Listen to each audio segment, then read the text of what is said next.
And we're back. So I was considering adding the algebraic effects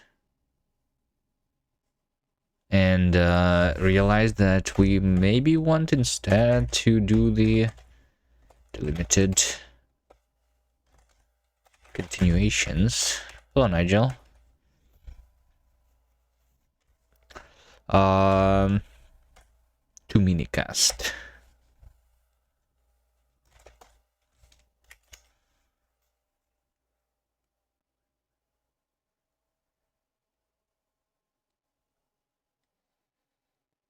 I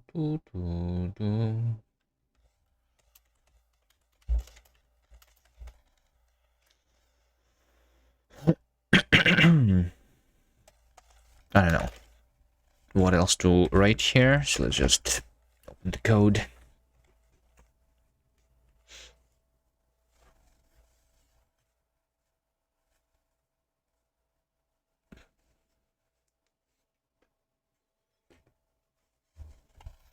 All right, here's the example that we have. We have delimited continuation, and then we can capture the continuation of delimiter into the resume, right? Something like that. I think this code is not correct though. We are trying to convert a generator into the iterator. Iterator is a thing which then with the next method, I guess, and generator is a function which is using the effect of yielding instead. Right, so I'm trying to do this, and I think, so here's what I think so far.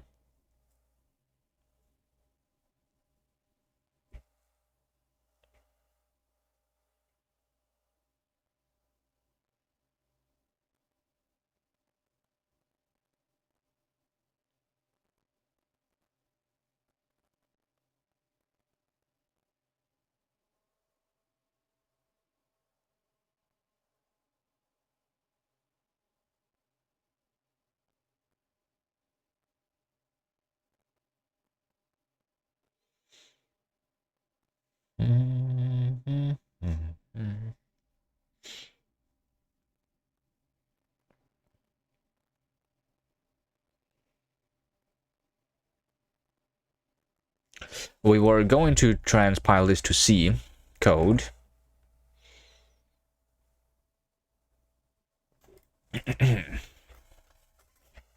And to compile this to C code, what I need is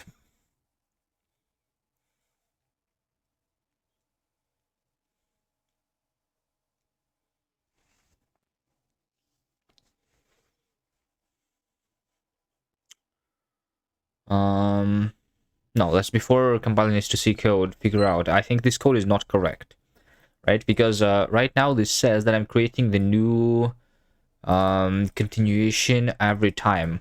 Also, I was thinking that maybe the delimited continuation, this keyword, there was a possibility that this should just be me creating a coroutine. Maybe we just call this a coroutine. Yeah, there was a big question: do we allow to capture the continuation in this block of code or not?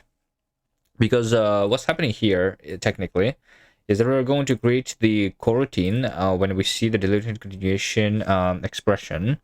We create the coroutine, and when we capture the continuation, we just pause the execution of it, and then have it stored in a variable, right? Yeah. So what would it mean to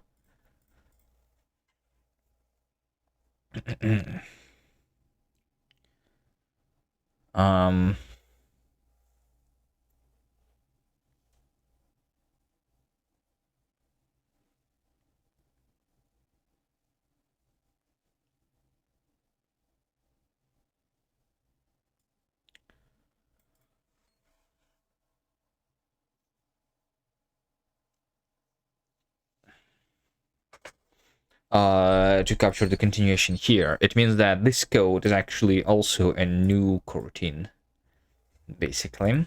Hello, Touchstone. And Giancaletito.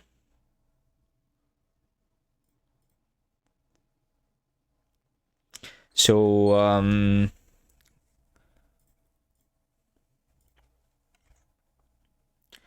let me try to continue thinking here again. I'm just going to change the syntax here. This is going to be a quorum, maybe. Thinking stream. I already did a thinking stream today. If you missed that, Nigel, did you lose your streak? I did a stream earlier today. Where I was thinking that I was doing the algebraic effects, but now we go back to continuations, and maybe we also do the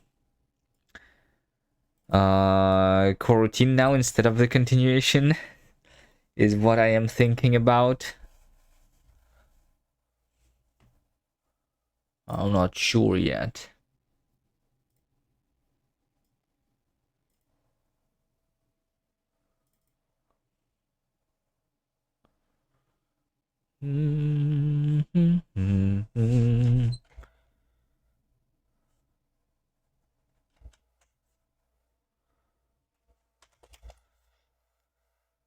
I kind of want to call this pause.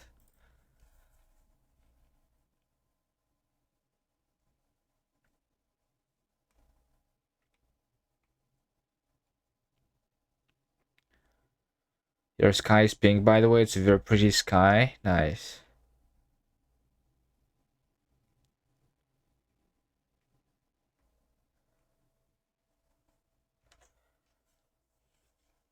Okay, so how about this?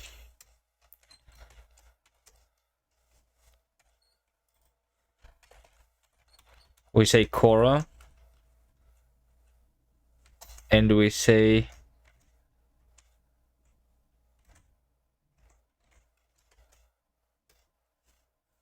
and we say pause.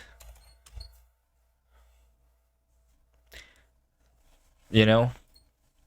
Because this also would be closer to what I'm actually going to be doing, right? So this means that we're creating a coroutine, right? I don't know if coroutine is a... I mean, whatever, right? So we are running that code, and while that code is running, we can pause it from inside, right? When I pause,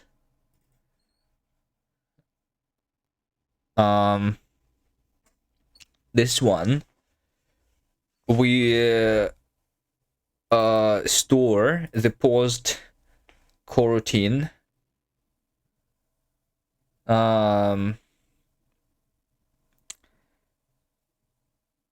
in the resume.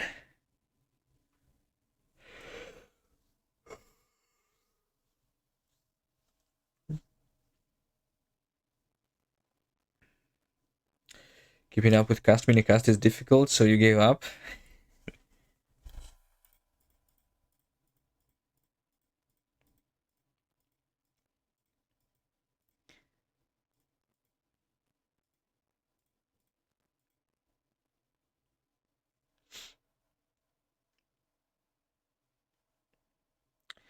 New syntax every week. It's every hour today.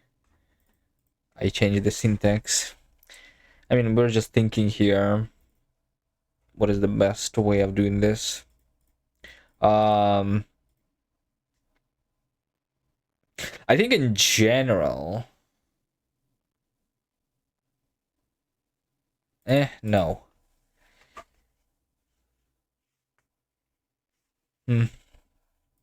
Maybe we go back to the delimited continuation for now, actually.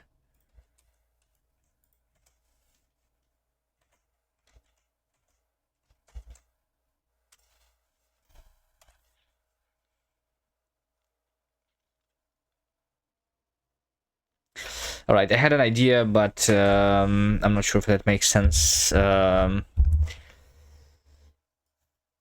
my god. Okay, let's do this. We want to convert generator to iterator, right? And it's definitely should not create a new thing over here, right? I think what we do instead, the reason I want this to be a coroutine is because we store the coroutine in the resume object, in the resumption object, right? So penguin underscore operat 0r.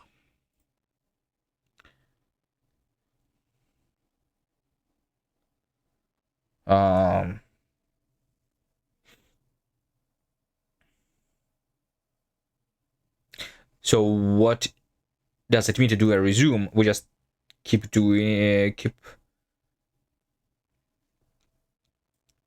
we just keep invoking the code, which means that this context is still here, which means that the continuation is still there, right? So I think what needs to happen is we need to have this actually outside. I think we do this. We create the delimited continuation. We introduce this yield thing.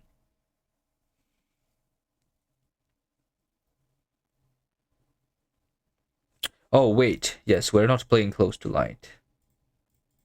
We're doing software and game development. I forgot about that. Changed the category. So we create this thing. I kind of want to say that after we generate, this should return none, right? But over here,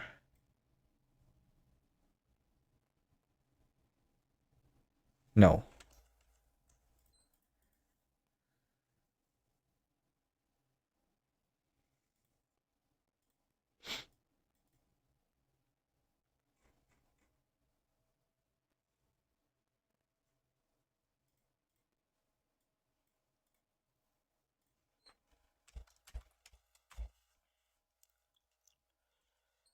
Boom, boom, boom, boom.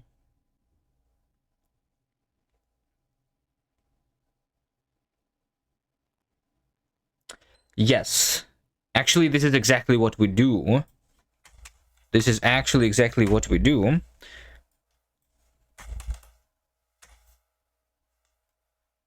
Right? But we say that, so we are going to have the next function, right? So this is just a function that returns option t, right? I will start with uninitialized, and the reason for that is because we will need to override that. Yeah, I think this is what we do. So we say that next is a function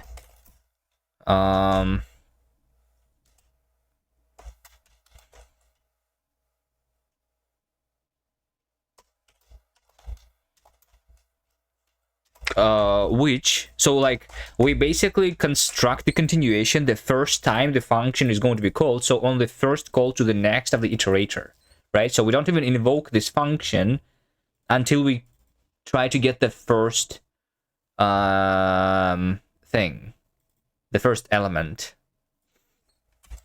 right?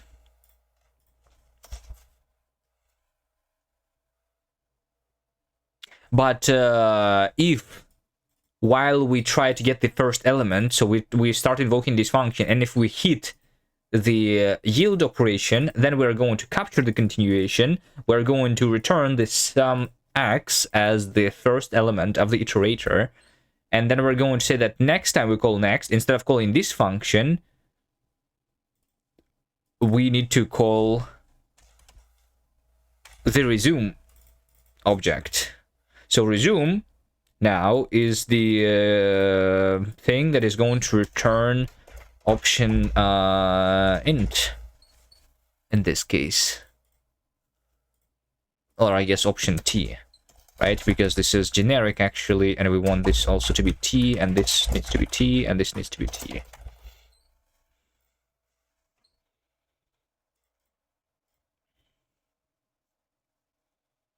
Right, so we're just going to resume And whenever we resume, this context is still present, and we can capture the continuation again after resuming, basically.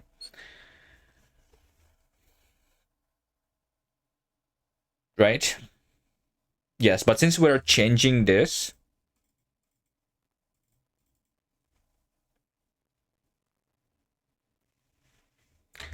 since we are changing that,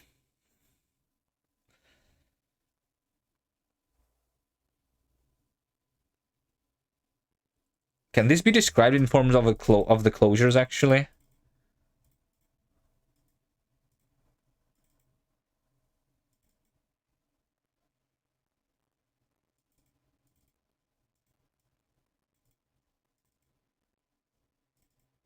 Next is equals to resume. Right, because I cannot just say next is equal to next, because that's going to call this original function every time, but we want the first time to be this, and the other times to be like these other things.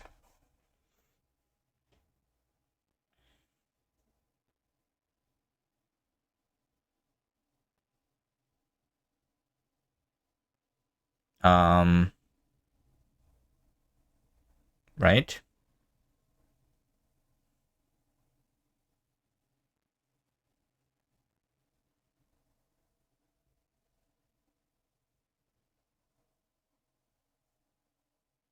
But I can also not really do a closure here, which is going to call that, because that is going to capture this thing, because this,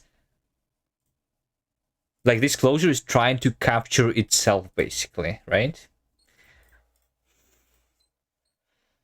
Yeah, well, we want instead to have the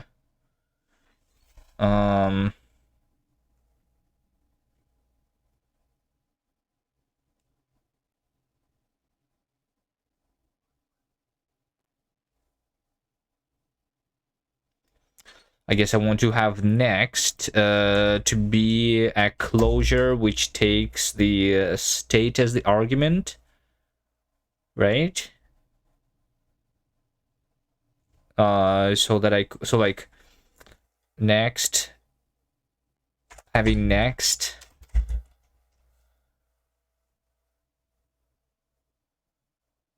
It doesn't even, wait, what? Is it? How do I even write this code?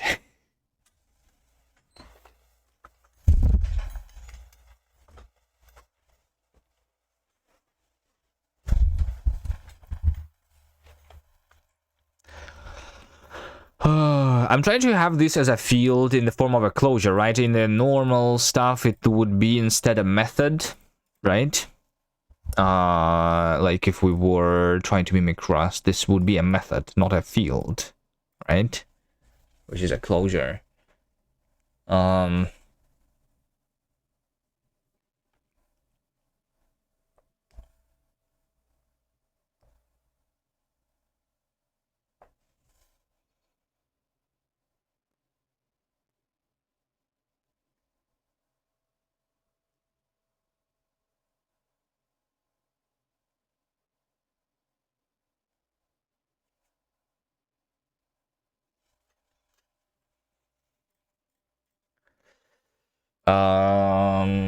Boom, boom, boom, boom, boom. Boom, boom, boom, boom, boom.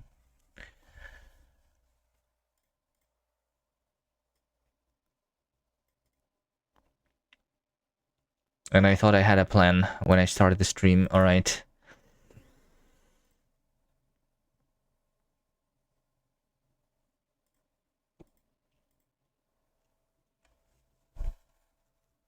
Like what I want is to have a function that modifies itself when I call it, right? It has nothing to do with continuations right now, the problem that I'm having. Well,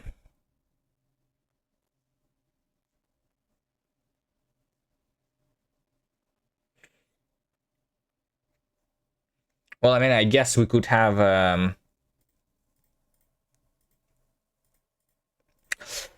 like a state, I suppose.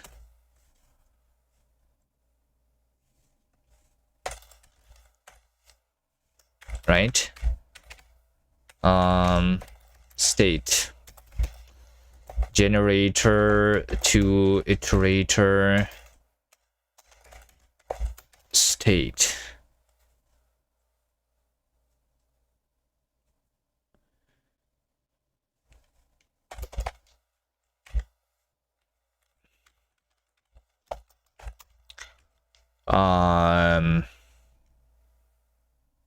If we want to do it more explicitly, I suppose. Because the state is one of the things. We either started the generator or we did not start it yet.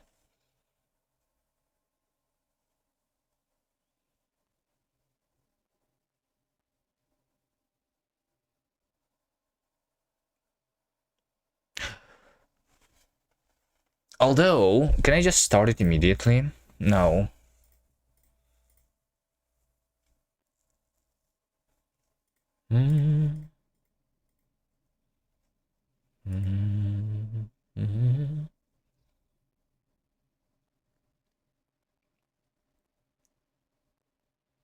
I like what I'm thinking of is that I want to maybe like capture the continuation immediately here without without even trying to call this function. In this case, we need still some value, which is going to be like none.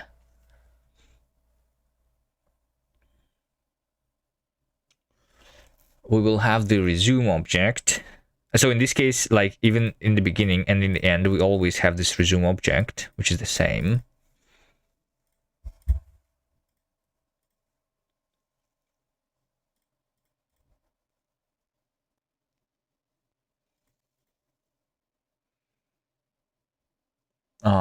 I just don't care about this value.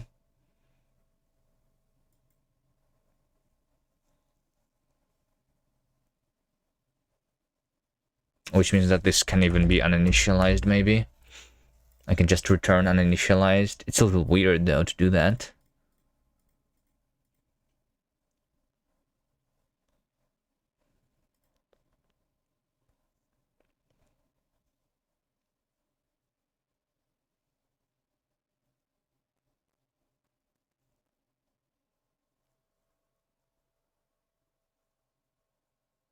Oh, what we can do... Oh.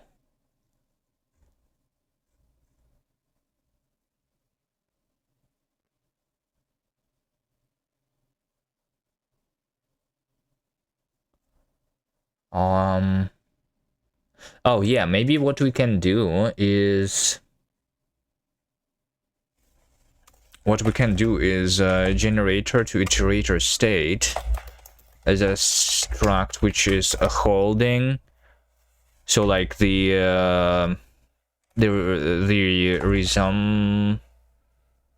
resumption, the current resumption, right? This just holds the current resumption.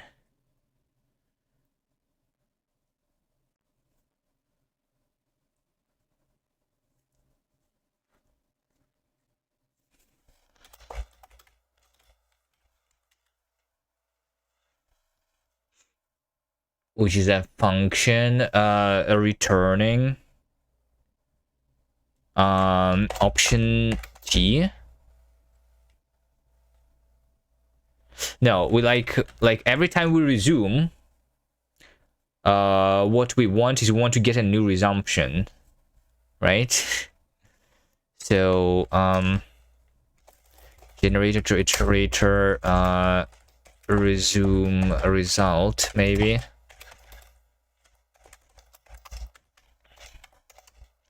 We're going to have a new resume is a function returning the resume result and the value, which is an optional T. So generator to iterator state is just the function, technically.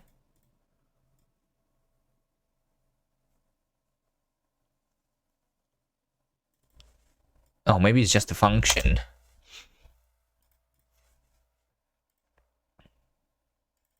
So we say that...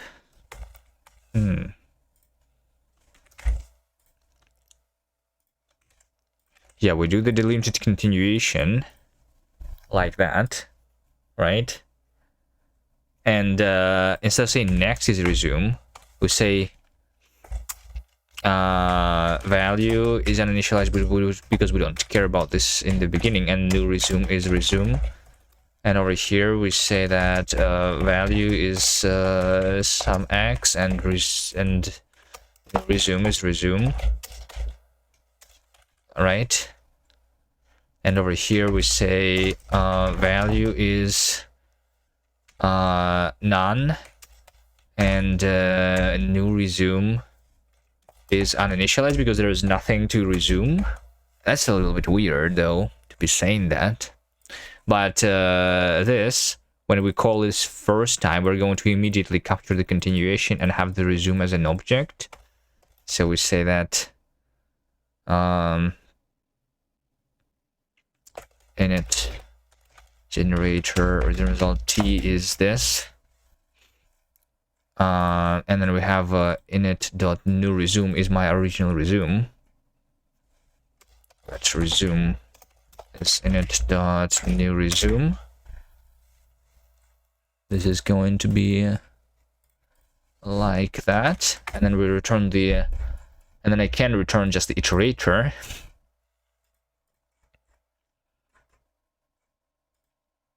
And the iterator, so now I can just do a closure, I think, which so this is supposed to return optional t, right? We're going to call the resume object here, and this is the result, right? And then we say that if result value is some, then I'm going to return result value, right? Well, I mean, yeah, it doesn't matter. It doesn't even matter. I just always say that result. I just say always result value, but before doing that, we say we say that resume is going to be equal to result new resume, like that. So next time we call it, we're going to do that, and this is the only like state of the iterator which is captured by the closure. I don't know. Maybe this is supposed to work.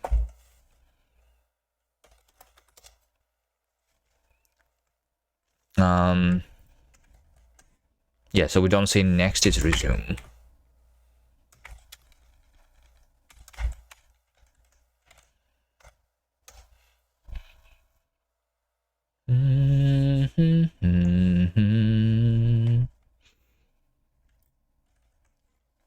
Okay, and this is where we just need to compile to see the delimited continuation.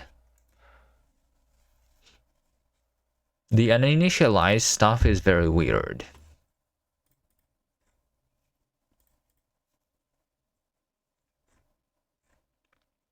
Okay, but let's ignore all of these issues. Let's just get something working, maybe, and maybe then go from there.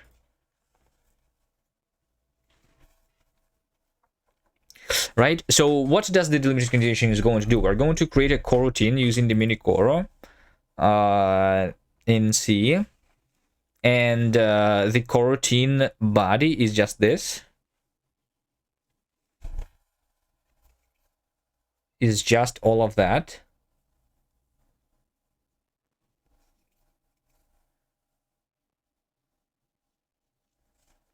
I mean, just this entire code is the body of the coroutine, and the coroutine is stored in the delim variable, and whenever we see the captured continuation, we need to yield from the coroutine.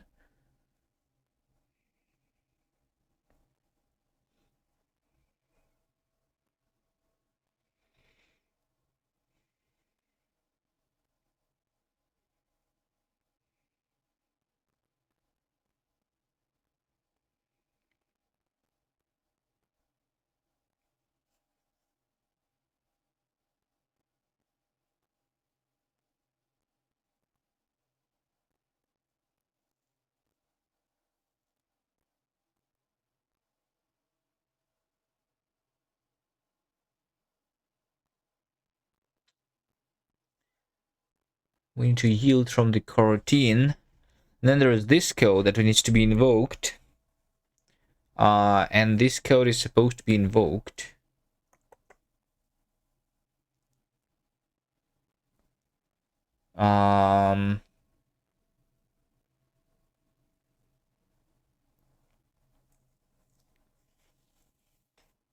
Outside there.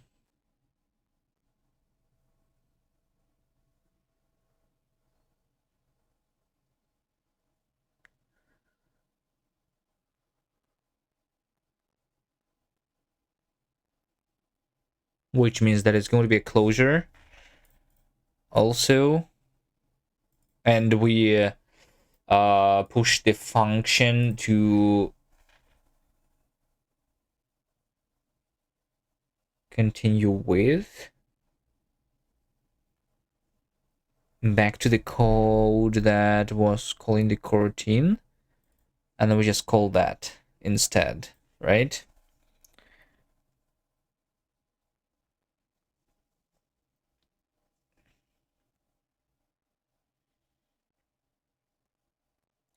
And the resume is an object that is just going to resume it.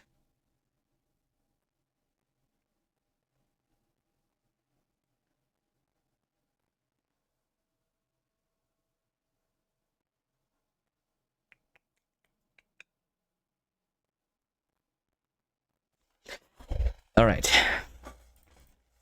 There's something wrong still. I just don't understand. You know what? We really need, before building this, to build the example in C directly, right? Then I will understand it for sure. Yeah. So let's have the same example, but in C. Writing it manually, right? So what we want is to have like, this is the actual code, right? I want to generate 10 numbers, right? So we'll have a function called generate 10, right? So this is going to be a generator, which so what it does is we just do this: for int I is 0, I less than 10, right? And over here I'm just trying to printf yielding yielding I, and then I'm just going to yield I. Yield itself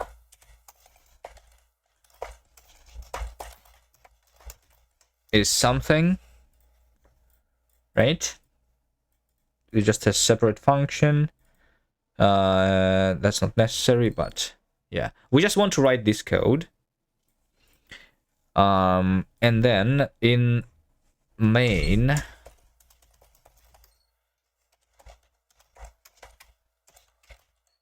what I want is to say that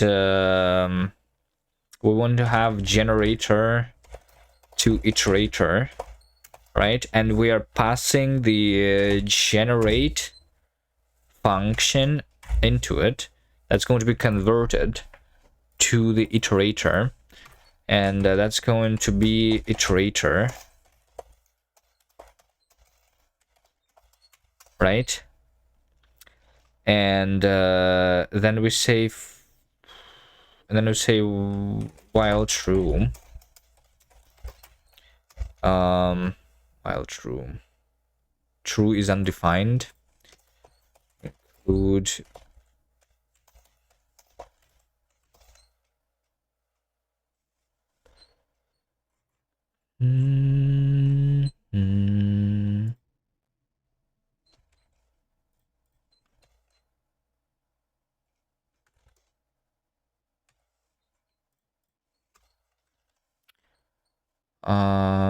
I forgot the where C backend includes It's std bool dot h. Okay, so we say just while true, iter. Let's see here. Struct. No, type def. Struct iterator. Iterator is going to have the next. That's going to be so we need the option, type def struct option end, I guess.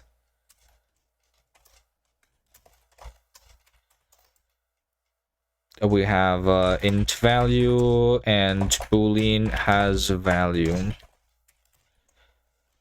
like that. Iterator.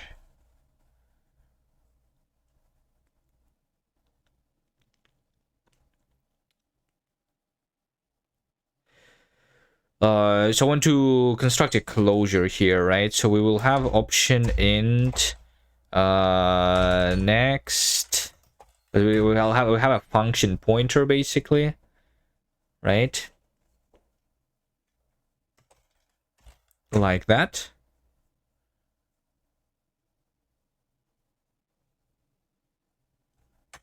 And we have the void star context, so like whatever is the context, yeah, and this function takes the context, right?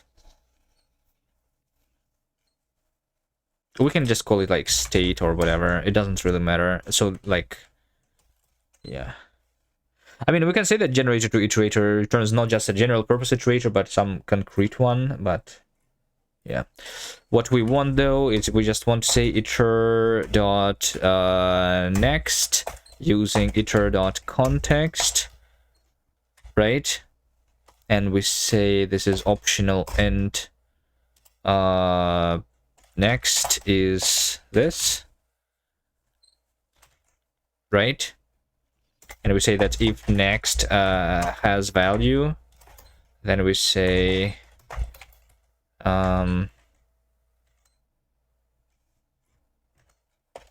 iter next is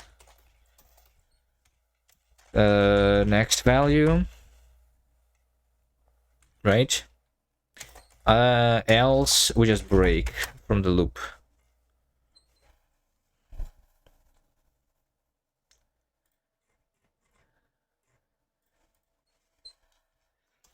So now we want to have iterator generator to iterator.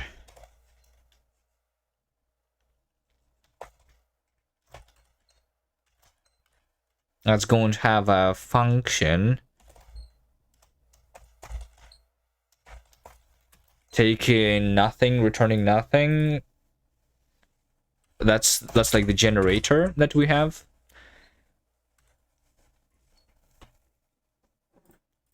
And we want to convert that to the iterator, right? So what are we doing here? What are we doing? What we need is to create the coroutine first.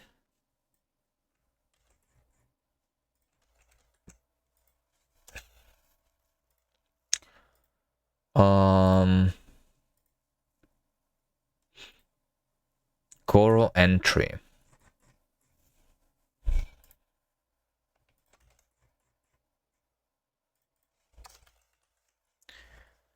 Right?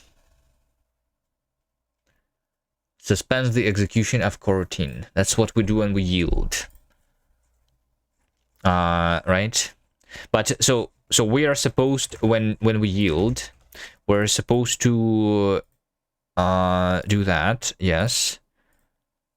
We're always inside of the coroutine, so yield will have a coroutine, generate 10 Yeah, fine. We have a coroutine here available, right? So I'm going to say yield co-I. Okay.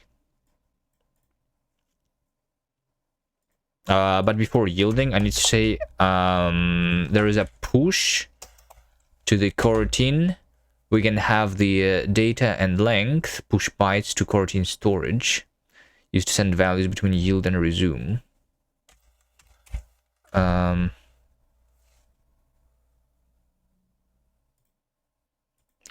And I want to store x size of.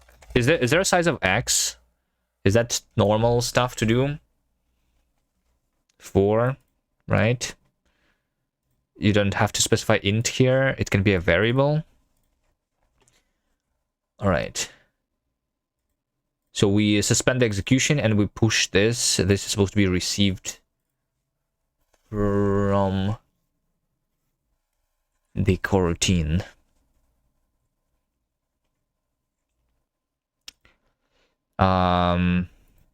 Okay, user data. We can send the user data, and technically the user data is this function. We have the function pointer. Is that the only thing that I need?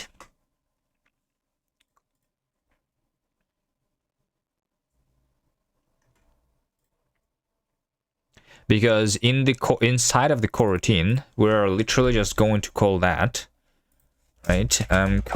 Get user data, and I'm going to say void gen is that, right?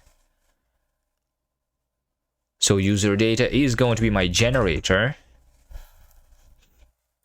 And we literally just call the generator here, right? Which is this gen 10.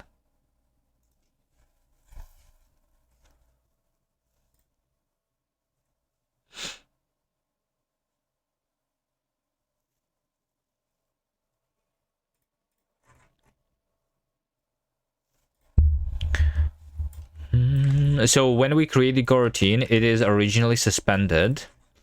Then we're going to resume it immediately here.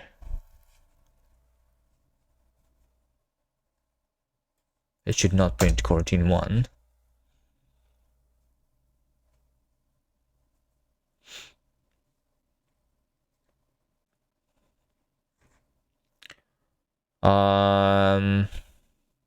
And now we have the status. It's either dead or it has yielded, basically, in which case it is going to be suspended, right?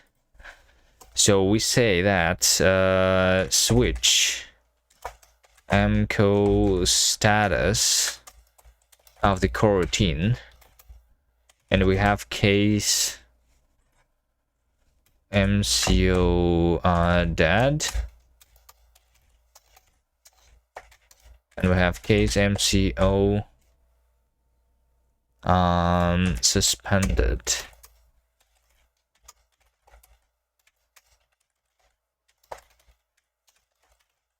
That's not supposed to happen.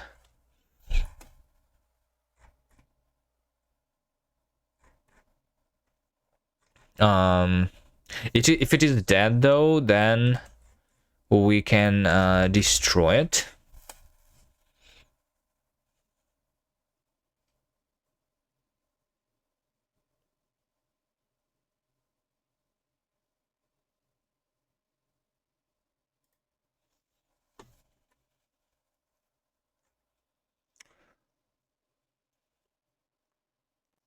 Wait, what? No.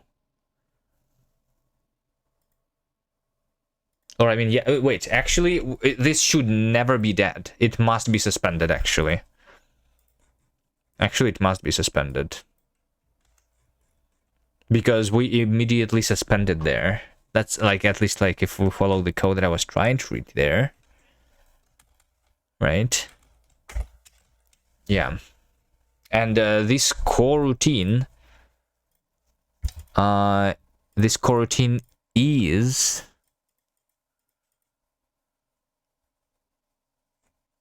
My data. No. It's not the coroutine, right? Because we want... yeah, we capture the continuation immediately here, and we want the new resume, right? Yeah. So we need to...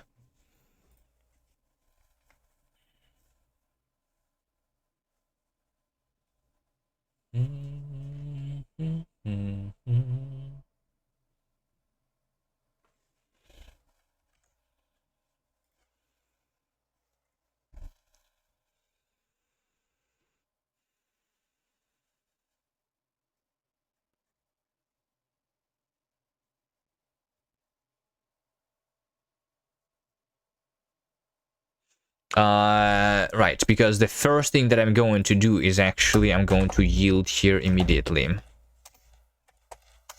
Right?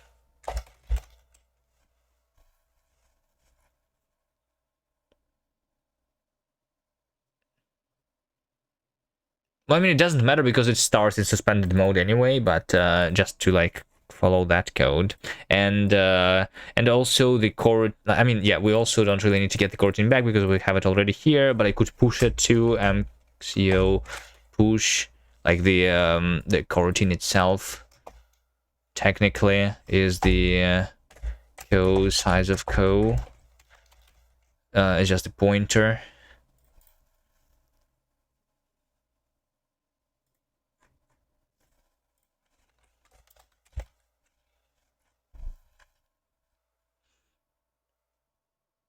Right, so I resume, I suspend,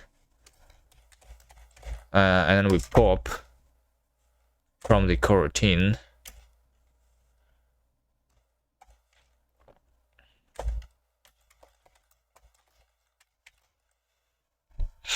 It's supposed to be the same one. I guess I can assert that, right? mco coro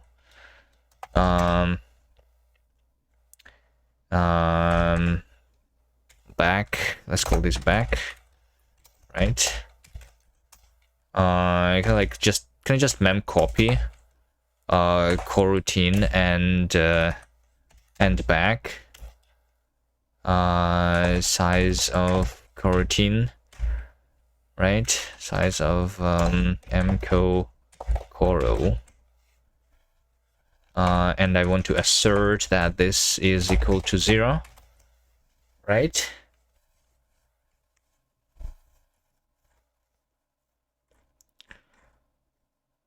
Just so that I understand that it works properly.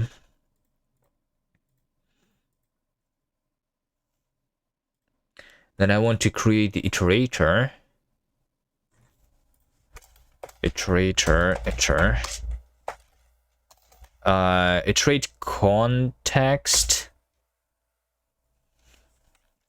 is what? So this is literally just the coroutine technically, I think. And iterate next is iter next. Sure. Yeah, and it wait. Yes. Iter next is supposed to be this. Option int iter next void star context. I just say that this context is the coroutine, right? And what we're doing is I am doing I'm doing resume of the coroutine,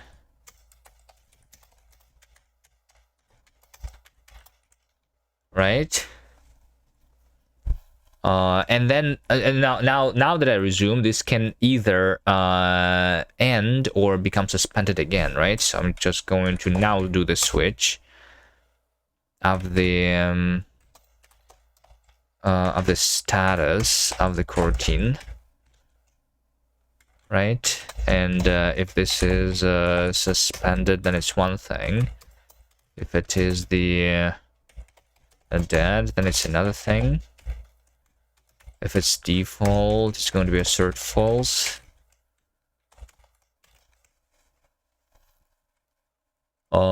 Right, so if it's dead,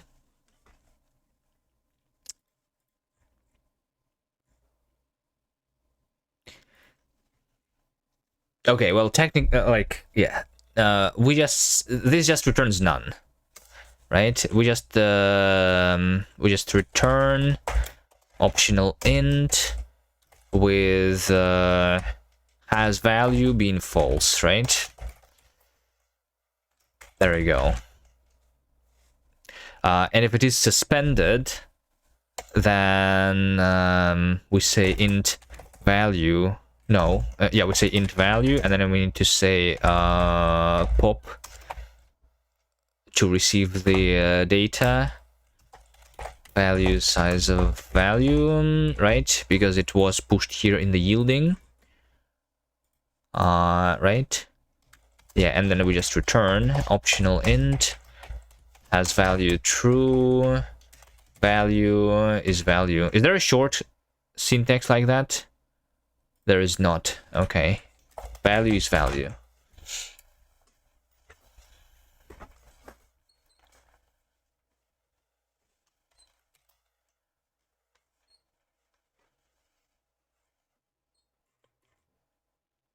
This might be it. And if it's dead, we can also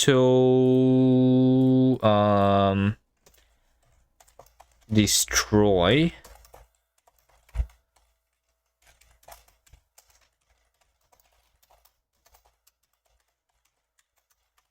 the coroutine and deallocate it here, right? Okay.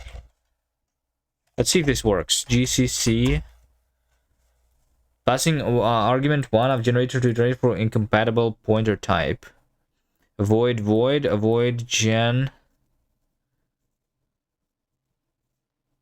Because it requires a coroutine, right? Yeah, because in order to generate, we need the coroutine. So generator iterator actually takes a coroutine as the argument.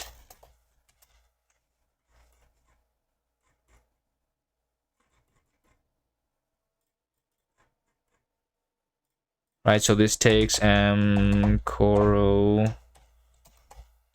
co, and we call the generator using the coroutine. There we go. Does this compile now? Okay, it compiles. If I run it, then assertion memcopy failed. Interesting. Wait, hold on. So what is the coroutine structure though? What do we have there? Oh wait, you can say type def struct mcoro, and then this is the definition of the struct. Interesting.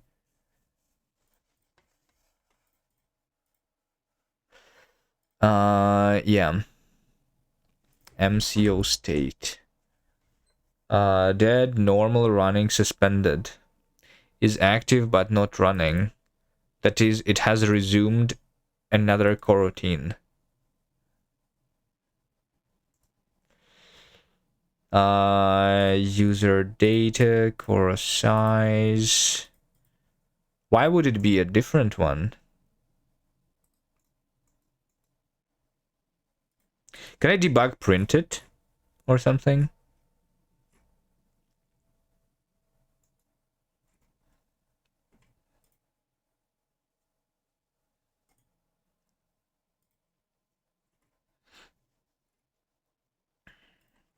Sure, let's not do the assert. It's perfectly fine, right? It may be no, ISEC fold. Okay, got it. Okay.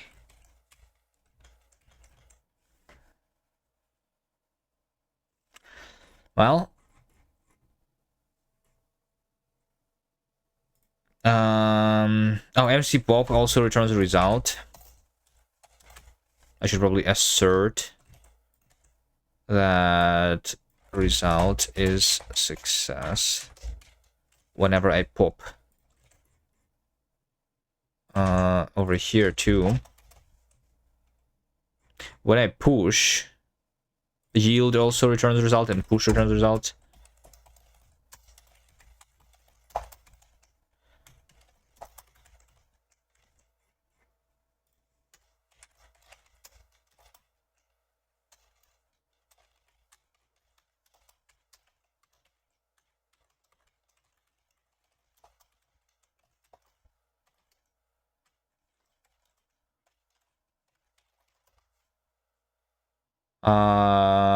Assertion mem copy failed.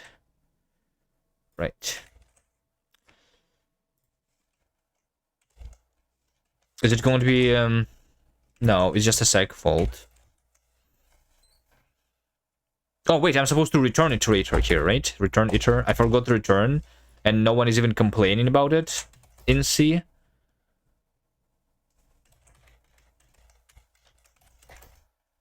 Okay, there we go. We're yielding 0, iterate next is 0. Yielding 1, iterate next is 1, right? That's what we want. Okay, this is not a 1-to-1 though. This is not exactly a 1-to-1 yet. To do a 1-to-1, we want this delimited continuation stuff.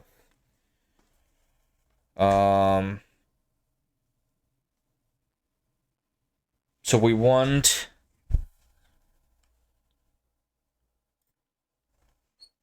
the resume result.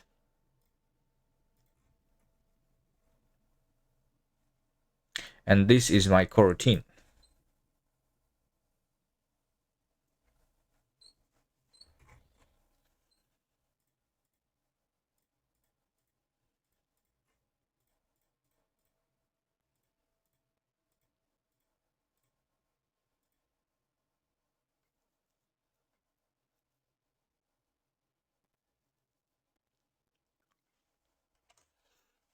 Yeah, the thing here is that what is that? Let's do 1-to-1 here.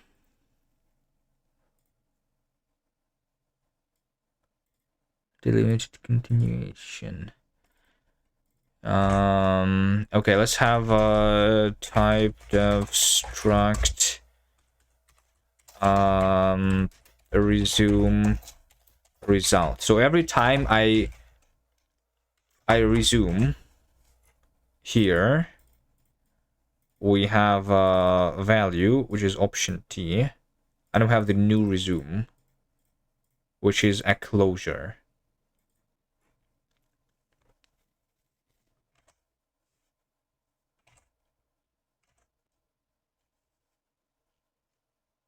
So we have optional int value,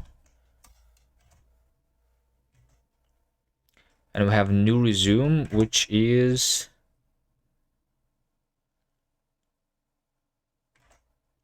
let's call it resume, new resume. Sure. This is a closure. We need a struct 2 to be the resume, right? So that's going to be a function returning resume result.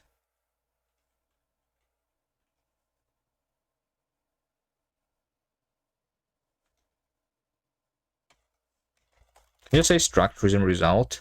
If this is the return of the value of the function, it doesn't matter, right? It doesn't need to be a complete type, I'm assuming. So this is the function. It also takes the context, right? Avoid context like that. That should work.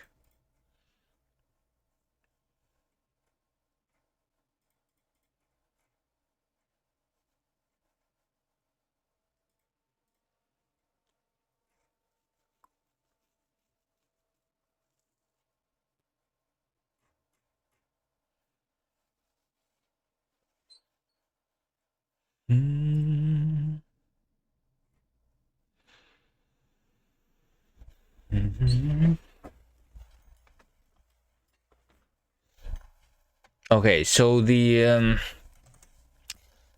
delimited continuation. This is when I create the coroutine and run it immediately.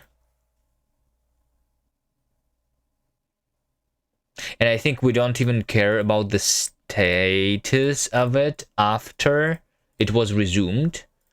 The status of it might as well be dead, or yeah. It kind of does not matter here for us. But what we want is to always pop from it. So like this is the result. I guess like this final thing is also going to be just pushed as a value.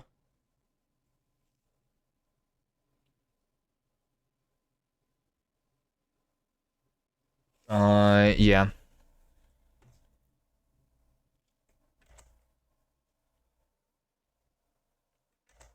Right, so we will have, so what we call this init here, right? So we say resume result init, and we get it from it like that.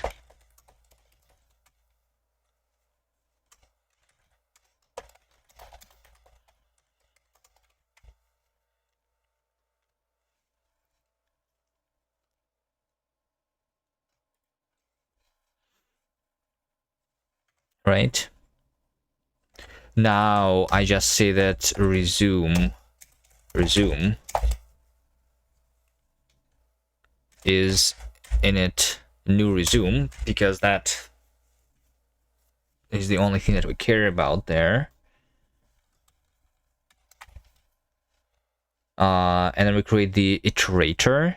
Iterator context is literally just this. Which means that this, by the way, must be stored on the heap.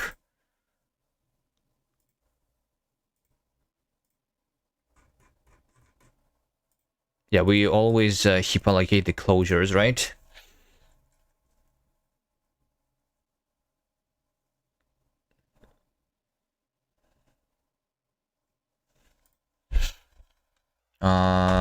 Right, so we say resume is malloc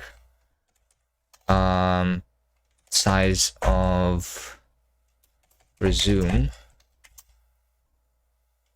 and then we say resume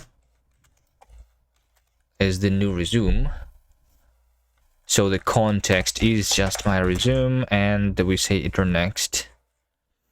Okay, so the context is not the coroutine. Oh, by the no, we want the yeah, we want to say typedef struct iter next context, iter next context, sure, because we want to have the coroutine here,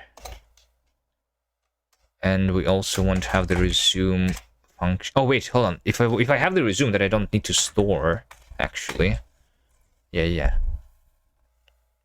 we actually don't need to. Yeah, let's just have the resume here, and we'll have iter next, which means that this, the context, is not the coroutine, it is the resume.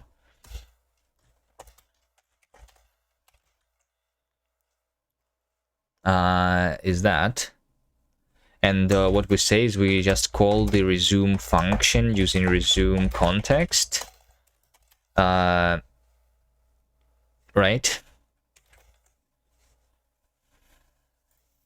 That's going to be a resume result.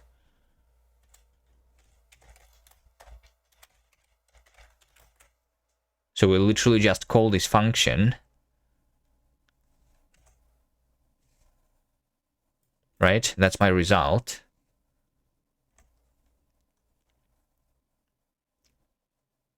And then I'm going to mutate this thing. I cannot mutate the context though. No, I can, right? I literally just say that resume is equal to result new resume. That's literally what I do. And then we return resume value here, not resume, result value, right? That's literally this closure converted into C.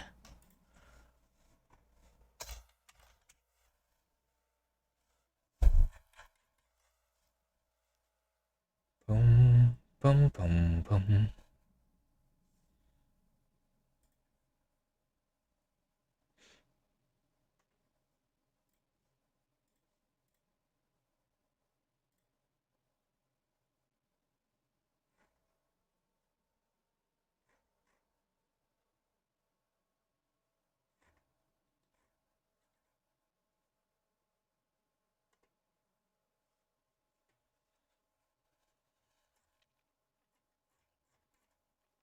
What is left? I never free it.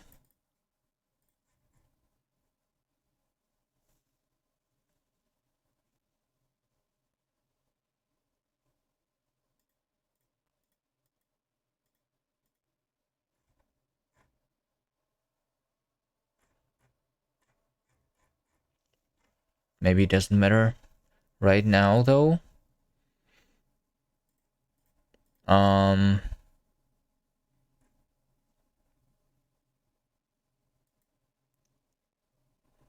Right.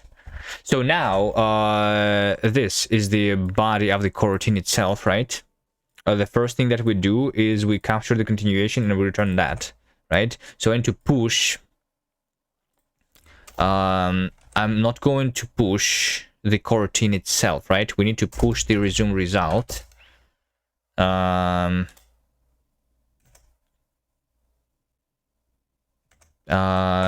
it, the value that we care about is just the new resume, right? New resume, and that is going to be a function that captures the continuation, right? Which technically is just this coroutine itself. So new resume is resume. Context is coroutine, and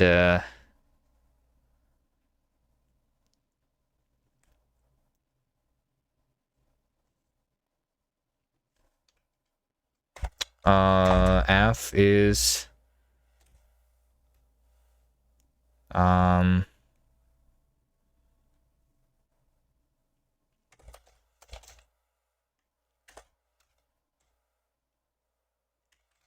resume. I don't know.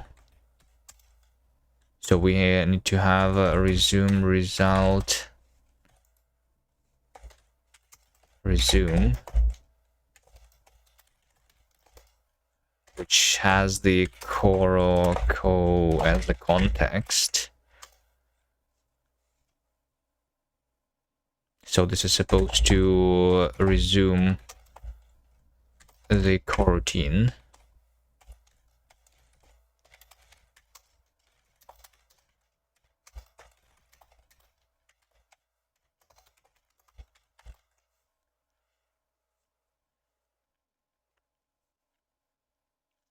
But how do I return the result here? It's because like this coroutine is supposed to return this in the end anyway. Like if it's suspended, or if it is or if it is dead, it is always supposed to return this same type, which is the resume result, which in order to get it, we just need to pop. We just need to pop from the coroutine result, size of result, resume result, result. This is res. We can assert that result is success, and then we return result.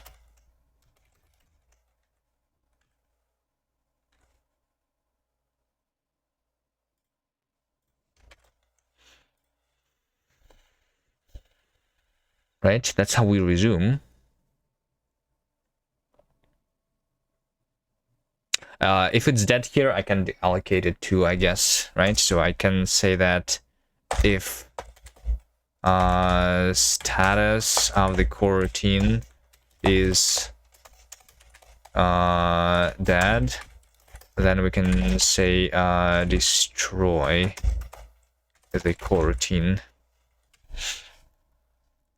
So we can clean up here after the last resumption.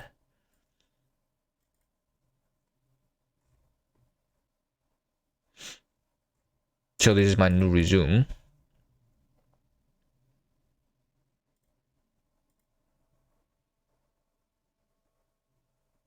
So I want to push over here the to this coroutine, this value, and then we yield.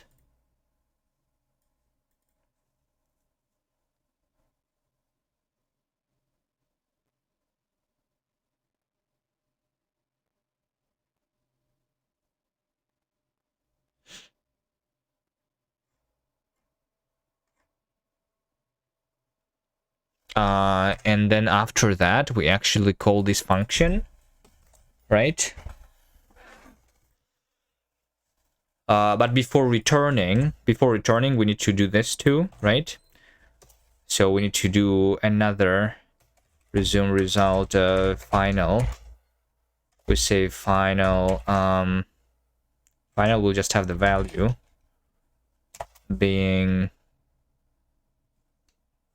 optional int as value is false, right?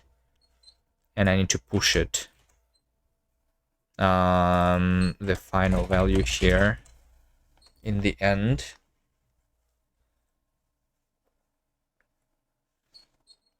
To return it here. And then we also have the generator context, but I don't think we care about that. I just want the yield. Yeah, what's the yield? When I do the yielding,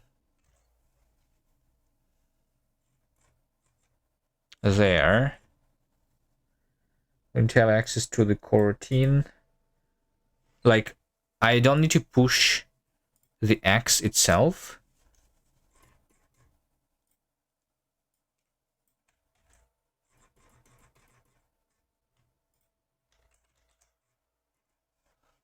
Right? We are going to instead push the resume result.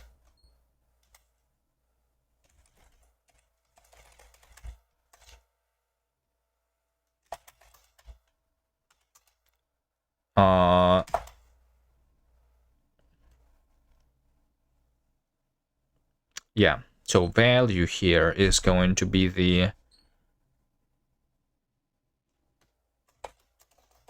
option int as value is true and value is X.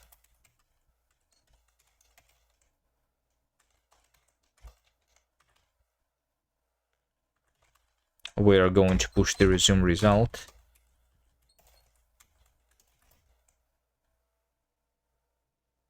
And then we're going to yield, right?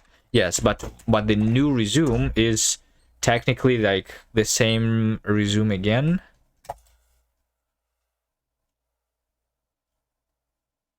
Right?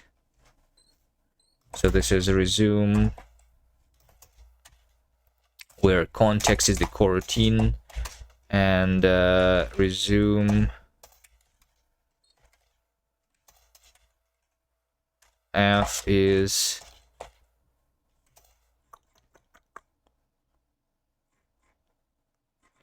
resume.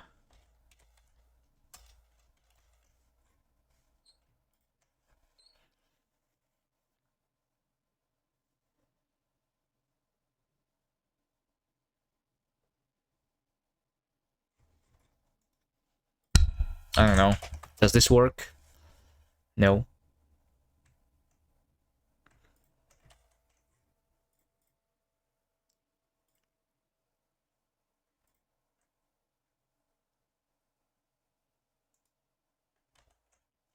Initialization of struct resume result is incompatible from pointer type. Resume result.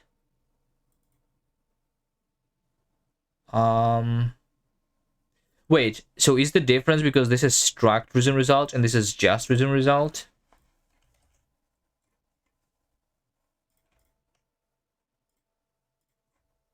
Because over here I'm saying struct resume result and it's thought to be a different type than this, but this will say that this is not specified. So like, because this is two recursive things, is that why I'm doing typedef struct resume result right? Oh wait, no, that's not the case. It's because I over here did not specify the struct resume result. That's the main issue, right? Yeah, there we go. Okay, so this actually works. This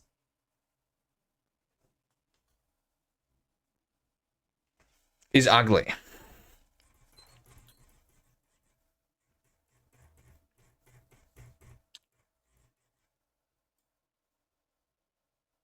Is it?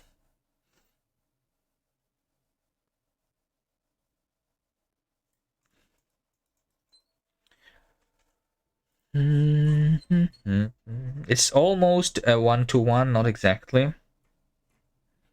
Conversion of this code. So I can transpile this to C.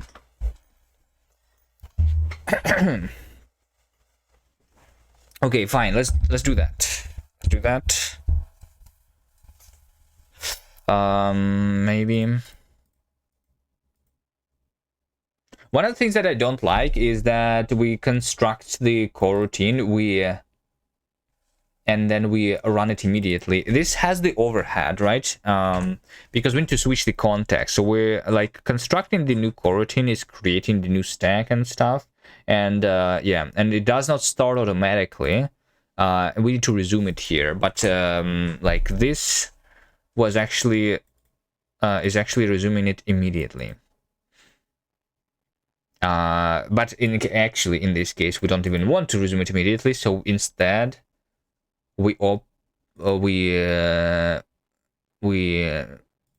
need to capture the continuation immediately. But what's the reason for that? If we could just somehow just like have this being paused, right? In the beginning.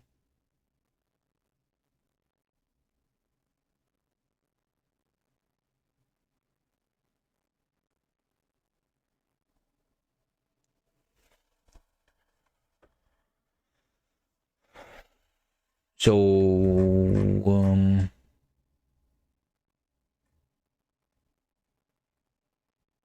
I would get rid of that. And that would be just like the coroutine construction.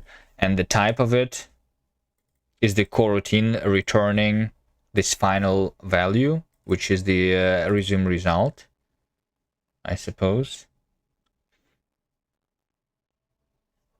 That's a little weird to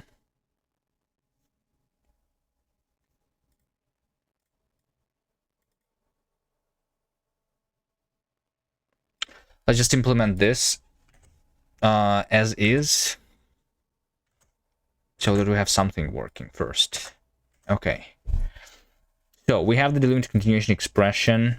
When it happens, what we need to do is to create the descriptor object.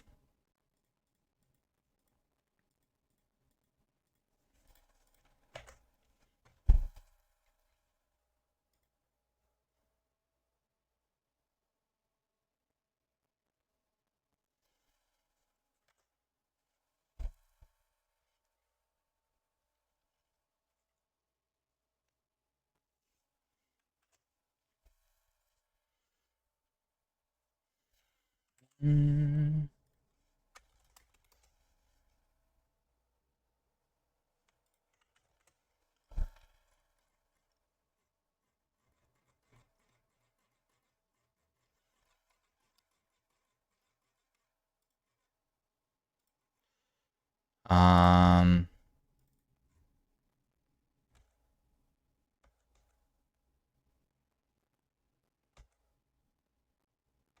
Wait, hold on. Why does it say that it's unmeshed value? Isn't this the delimited continuation that I just saw here?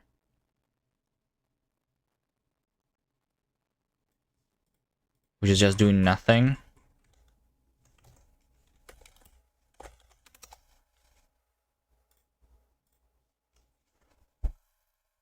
It's supposed to be not the non-exhaustive.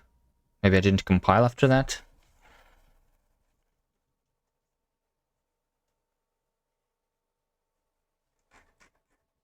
Oh, it doesn't compile.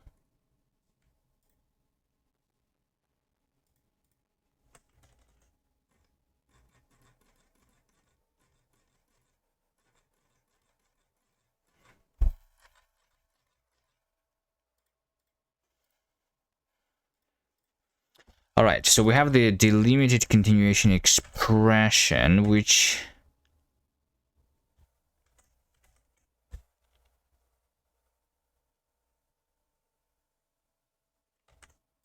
Did I change something? That just removes a space.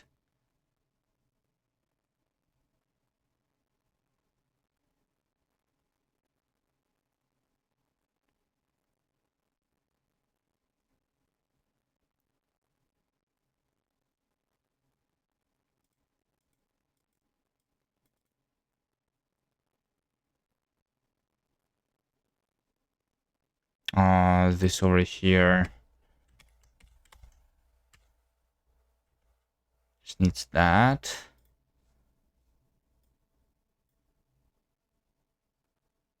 For some reason, the closing this was on another line.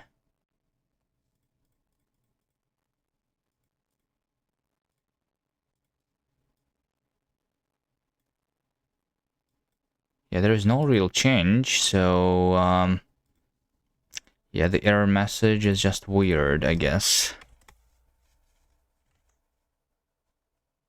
Or did I change something in the types? No. You said delimited continuation token, that's the type. But the expression, delimited continuation, token type wrapper, token, and body.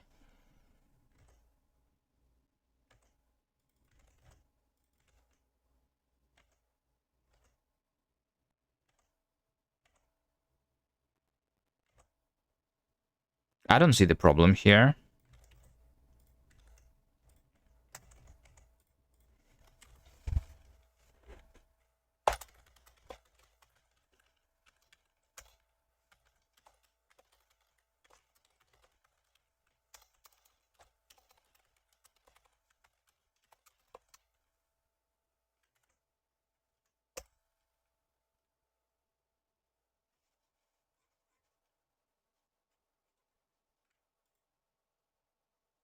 Oh, yeah, it's like, yeah, it's because this is empty, but this should actually return something. What am I doing here? We're calculating the expression. Yeah. Got it. Okay. Alright, so we have the delimited continuation. Token. That's going to be token name.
Is there like descriptor?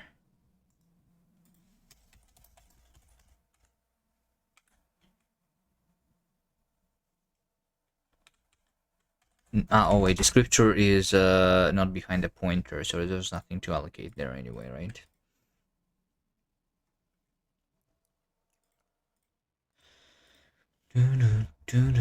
Entry function, user data, custom allocation interface, storage size, coroutine structure size,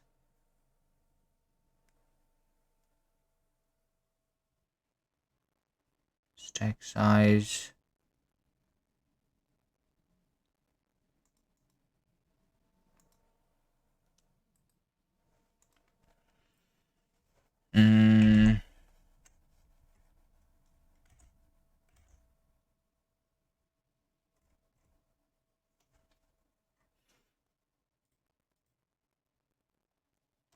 Maybe we need a more one-to-one after all.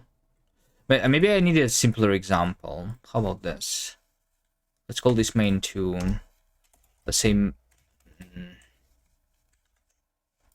Let's have a different example. Delimited continuation. Literally have the minimum example here. Main is a function, right? So we're going to just say delimited continuation. A, right? And we'll say 1, 2, 3, and let x int be that, right? And then I just say native int f %d/n x, so that we can just do that, right? So this is creating the continuation kind of for no reason.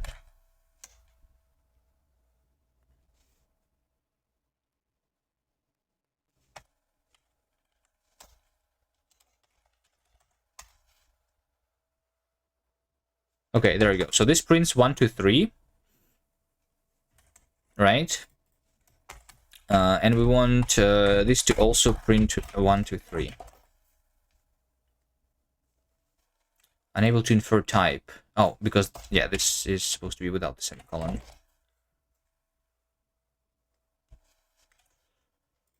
Okay. So what is this supposed to be converted into in C?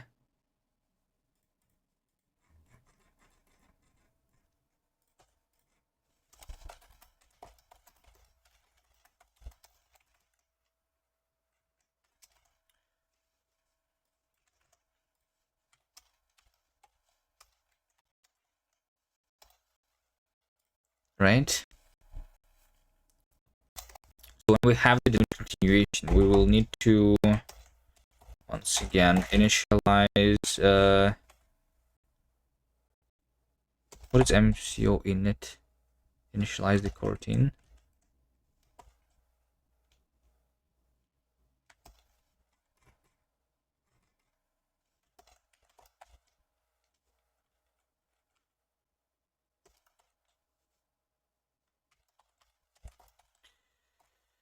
We need to initialize the descriptor.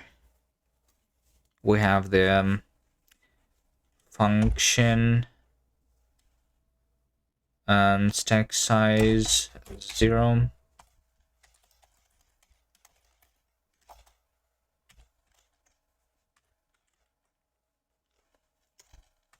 So function is void f co coro co, right? So this body becomes the coroutine, and since this body can change just 1, 2, 3, we say int like result is 1, 2, 3, and we say push result. Push co result size of result.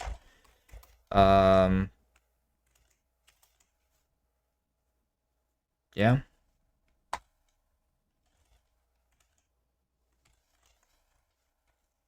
I guess we can. Well, I think we just assert that this is equal to success.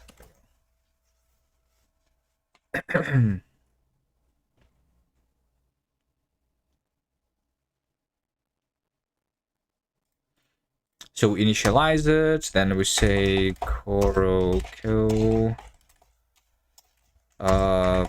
mco create co descriptor, assert that this is equal to success. We create it, and then we immediately run it, right? Just resume co, and we assert that this is success, and we know the type of it, so we know that this should return the result, and we assert that pop the from the coroutine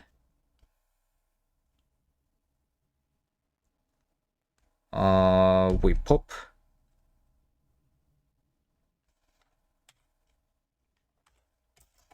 result size of result. This is success. F result, right?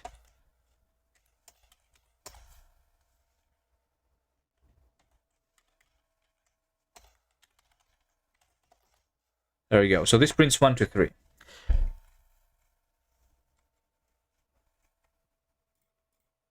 I guess also I guess after all I need to check always here if the status of the coroutine is dead.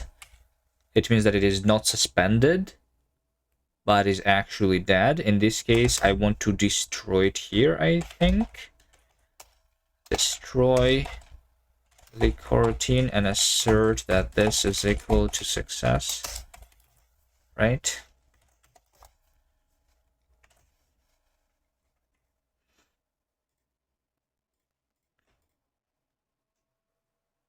If coroutine is not null, return this, otherwise return dead. Wait, what?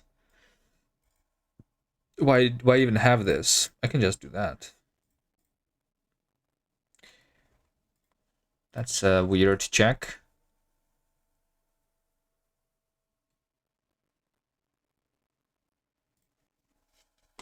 Sounds useless, but okay.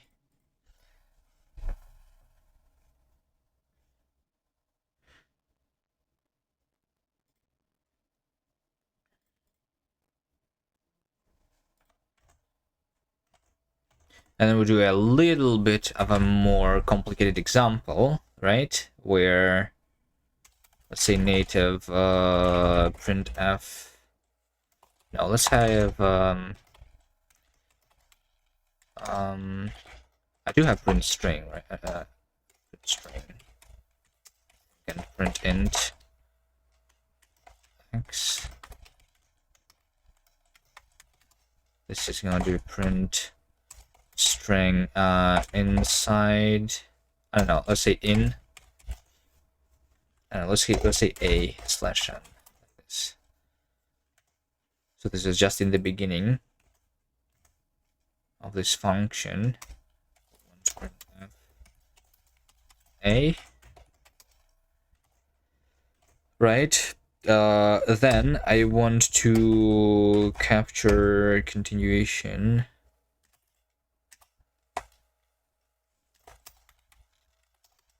And over here, print string captured. but then I'm just going to continue immediately. All right, I don't know. Let's say resuming.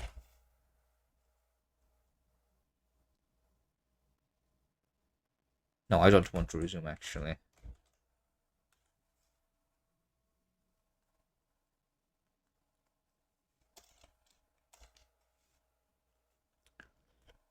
Pum, pum, pum, pum, pum, pum, pum.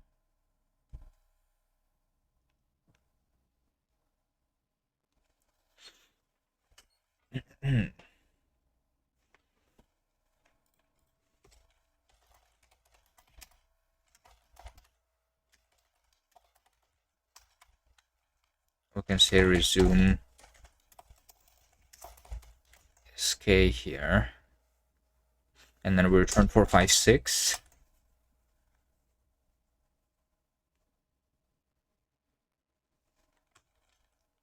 So we the first value is going to be 456, and I'll say x is equal to resume being called. So this is supposed to print 456 and then 123, and then we also over here print string resumed.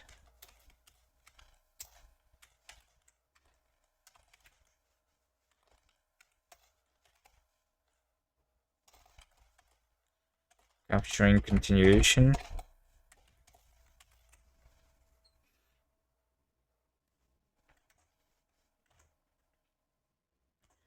Right, so the first thing that we do here, we say capturing continuation.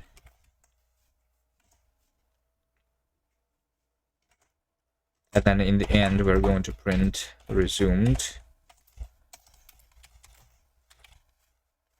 And over here, we do the capturing.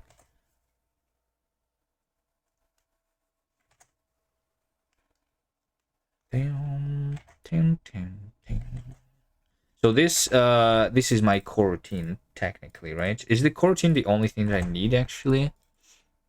There. So I call it A here, so we can just call it A, I suppose.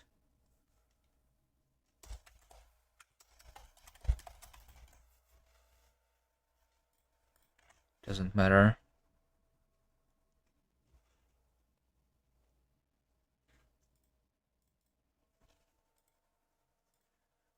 So capturing continuation means yielding.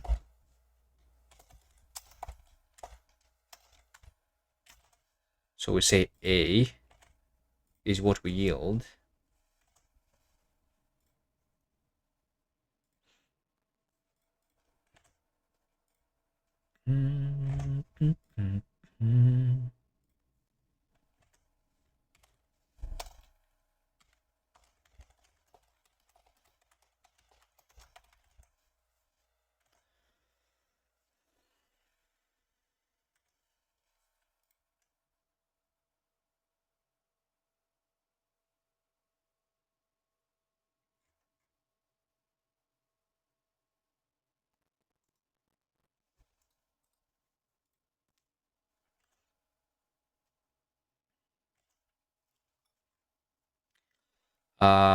We do the yield.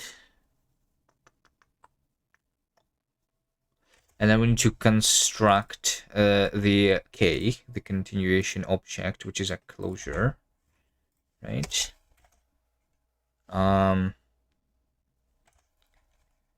So we need type def struct function returning int. So that's going to be int f text text.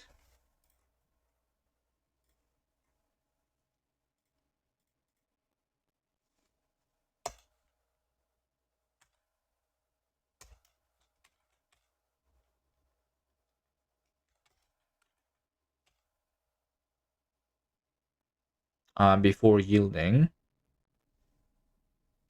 we need to Well, over here, resume is k. This is not very easy, right? Because the body of the continuation here is in a separate function. So this needs to be part of my like captured context, right? Yeah. So I think we have type def struct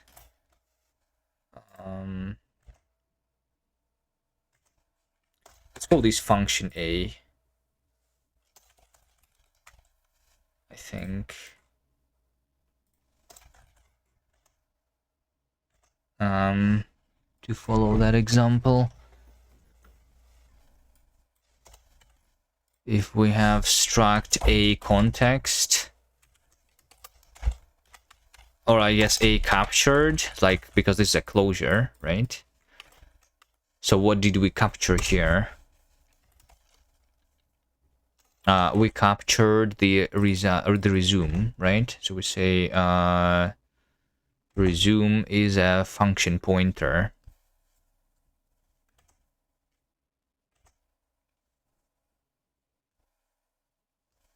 right? It's a function and resume, and it's a pointer to that.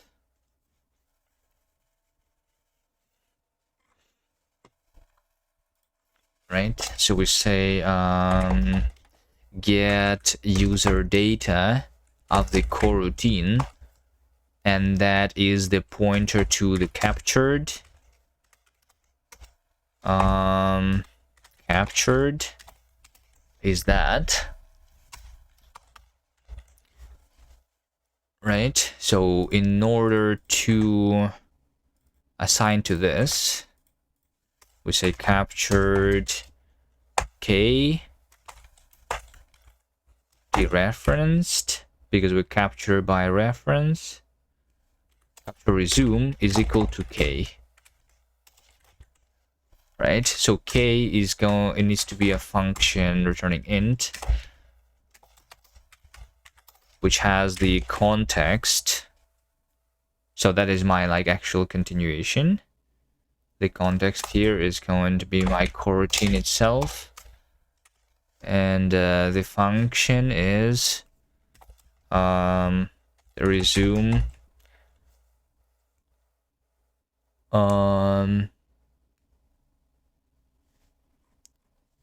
resume coroutine returning int in the end, I guess.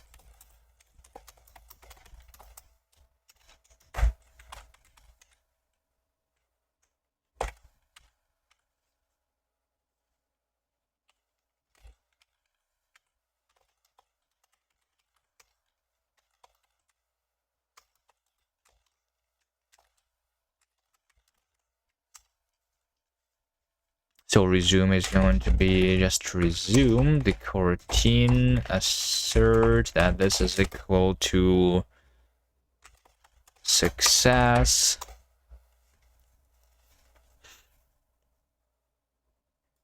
Actually, this is literally it, and this is the result. And then we also check. Yeah. I think this is literally what we do. We resume.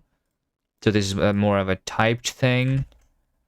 We resume, and then it should have the result that we can pop from there. And if it's dead, then we can also destroy it automatically.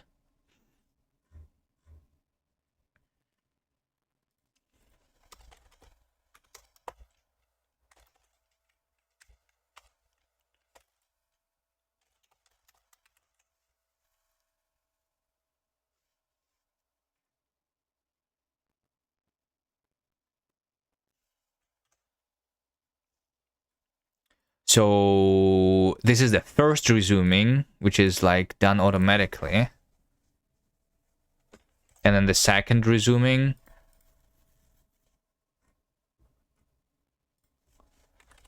we need descriptor user data is going to be the captured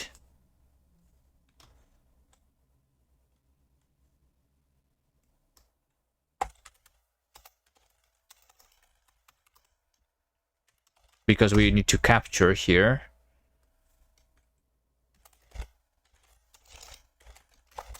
the thing which has the resume, which is a reference to resume, a local variable, which is a function int resume, right? And now we're going to call the resume here, right? And we say that int x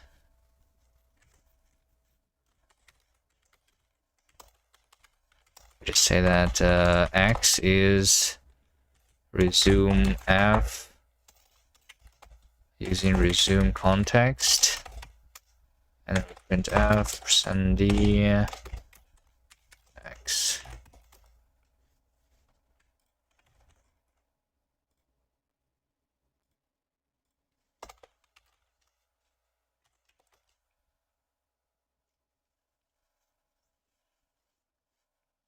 Pop failed here. When I resume int, wait, am I pushing?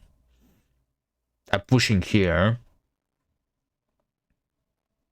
I think I forgot to push somewhere.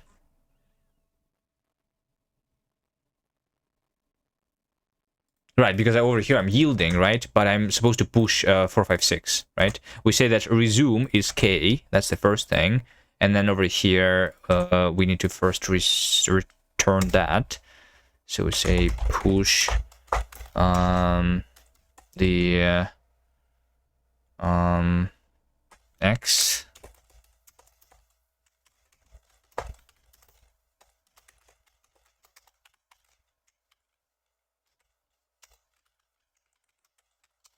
And x is 456. Capturing continuation 0, resumed 0. Wait, what? Why is it 0 though? Resume int. Oh, it's because over here I never returned result. Why is it like that? Why does a C not complain about missing returns? Do I need to do some flag there? But this works.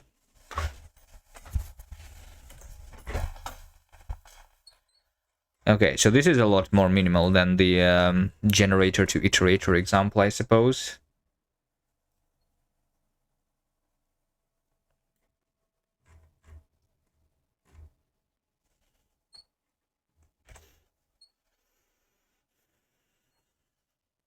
One of the things also, though, is that since this is basically a closure, right?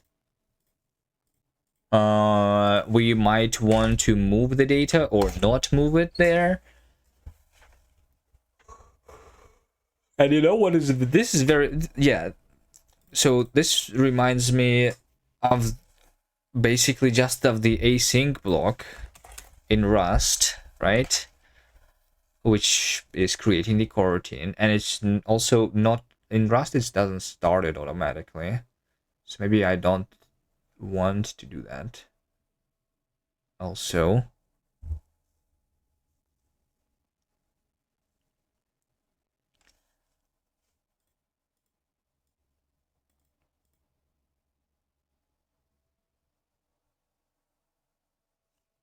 yeah. What if this was just the async block? What if we had the async block instead of this, right? So we have async.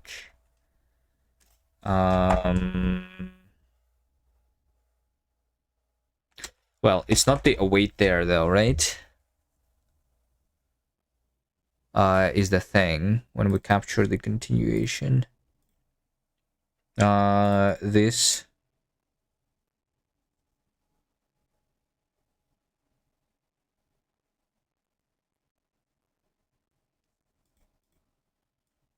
is not exactly the same thing.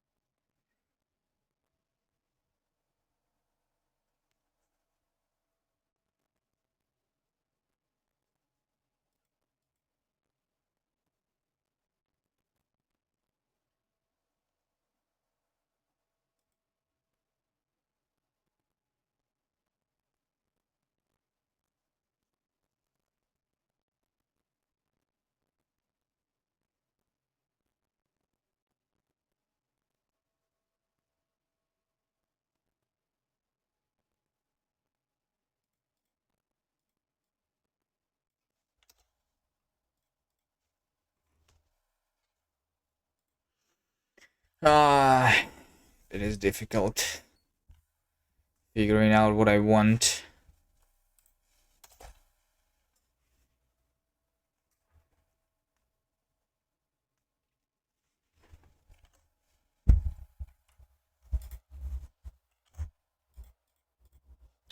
But yeah, because this potentially is what I mean, is that this potentially wants to outlive the current scope,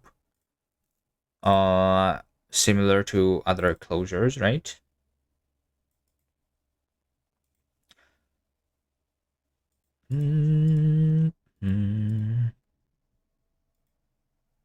Doesn't it mean that delimited continuation should always have a function as the last thing, maybe?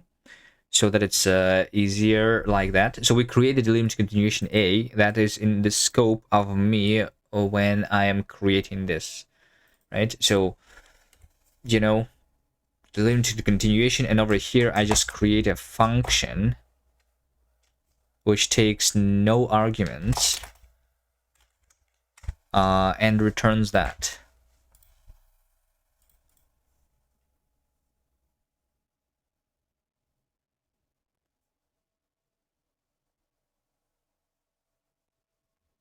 Or I guess we can make this an argument of this. It doesn't kind of matter. Does it? No, I think like it's easier for it to be no arguments, because this is just going to be captured automatically. And that's just implementation detail though for me.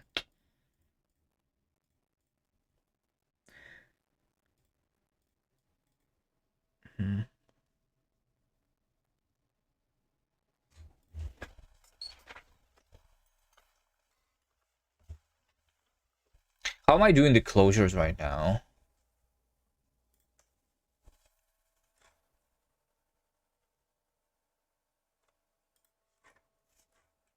Function. We have expression. Function definition. Yeah, we are storing the captures here already, right? So same would need to be done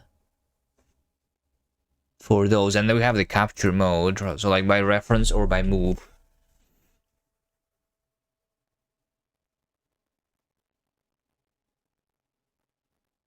There's also the call convention. I guess there is no such thing for the delimited continuations though, and there is also no arguments, but we will have a result type. Body span. Yeah, we need captures part of the delimited continuation over here, I suppose.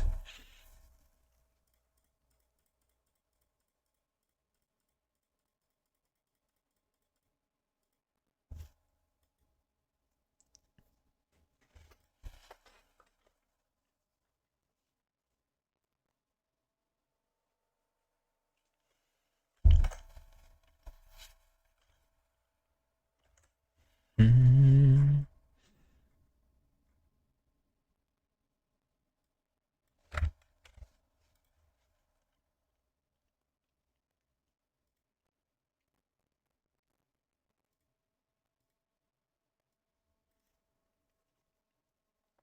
And then we convert that to a function.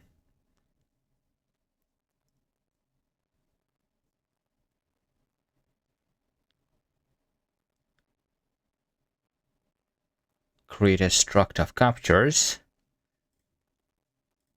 The struct of captures would just include that.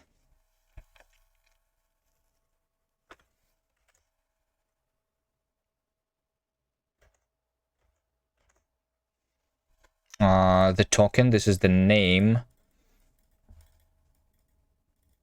that we're given it. And we have the type of it too. So like this is like an extra capture basically. So we have captures plus this token to be there. Sure.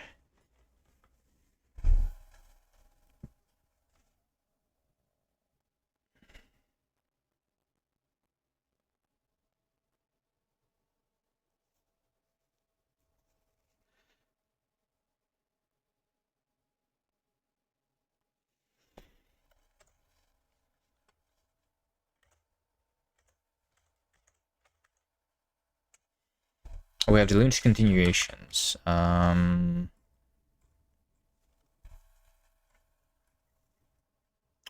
Expression type. No. Over here we are creating the closure. Oh, I'm actually not creating the captured if there is nothing that is captured. But in case of the continuation, I guess it is always going to be something. Captured type. So what's the captured type? Captured type not initialized for function. Okay. But there's an expression like this is the...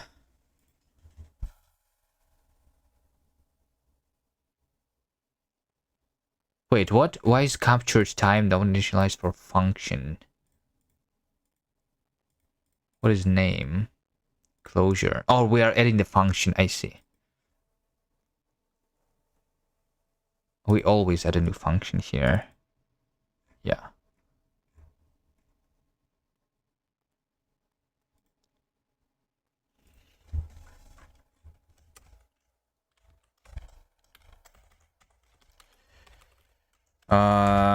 Capture mode captures token body.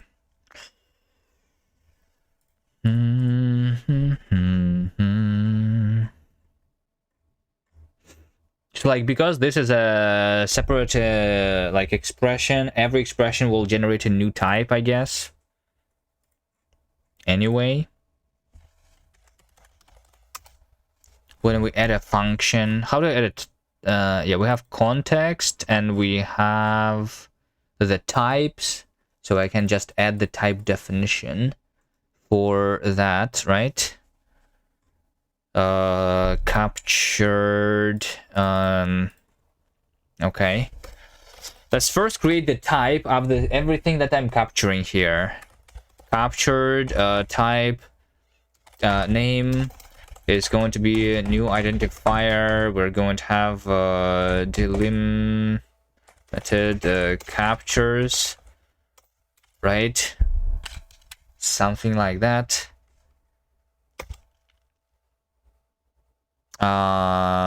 Captured type name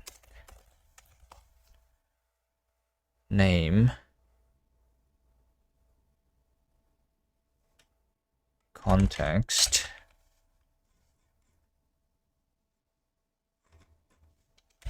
result types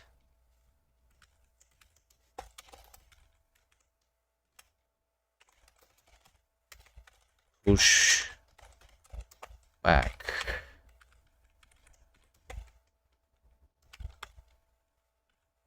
Captured type.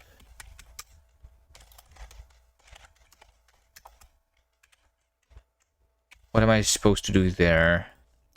This is the result AST. So we have types, which is a list of type definitions, which is just having name and definition. So yeah, we say that name is captured type name, and definition, and we are going to have a struct with fields being captured type fields.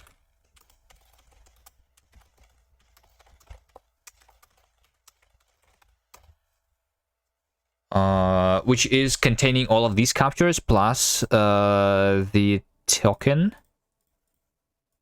right?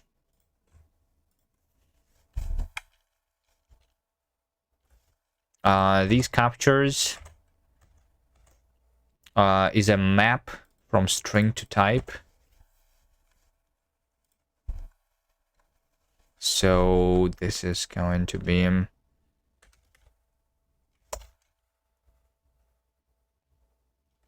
captures captures or the map iterate for we have key being the name and value being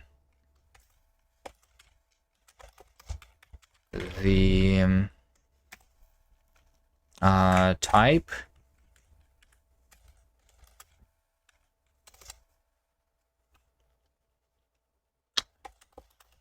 Captured type fields, push back field.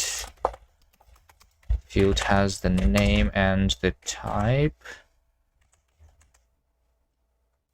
Field definition, we just have the type, right? And the type, so this is the intermediate representation type. I need to convert to a C type. How do I convert it to a C type again? Just convert the type.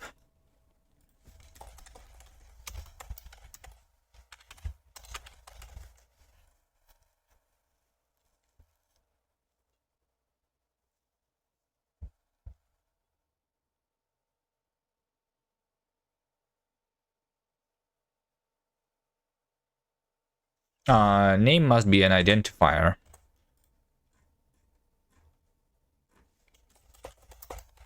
And this over here is a string.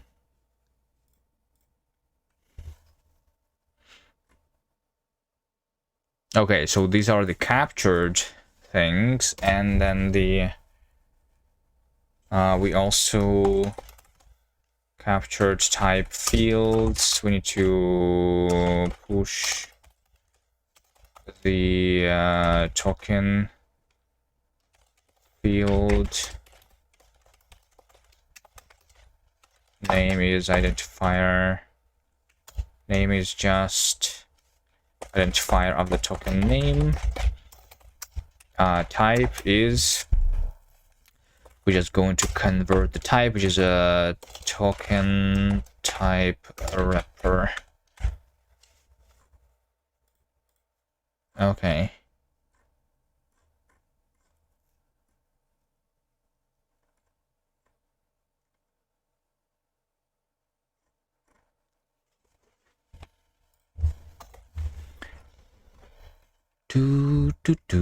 So I have generated that type. Now that I have generated that type, we also need to construct a value of that type, right?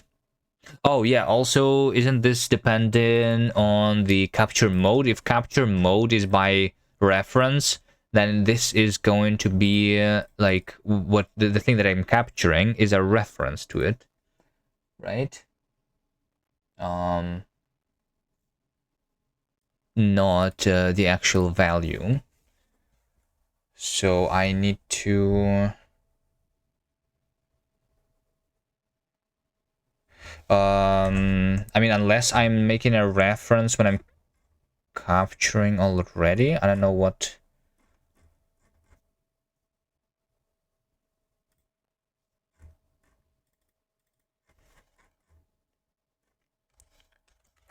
When am I even capturing things?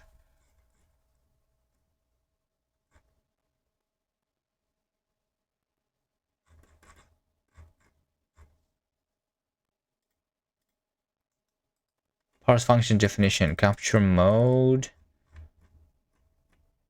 captures, found in parent. Oh yeah, I create a new scope, and if we found something in the parent, it means that it has been captured, right? So I need to also do this scope.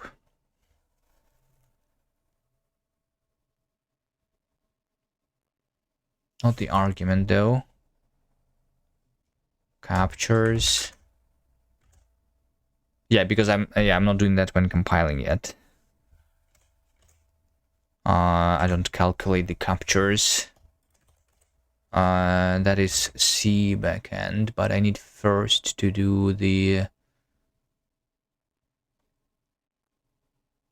that one is done in the expression, right? So when we parse parse the limited continuation, right? Because this over here, the limited continuation needs to have the captures, and we need the capture mode.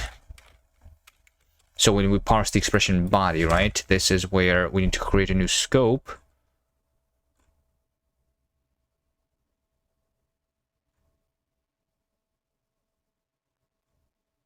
Yeah, I already created a new scope here. Because I add to the current scope the token, right? Oh, yeah, but this token is... Yeah, this token is there.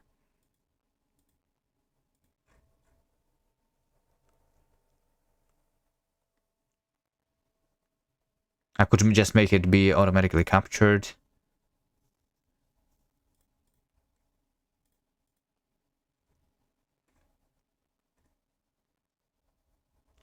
No, we don't want that, I think.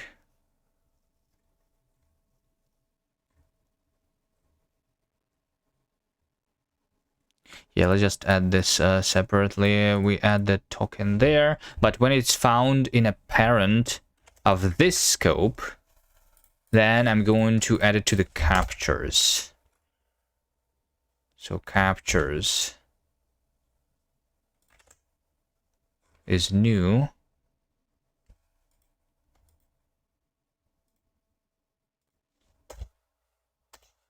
We parse expression like that. We return the captures, but what's the capture mode? I guess is the question. Capture mode. Let's just say by reference for now to do, and then we will need to modify that later.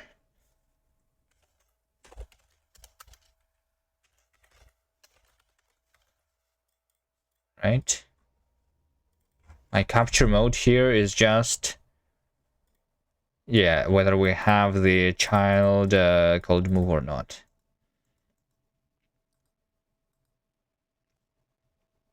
Okay. Yeah, but when I'm calculating the captures, it does not consider the capture mode at all. Which means that this is done when I'm doing it to C, when I add the function, right? Let's see here. So we have, if we do have a captures when I'm compiling a closure, then we are creating a new type definition like this, which is a struct with all of these things. Which we also make sure that all the types are defined, by the way, first. Okay.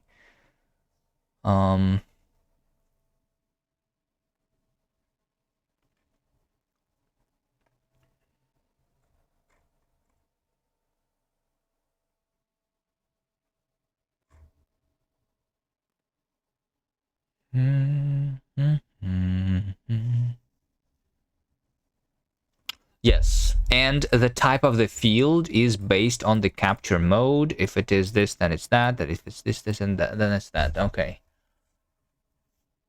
Makes sense. I just think that this maybe can be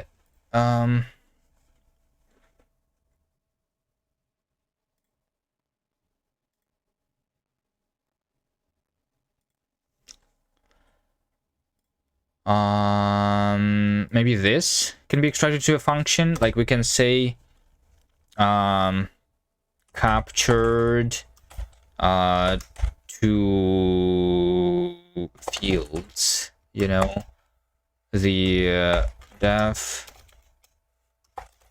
captures. So this is going to be a map from string to type, right?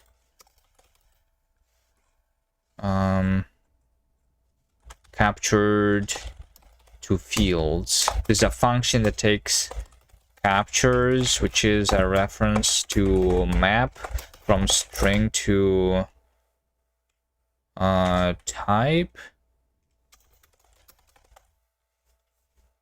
and this should return the list of AST fields, field definitions.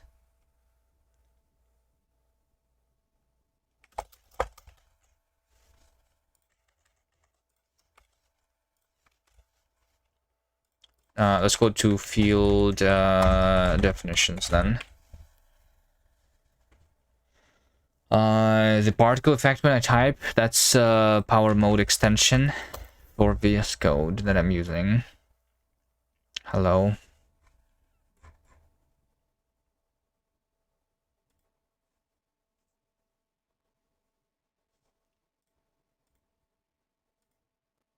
So now I can use this function to also convert the captures of that, right? Instead of making that, we say capture type fields is literally going to be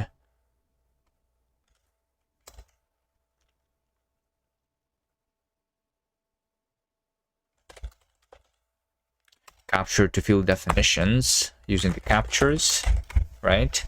And then, but then like, then we add one more field there, which is the token field.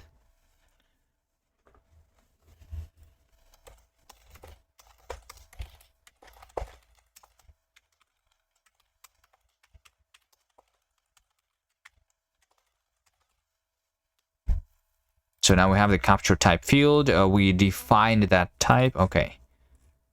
That is nice.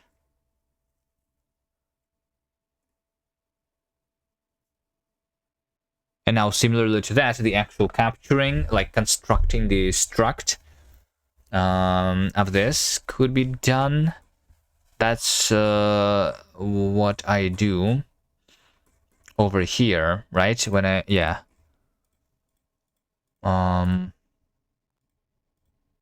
Yeah, that's what I do over here.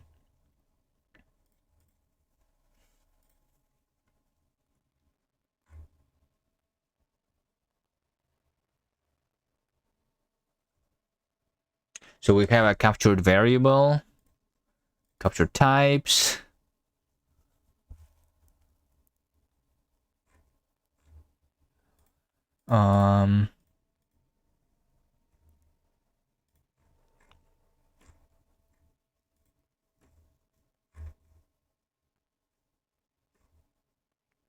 We let var pointer to capture type. Why is it a pointer here?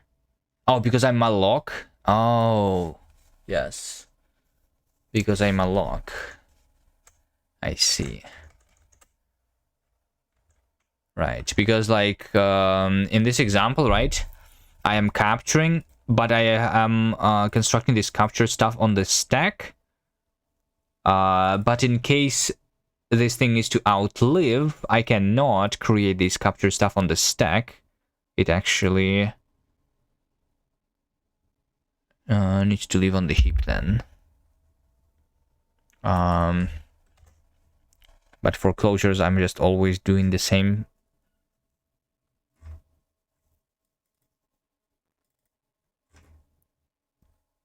Right now.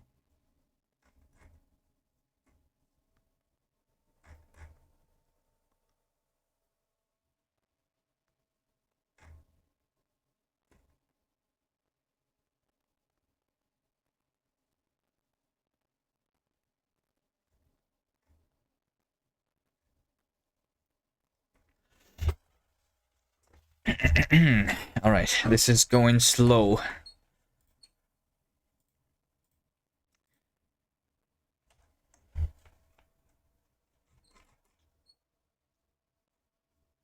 But I think we do the same, literally, right? So the captured is going to be behind a pointer.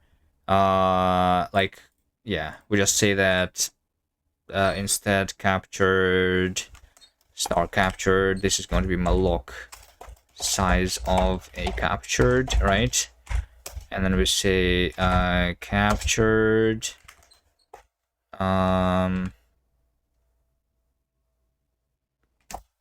is this, right? And then user data is not referenced, but just the capture, because that's already behind a pointer.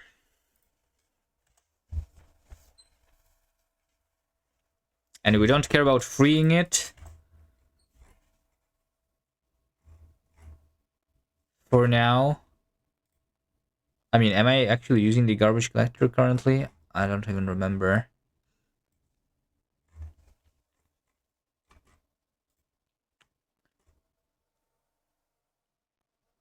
If I wanted to free it, though, that would be freed when? When the freeing the that stuff is actually pretty easy. It's at the same time as the coroutine needs to be freed when we just reach the end, I think. Yeah.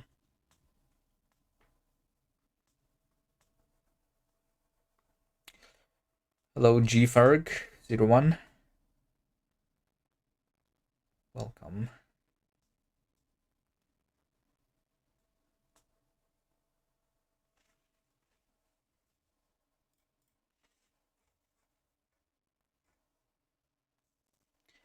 Yeah, freeing that is not that difficult. But that's not something that I need to worry about right now anyway. Because first we need to construct this thing, and I want that to be extracted into a function. So what would this function even be? I think... let me see. So I allocate it, and then I assign it to a compound literal. Oh, I am actually doing the compound literal instead of doing it like field by field.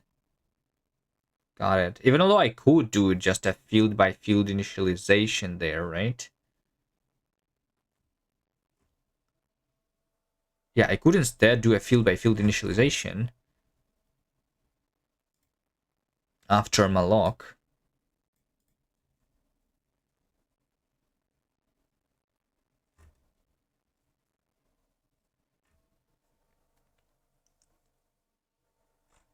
But it doesn't really matter.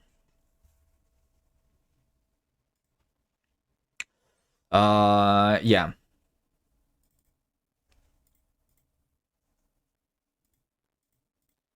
Over here we have the capture types.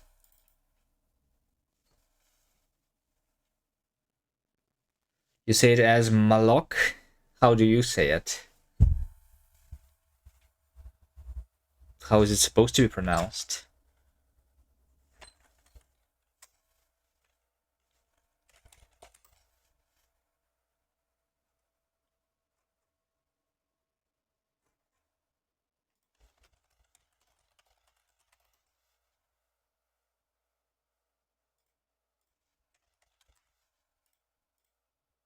Malloc.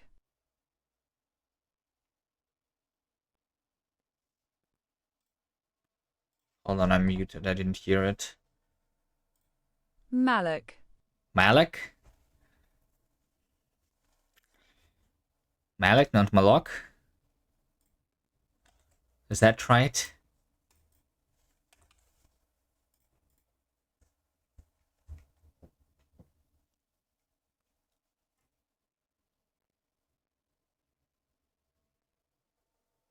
I don't know why I pronounce it like a malloc.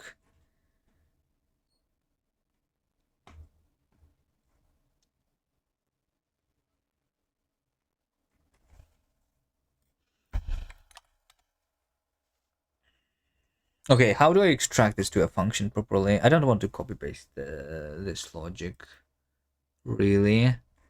So I think we want like to construct captured construct captured. So we have the we have the function definition captured. That's the thing that I need to give it the type. In this case, I make the type to be something weird, but yeah. Let's see. We can do captured variable. We can do captured variable, captured type, and the captured, right? So this is like the converted to C type. This is the identifier, and this is the list of things that we need to do there. And this would automatically do the malloc and doing this compound statement too. Sure. let's do that function. Const construct captured. That's going to be identifier. It's AST identifier, right? And then the type, which is AST type, and the captures, which is the ORD map from string to a type. And this should just initialize the variable. So we insert the statement, let var pointer to, so this is going to be like captured type, and captured var is what I call this.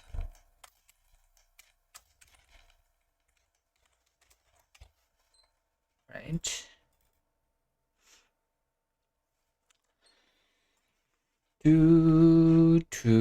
That is Vim movement? No, that is not Vim movement here. I'm using VS Code. I could open the Vim. I use it sometimes. But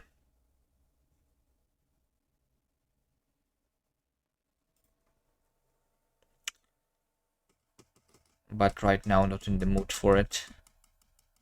Yeah, I'm not using the plugins. I don't care that much about the Vim keybinds. I can switch back and forth easily.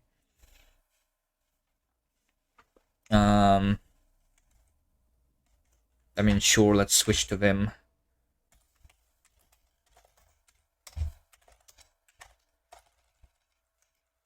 What was I editing? The C.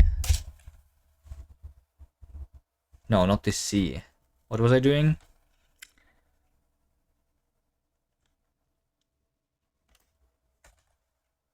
I was not doing the C backend yet. I was doing the compiler to minicast, parsing the expression. No. I was doing the C already. Yeah, over here.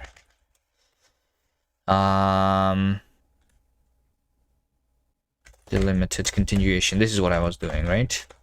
So I was making. I was extracting that into a function, construct captured, and now I can do construct captured too. When I'm constructing the continuation, right? So we have the captured type, which I just created, right.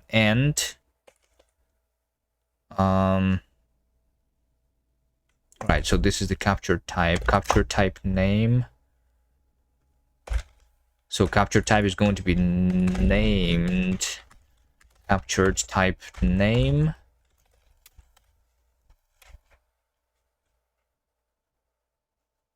Captured virus captured, new identifier we constructed, but this is not the function definition because it's not a function definition. This is another thing. Okay, so that's the first part. We construct the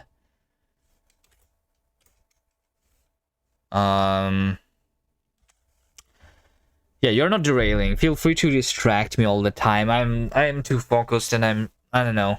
I am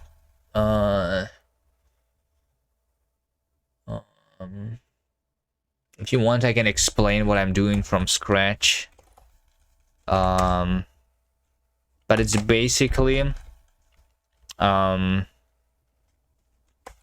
mean, I'm making my own programming language, right? And like it's where I'm working on the delimited continuations. So I was coming up with like how it should work, and this is my current idea. So we have if you are familiar with scheme maybe and shift reset stuff, I think that is supposed to be similar.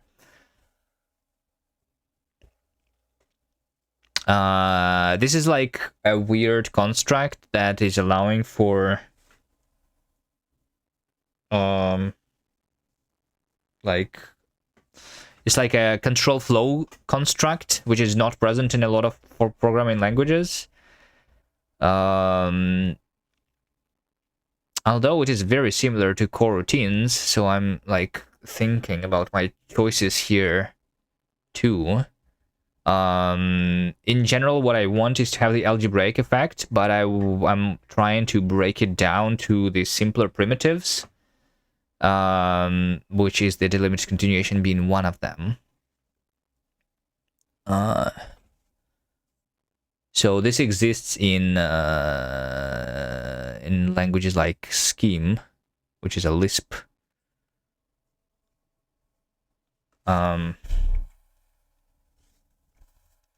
And the algebraic effect so you have not heard the algebraic effect before.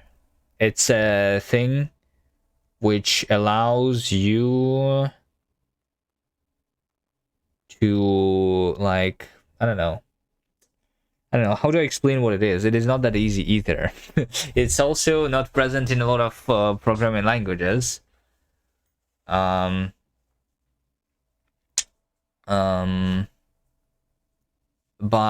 I guess this, I'm really bad. I need to get a ready answer for how do I explain the algebraic effects for the rest of us.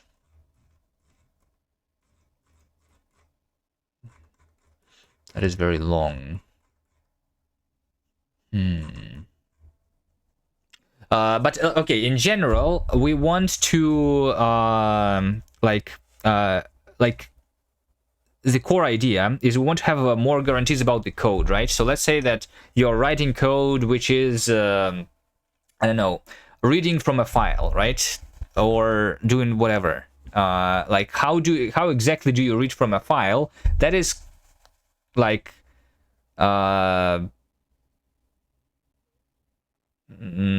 like you can just call the operating system API directly, right? But one of the things that is potentially not going to be present is like, because it depends on the operating system, right? For example, when you compile for the browser in the WebAssembly, you don't have access to the file system, right? So we start by this idea that we want to annotate the functions with extra like requirements of what they need in order to be called, right? So if you want to read from the file system, you need the file system to be present, right? That is already kind like there's this idea of like capabilities that is seen in some libraries, I guess. It does not even a language features. It doesn't have to be a language feature, right? Like you can have the file system to be literally an extra argument which is passed to your function, right? So yeah, it is like an abstraction layer, and we want to be abstract over the file system, and we want to be able to instead of using the actual operating system, sometimes you want to use a virtual file system. So you, like, in a specific code, you want the code itself to not be aware of those like implementation details, right? But you want to provide different implementation details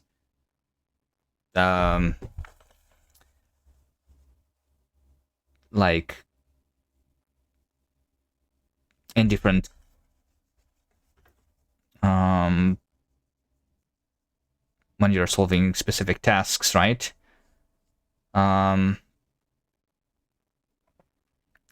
So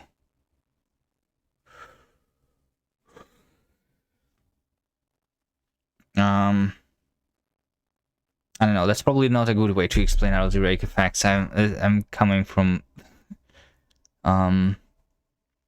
but yeah, like in general, imagine if your functions were also annotated with the things that they can do, right? So what can the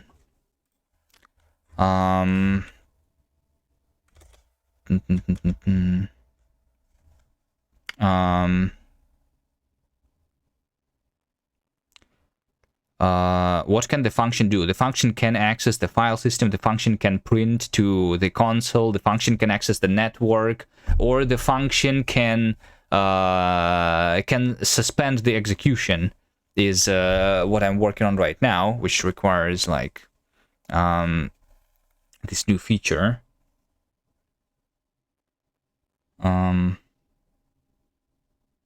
I'm really bad at explaining, I'm sorry. It's been a while since I was trying to explain that. Maybe I can find some better article. I think I really liked the maybe in the anti language, this guy was doing some blog. Anti lang over here. So that's another language which is trying to explore the algebraic effects. And there is a blog, I think, which says why algebraic effects. I think this one was nice, but I don't remember. These are the other languages that are exploring this idea. Coca effect, F-Flix. If you, I assume you are not familiar with any of those.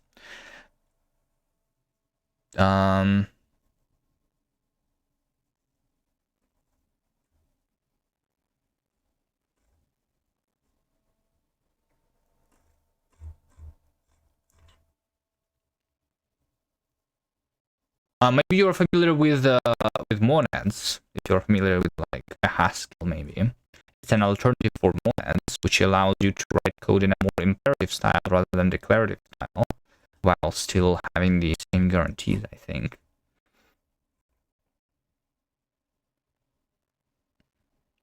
Mixstarter. Unfortunate.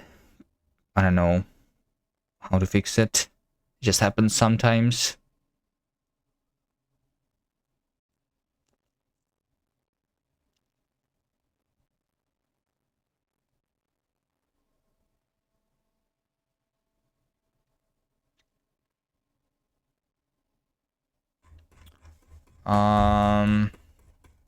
I'm not going to like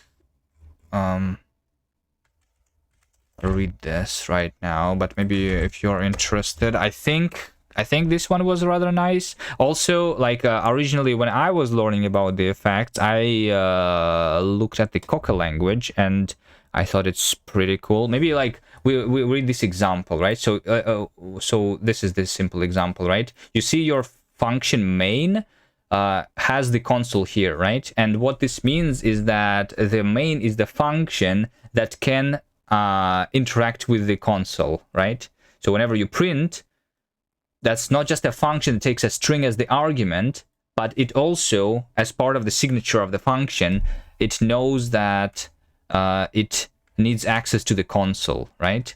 And also over here you can have your own custom like things that you can annotate your functions with, and yielding, I guess, is something that you should probably be familiar with from other languages.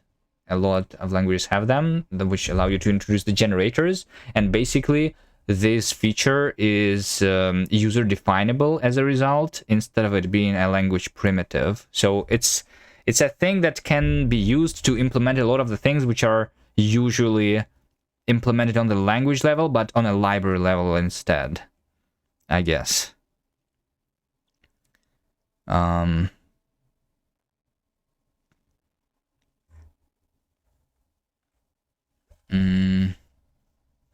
Function injection.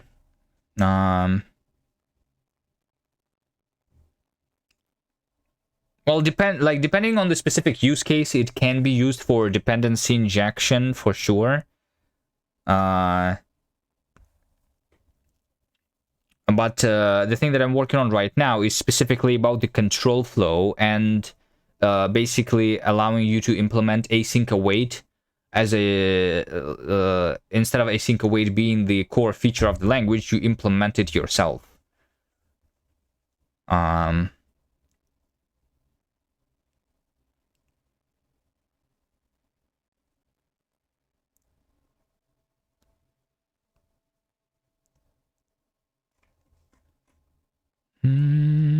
So effect handlers let you define advanced control abstractions like exceptions, async await, iterators, parsers, ambient state, or probabilistic programs as a user library in a typed and composable way. I guess this is the short way to say what effects is, maybe.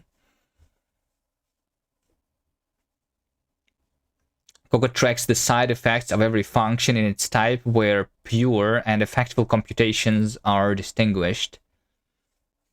The precise effect typing gives Coca rock-solid semantic backed by well-studied category theory, which makes Coca particularly easy to reason about for both humans and compilers. Yeah,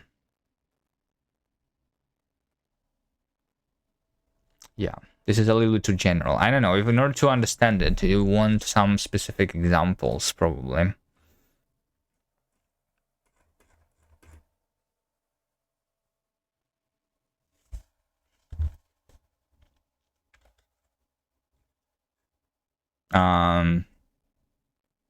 So the example that I was trying to do here is the generators, literally, right? So implement the generator as a library. So what we want is to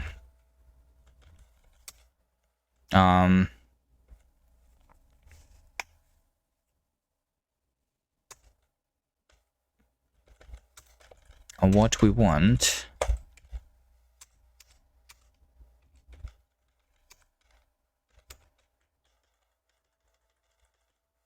this is my little C example.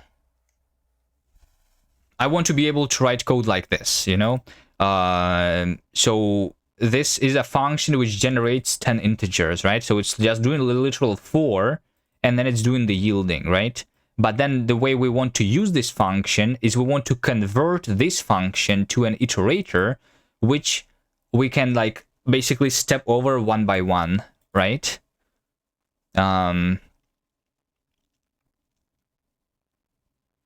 That's what I was trying to do, and as an example here. So you have a, so like normally in order to do that in a regular, like the classic solution is you instead of doing that, you create a state machine, right? Or whatever.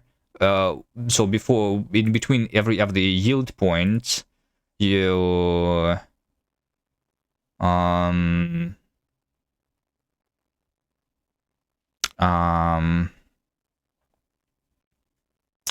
like the other way of constructing the iterator of 10 integers, I guess, right? You just have this struct like we can have a struct like the current state of the generator is the current number, right? So we just say here int I, and this is the my state, right? And then we say void next, where we have the state state. No, this is going to be int next, right? And this is just going to say that int result is state I and state I plus plus return result, something like this, right? So, but rewriting your code from the regular imperative way to a state machine is a lot of manual work, right? This is basically the whole reason why async await was invented, I guess, right? If you have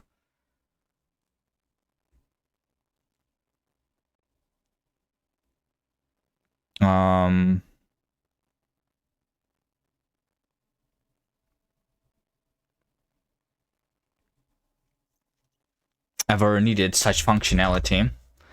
So this allows us to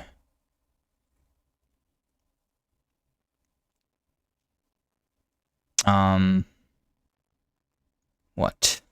We just want to be able to write code in a familiar way, I guess, without needing to rewrite it.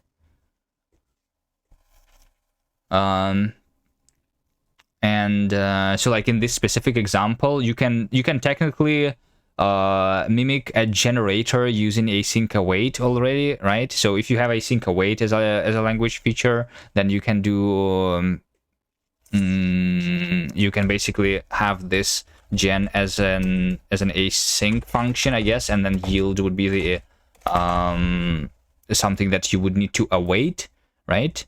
But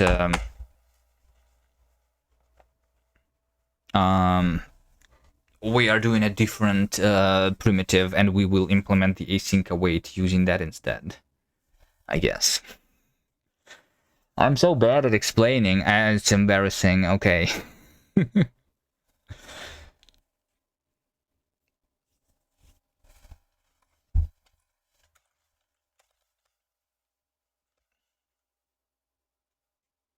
Maybe I'm just tired.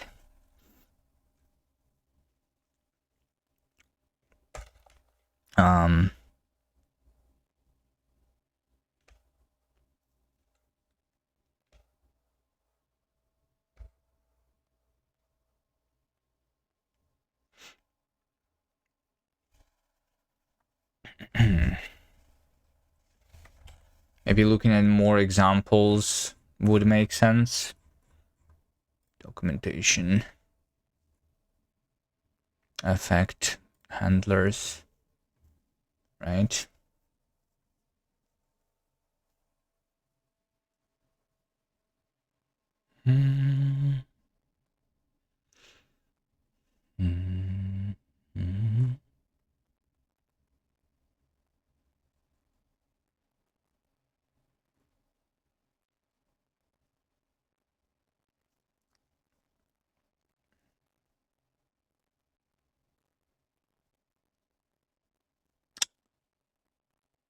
I don't know.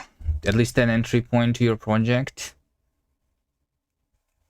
to understand motivation.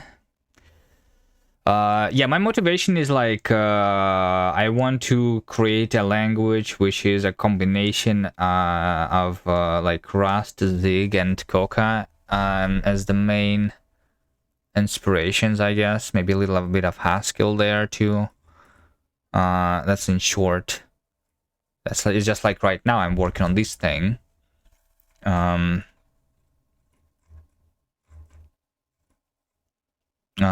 right now in my language it is not typed. I'm just making the runtime for it, I guess, so that we can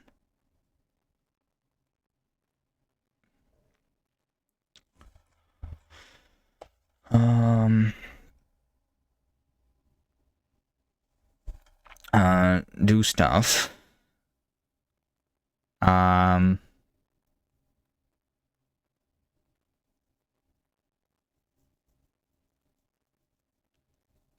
Yeah, I think this is like the last feature that is missing. So right now I have cast, which is the main language, and then what I'm working on is the minicast, which is an intermediate language, which is transpiled to C. My main language was transpiled to JavaScript, and I was abusing the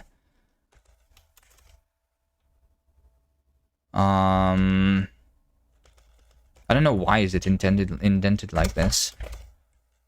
That's I'm using the Clang FMT, I think. I don't know why would it format it like that. That's the automatic formatter that's doing that. That's weird.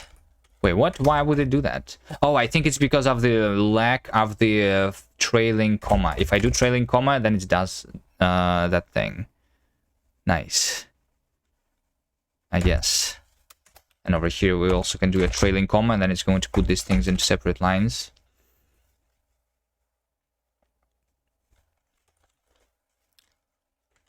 I think I'm not getting anything done today. I mean, at least I got this C example of what I am supposed to transpile the code into.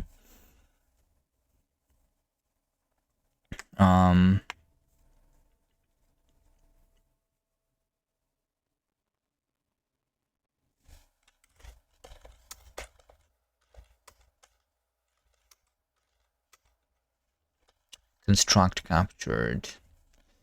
Can I just yeah, let's just, you know what, let's just return void, just so that I see something here. I will return void here, and I will return void over here.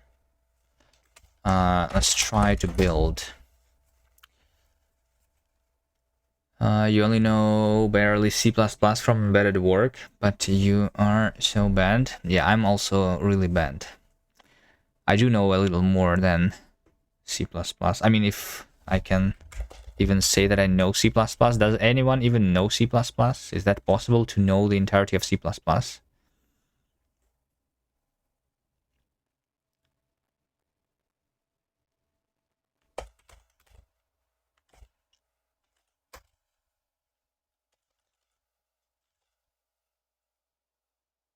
Oh, it's called captures, not captured. I see.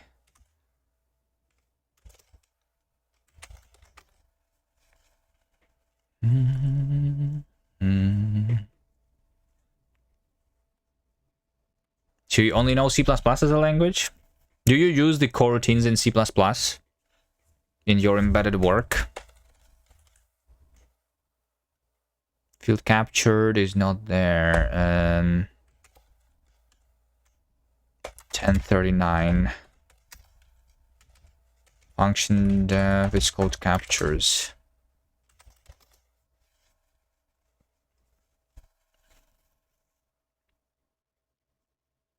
I just want to see some code that has been generated.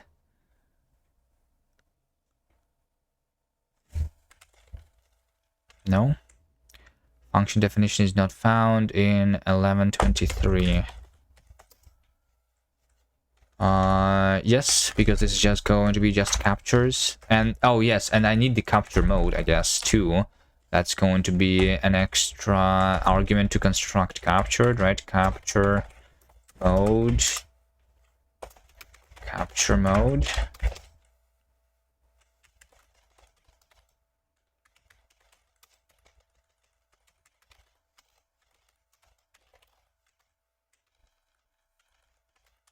Function definition, capture mode.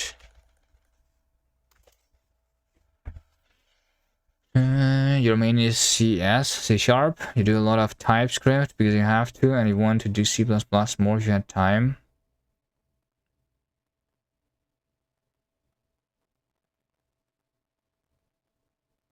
Oh, I see.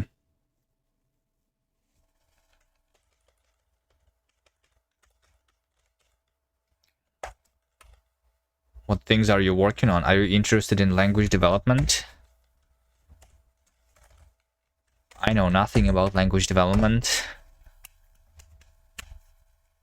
And yet I'm doing somehow. Sometimes we go and do more progress than what is happening today, but I mean, it's not too bad. Here.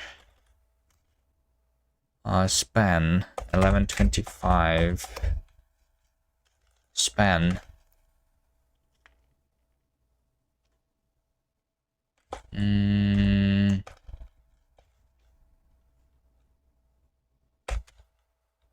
Span.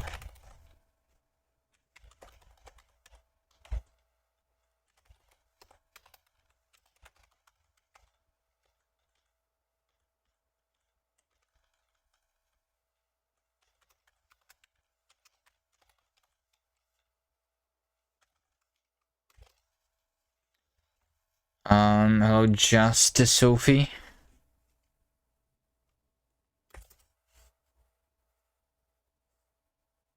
Oh, I think I remember now why I don't use the NeoVim. It's like the NeoVim is spamming the language server with a lot more things, and that is like I have not implemented the debouncing properly, so I parse every keystroke, and I'm like also like everything is very slow in the current implementation. So yeah, you see how like it did this squiggly red line after like 30 seconds instead of immediately.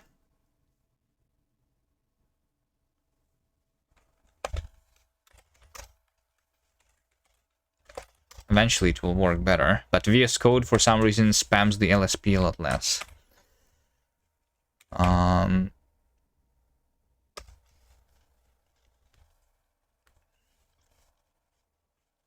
Has the Rust and F sharp feel to it? Yes. I guess.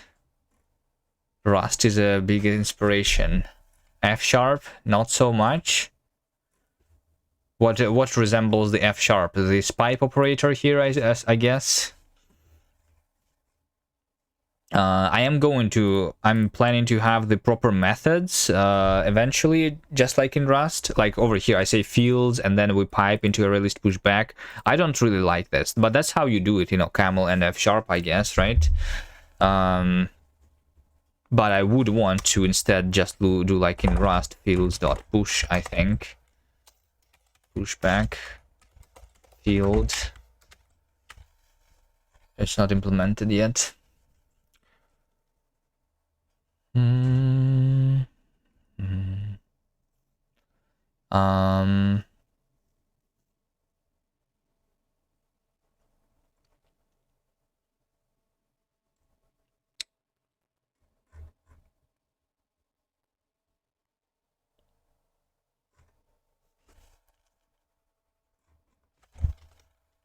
Just build continuous.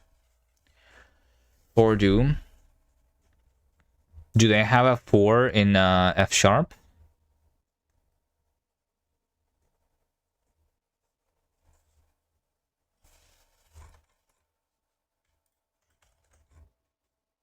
I thought they are supposed to use the recursion there instead.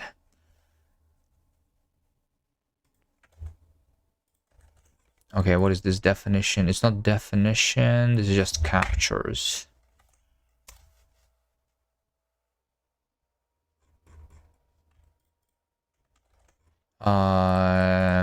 Captured to field depths. Oh yeah, this also needs the capture mode.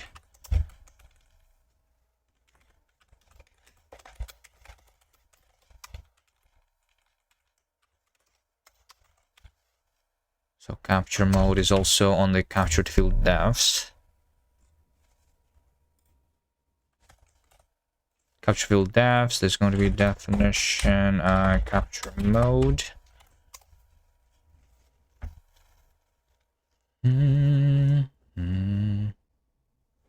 For do is an expression, not a statement in F sharp. Well, I mean, for me, everything is an expression too. So it's not that different. It's an expression which returns the unit type.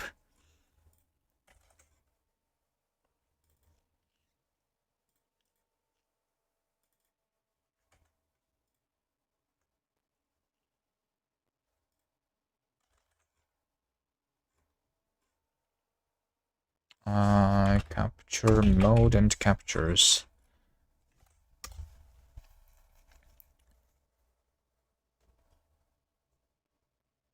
Okay, it's compiled. Let's see if it works. Just see. Well, I mean, it will not work. I just want to see. It's not going to compile. Oh, no, we don't even get to see. Function type was not defined. What does that mean? Panic over here. Wait, what? Function type was not defined. Function type was not defined. Is this? Oh yeah, because when I convert the type, it needs to make sure that it's initialized. That it is, yeah. Converted the type. Convert the type, token type, expression. Does it mean that I have to do make sure all types are defined in the token type wrapper?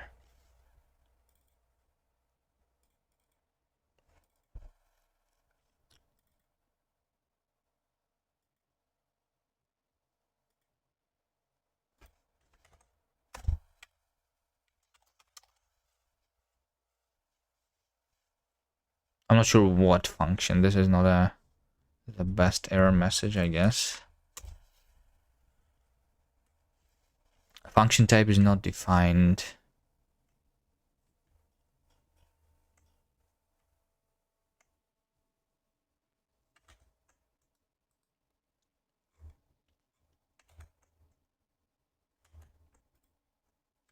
Function type was not defined.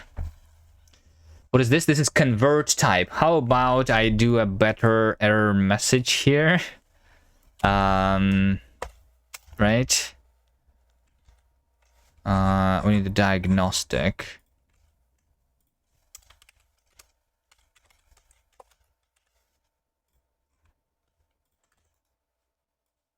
Like that.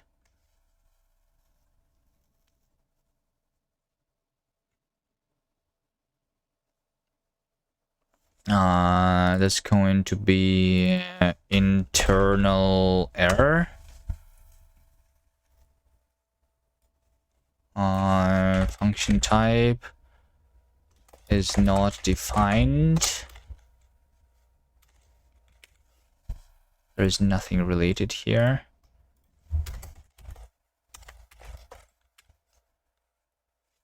Don't just want to trail dump. What is trail dump?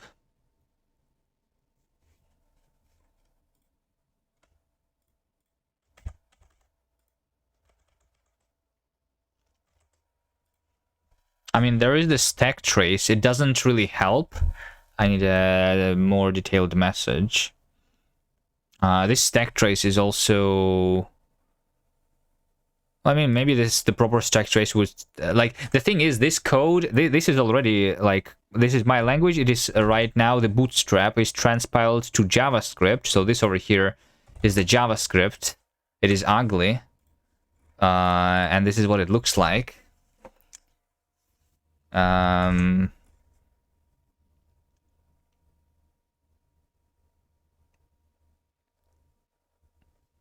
is the source map, but I think it is like a little weird because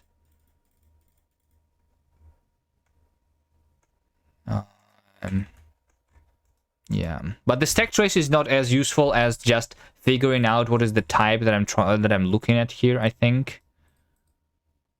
Anyway, oh, but there is no span. How do I do that? I guess I just panic.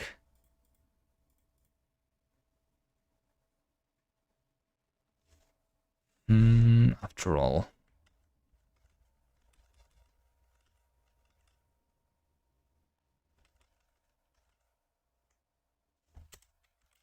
Panic.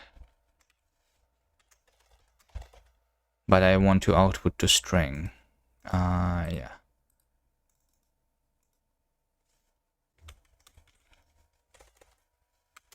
I don't have string interpolation yet, but we can convert this.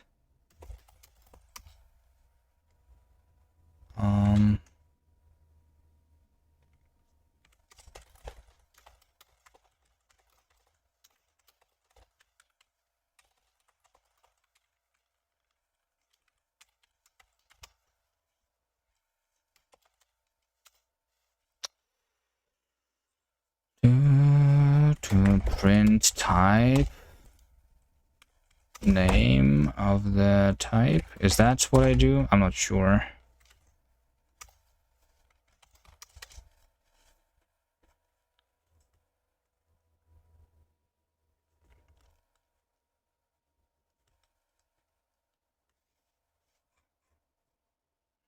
You've experienced the Rust debugger.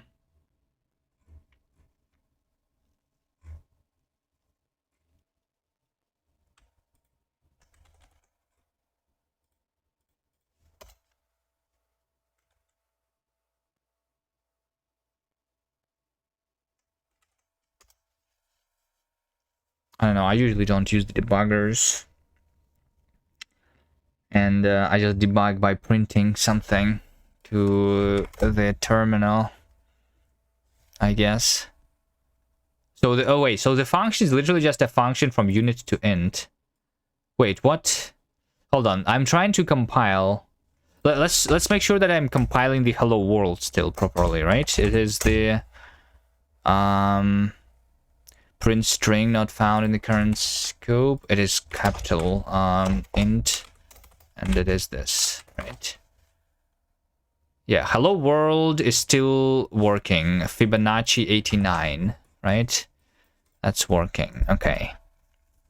So it is specifically about the delimited continuation here.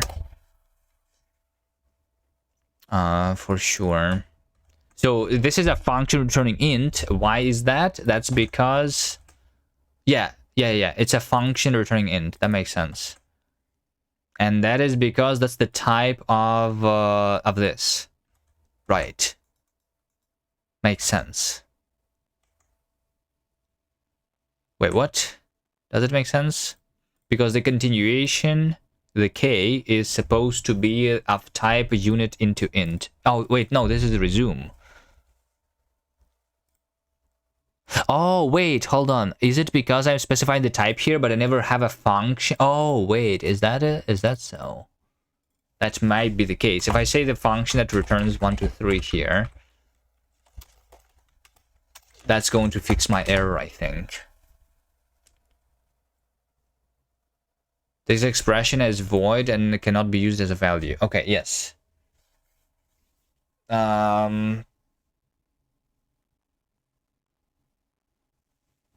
Yes.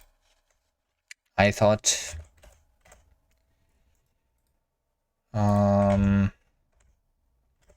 That's not what I need to do.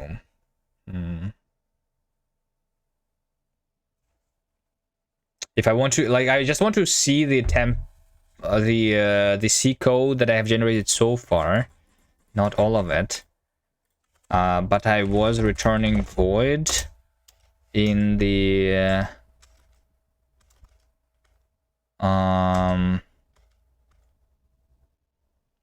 yeah, over here in my continuational stuff, right? I'm returning void, but this is being checked then before I see the C code. I just want the C compiler to fail instead. Can I just return like uninitialized?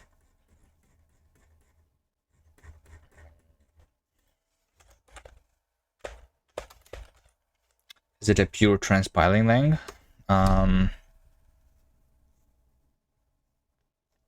The bootstrap is transpiling to JavaScript. It also has the interpreter, so I guess it's not pure transpiling because the interpreter is also a target. And then like and then using the bootstrap, I have written the minicast, which is transpiled to C. And I'm planning to transpile the cast to minicast and then to C for more performance, which is still not done. And then in the future we'll have the maybe we will do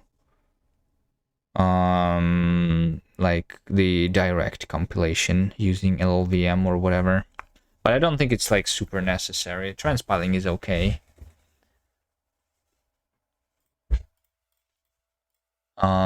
But it's supposed to be like I'm trying to be like target independent as much as possible.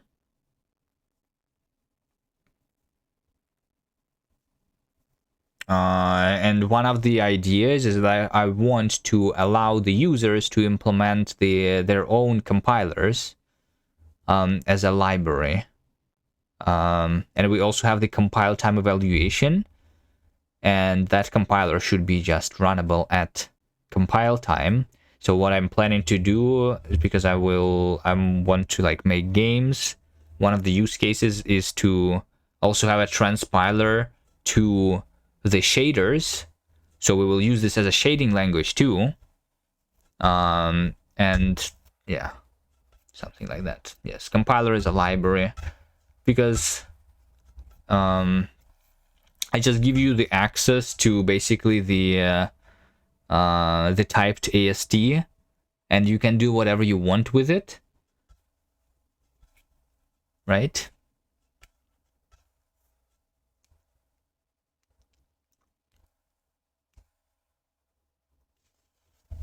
So you have access to all the type information, to all the code, and you just write a function that is converting that to your target.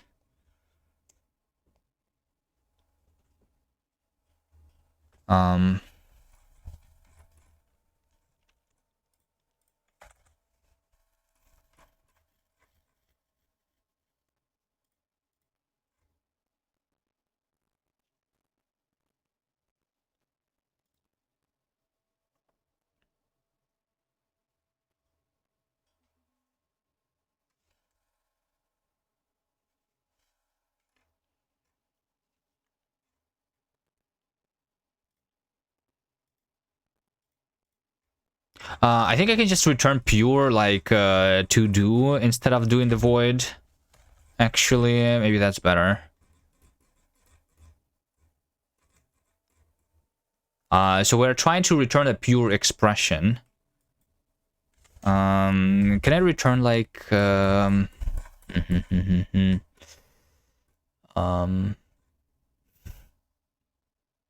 what is a pure expression? Const pure. We have span and we have expression. Okay. St expression. Void. Place. Can I have place of a variable?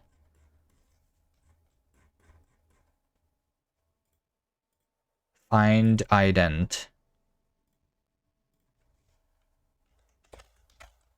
Find ident. This returns a place. No, I don't want that. Ident expression. Ident. Okay, I guess I just like hard-coded here. It's okay. We return span and expression is some identifier to do. How about that? I think, yeah, that's pretty simple. I guess we do it here and here.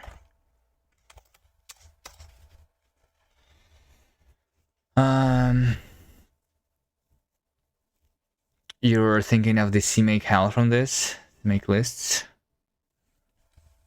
I'm not familiar with the CMake hell much. Unknown type name mkokoro. Okay, yeah, there we go. So this is the C compiler. Let's see what I have generated, right? So we have the delimited continuation token, which is returning the int. This just contains the coroutine. Where's my actual code that I have generated? So here's my main. No, not that main. Minicast main. Main is main function. There you go. Right, so this is the actual function that we do. So this is my resume. Right, so this line of code, when I say that resume is this function returning int 1, 2, 3, is just this. So this is a function, so it doesn't capture anything, and this function is just returning 1, 2, 3, right? And then we are creating the captured for the continuation, for the delimited expression, and we are capturing the resume here like this. Okay, that's good. Then we have x is to do, right? And this is my x, so this over here is a to do. Okay, nice. This sounds good. The only, so in addition to do, we also have mkokoro is not there, which also means that I need to add an includes, right? Yeah, I need to add an include of minikoro.h.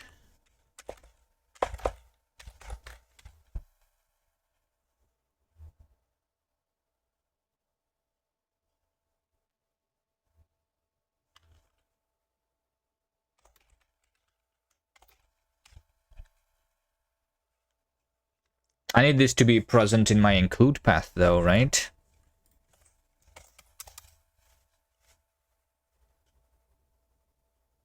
I can also embed it probably instead of including it.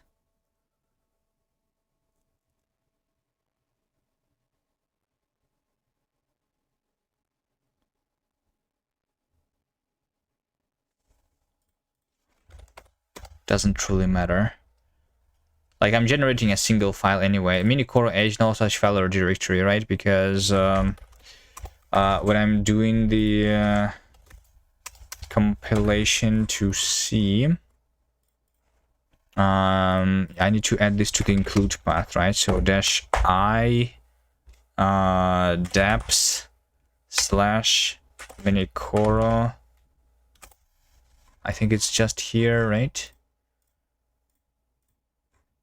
Deps minicoro h. It's literally just there. And now we just have the to do, which is undeclared. Okay. All right. Progress is happening.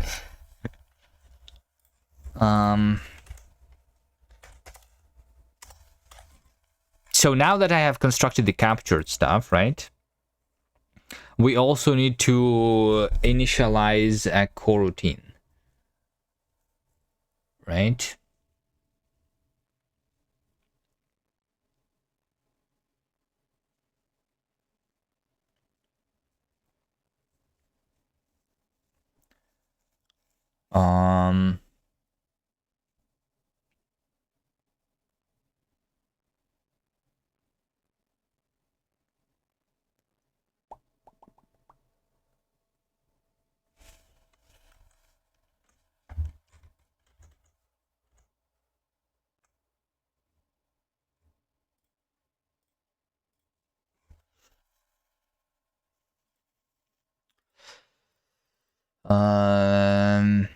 Just do this as a raw code, I guess, right? We do mcodesc init. This needs to be a function there, and we need to generate a function like that.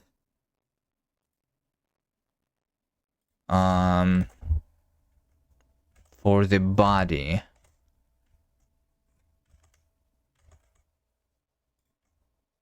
Okay. All right, let's see. Body function identifier. We need to create a new identifier called delimited body or something.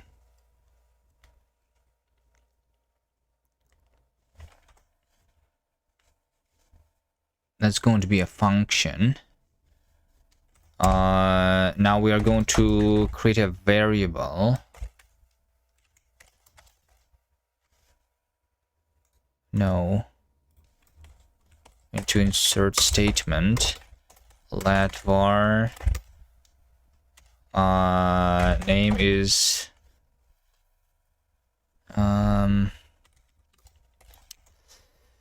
okay, we need to create the descriptor first, right?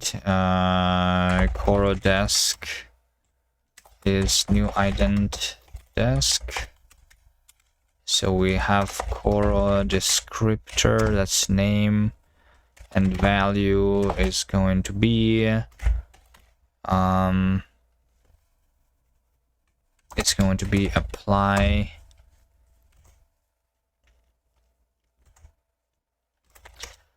the function is just going to be raw mcodesc init. The args is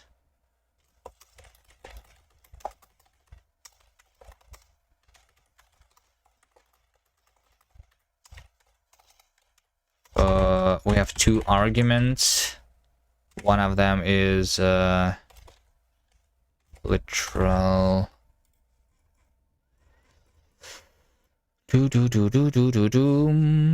literal int 0, and the first argument is just the identifier, which is a body function identifier.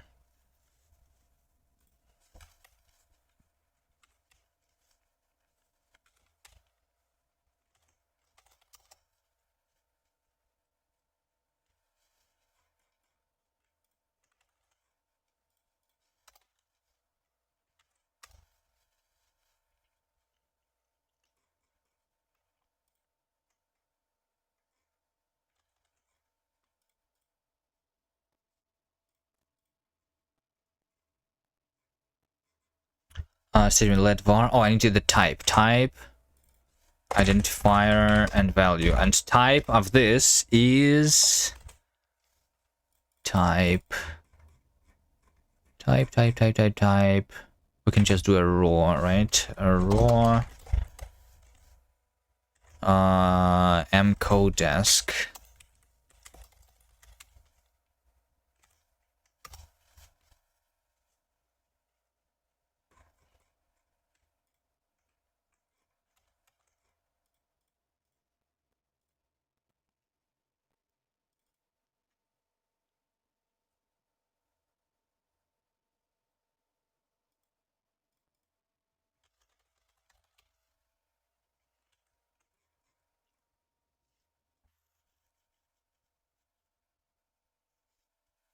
Oh, value is optional there when we do a let var, so we do like some.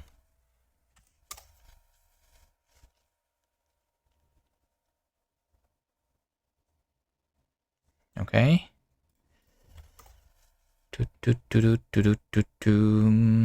Delimited body is undeclared. All right. So we have not created the function, but this is what we do. Descriptor 64 is that. Okay. That is nice. Next, after that,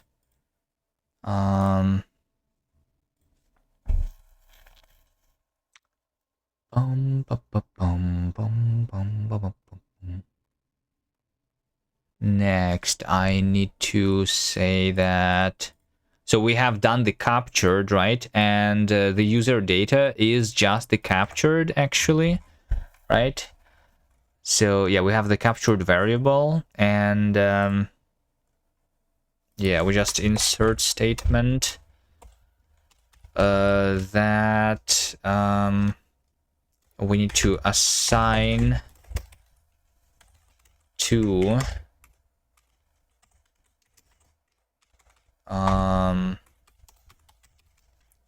assignee is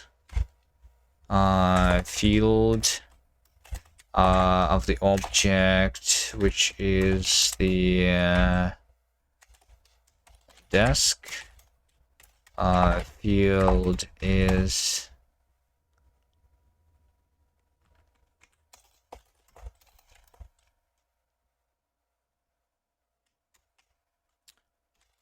Field is user data, and we assign the value,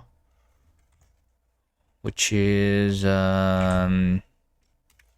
identifier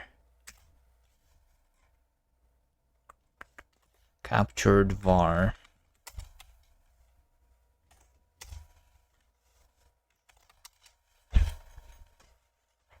All right, let's just check after every line that I generate.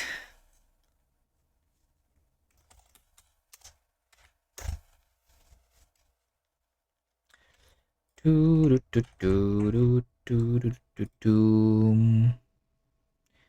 what is this? Why does this say expected expression? Is this not the correct code? Can you not have a dot? Oh, because this is mcode desk, right? It's supposed to be desk 64, actually. Object is not that. Object is identifier descriptor.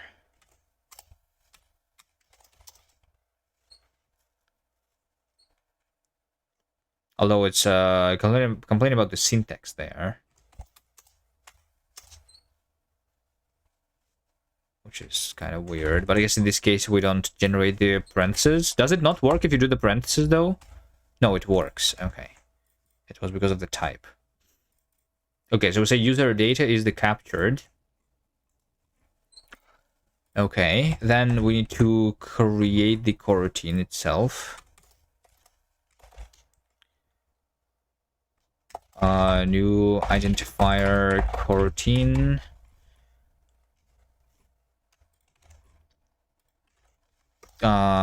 So once again, we insert the statement.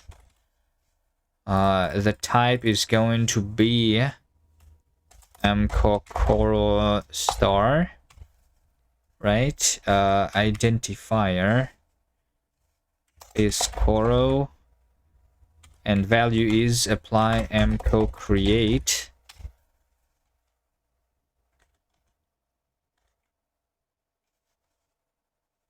Oh, it's not that. We need to create this variable first of mcoro star. Coro value is going to be none. We create an uninitialized variable, right? And then after that, we are going to just have expression apply function mco create.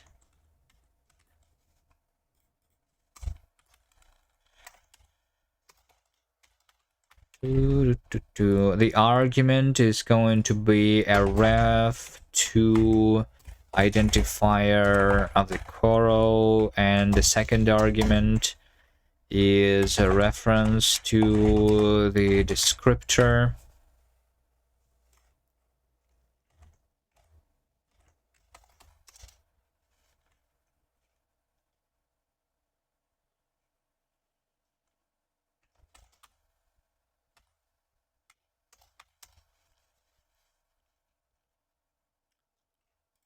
All right. Right, so over here we call mco create this. Since this is the result, I might want to assert that this is that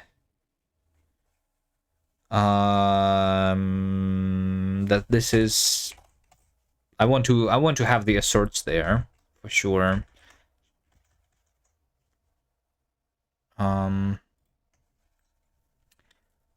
So I kind of want insert mco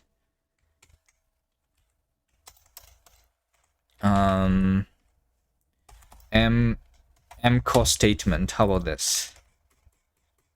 We create that function.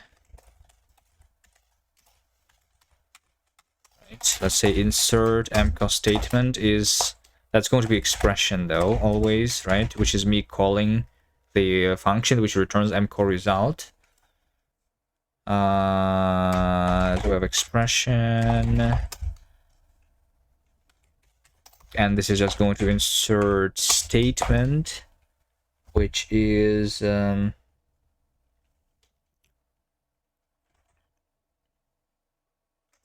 I have in this AST the equality operator? Expression. Yeah, I have equal.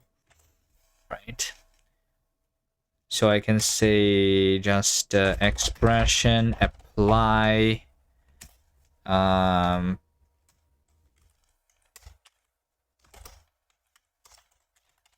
apply function is assert, and the args is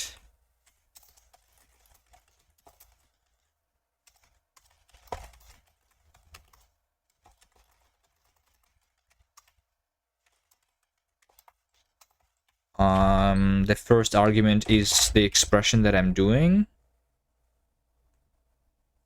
and the second argument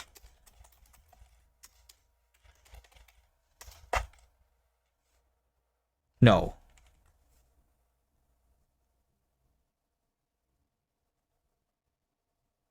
There's only a single argument, and that argument is the equal we do the equal.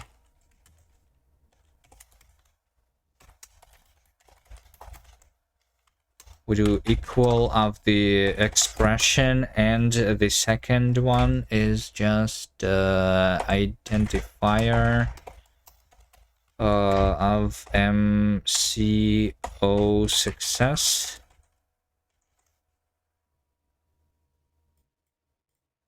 Right. That works, I think.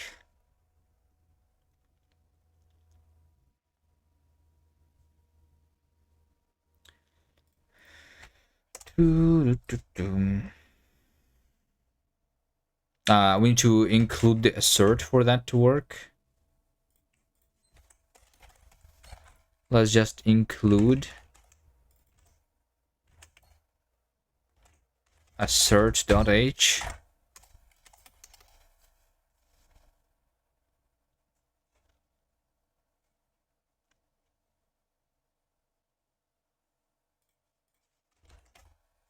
Wait, is assert, by the way, is assert supposed to be like optimized away? If I want to make sure that the code is working,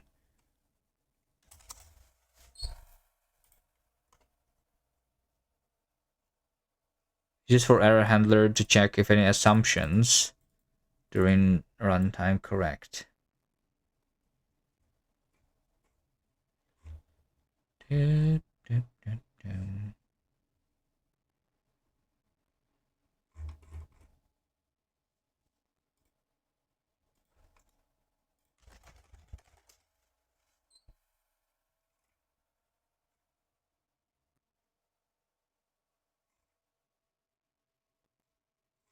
Am I imagining things, or is the assert not called?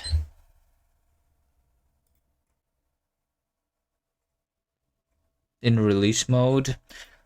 See assert release.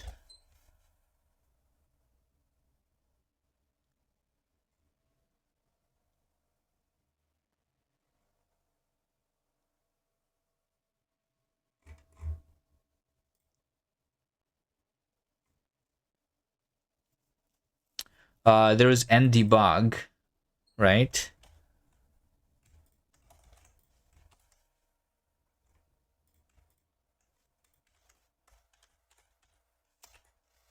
If ndebug is defined, do nothing.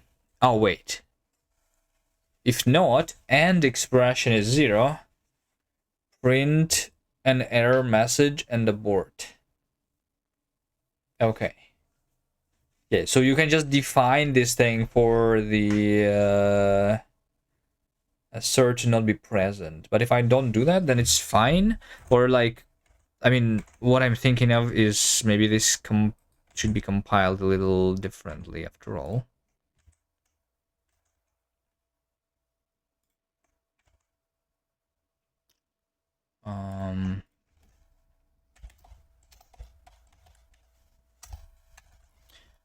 Instead of inserting this into a signal statement, we can after all say that result var is new identifier result, let's call it MCO result, and then we say let var type is MCO result, identifier is result var, and value is some expression. Then we do that first, and then after that we do the assert in a separate statement. So this is going to be also identifier result var.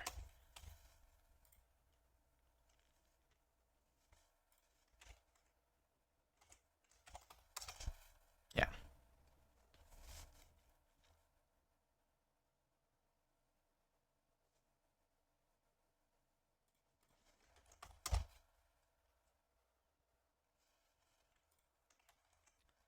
Right, so here's what we do. We say mco create, and this is potentially can return something that is not success. Okay.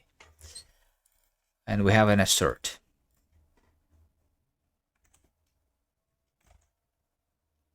Nice. What is next? Now that I have created it,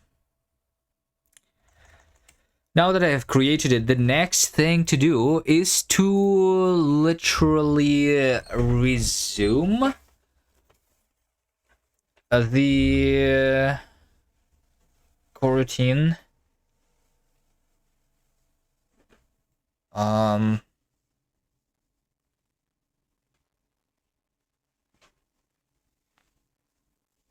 Right. Resume the coroutine and then get the value back. And that's it. That's it for this. And then we just need the body also to be generated. I'm getting there.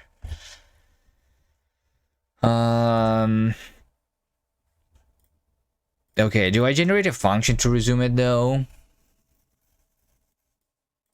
Might as well do that, right? So for every type,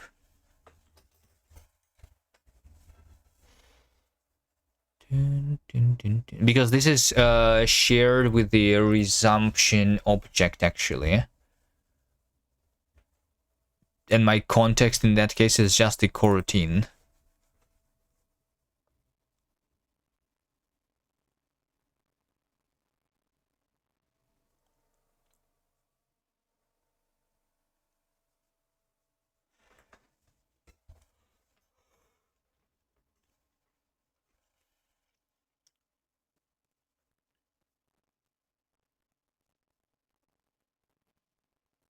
I think it's just not just the coroutine, right? Don't I have it in the runtime over here, right? We have the delimited continuation token, right?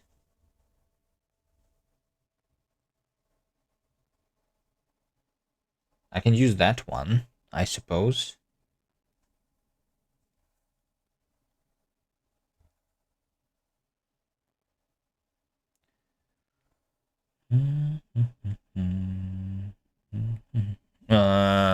Should I write this in minicast then, by the way? Because I could.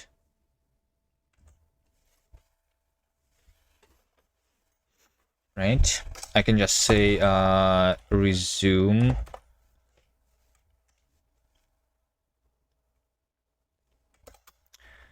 I can say resume delimited continuation with the result of type T. So this would have the token, which is delimited continuation token T, and this resume is the function that returns T, right? So what I need to do is I need to create that token, by the way, there. It's just in this case I skipped it. In that example, no, I did not skip it. I did not initialize it. That's right. But I think it is present in the type. So if I go here, this is my captured stuff, right? I'm only initializing the resume, but we also have the delimited continuation token returning int here, right? Which I need to initialize to.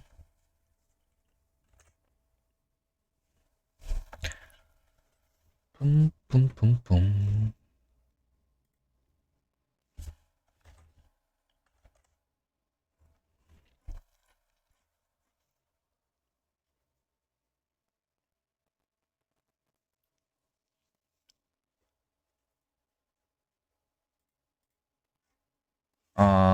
Okay.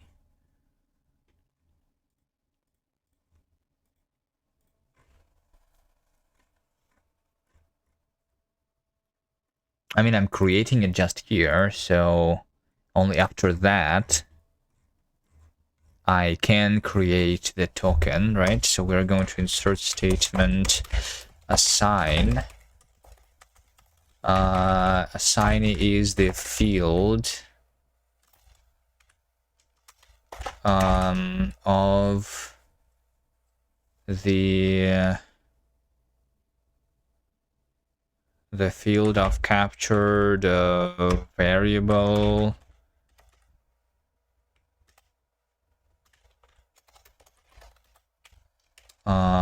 behind the pointer, the field.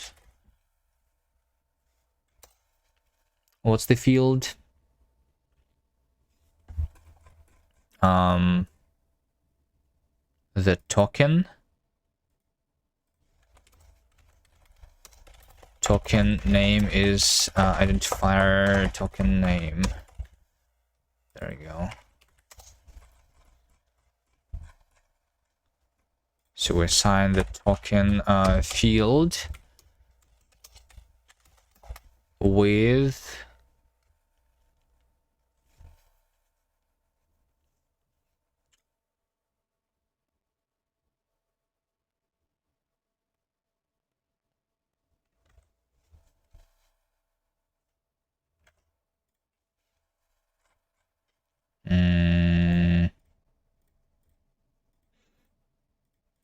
and compound literal.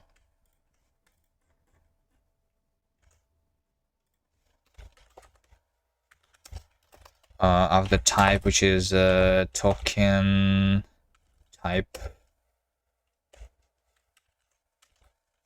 convert type, token type wrapper.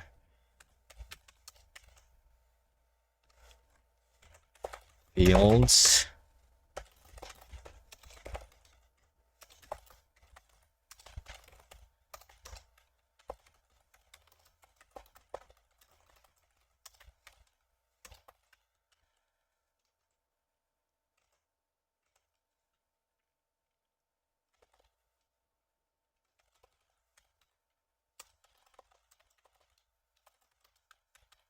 We have the coroutine field, which has the name.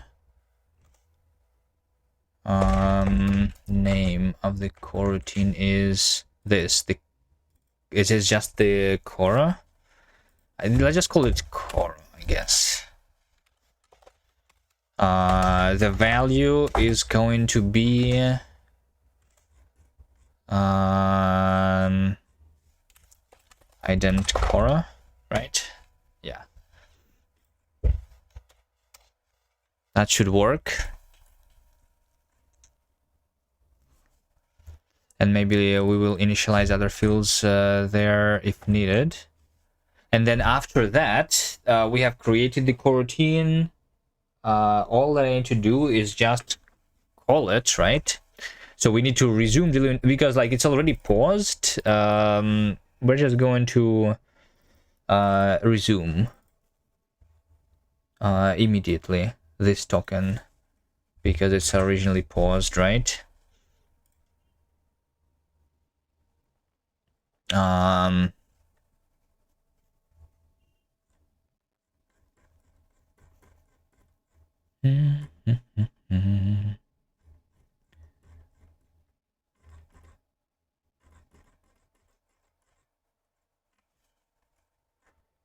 So that's what we return, right? We return applying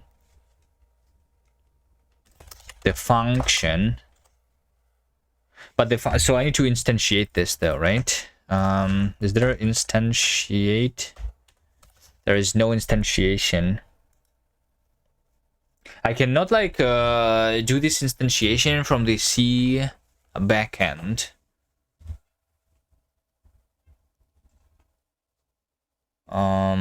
Which is unfortunate.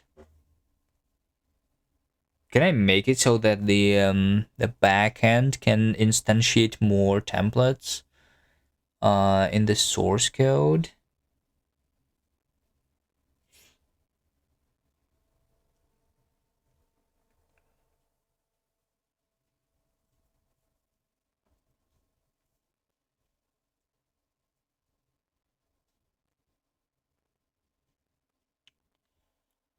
No,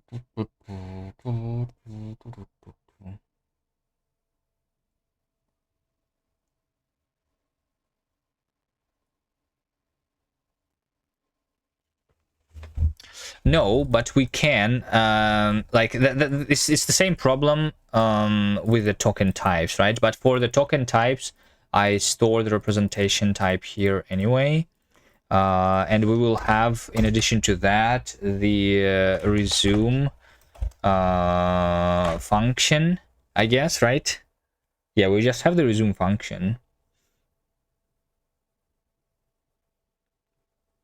We just performing the actual resumption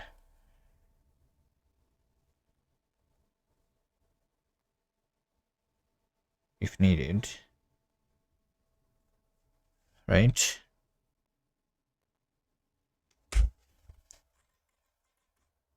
So the function is going to be identifier resume function, and the arguments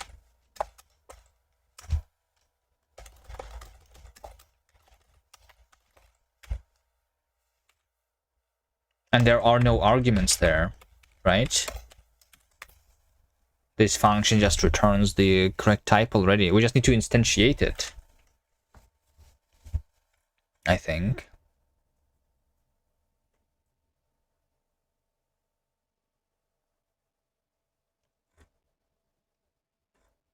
So it'll be in the types, delimited continuations. This should be resume function, which is a string,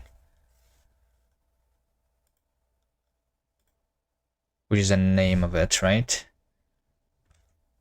Okay, and that is supposed to be initialized over here.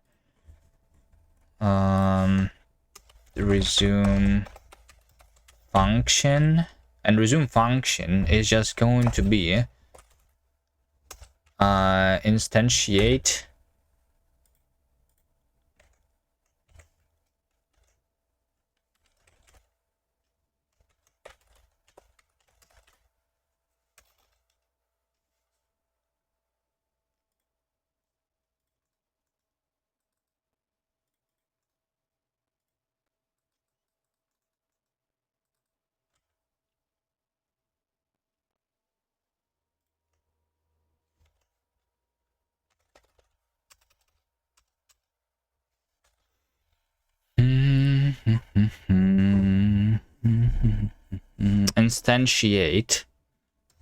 instantiate resume.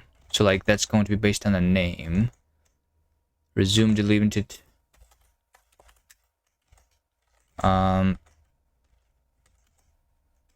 continuation.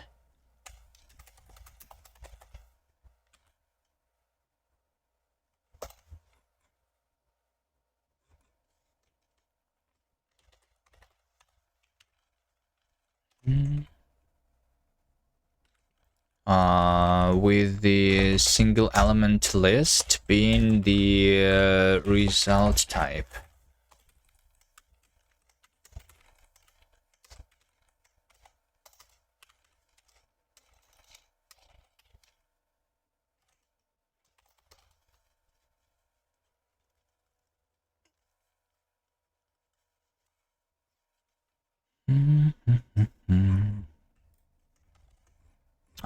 It doesn't work. Yes, because it's not the instantiation, right? Instantiation is not a string. Instantiation has the field though called name, and that's what I care about.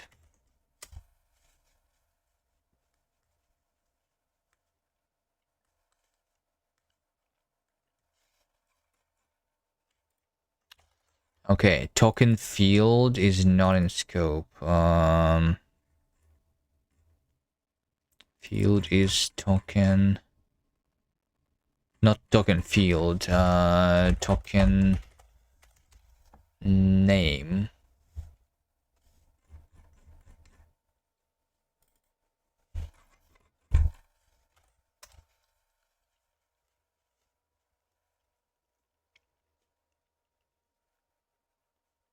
Okay.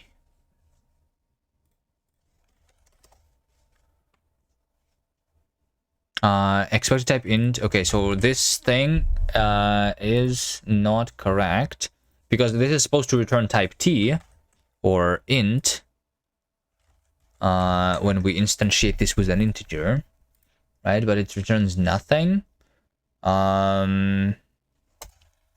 So the way we do this here is we have native expression mco pop.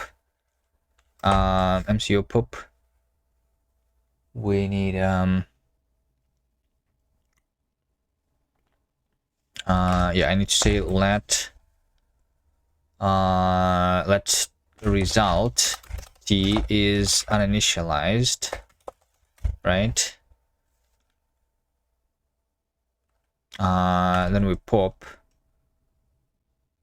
from token coroutine the reference to result and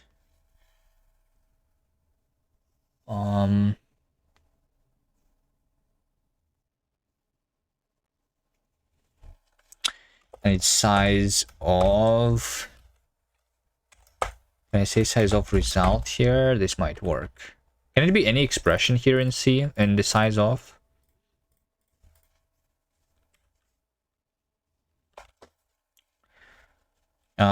Let MCO result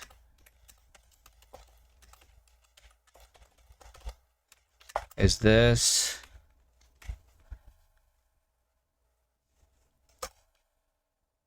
and I want to assert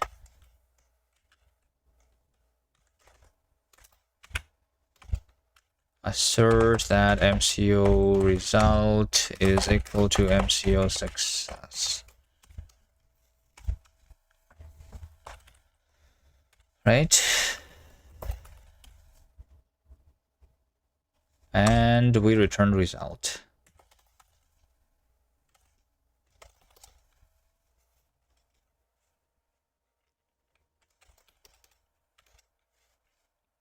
Does that compile? Resume delimited continuation end. Oh, because this is a thing. Yeah, this is a little bit weird.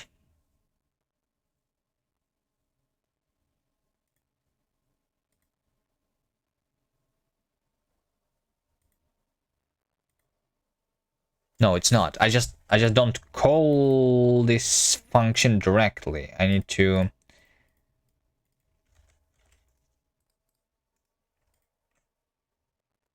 well, I mean, I can call the function. Oh, but this has a closure. Yeah, we need to have the function underscore fn. This is my function, right? Yeah. This looks okay.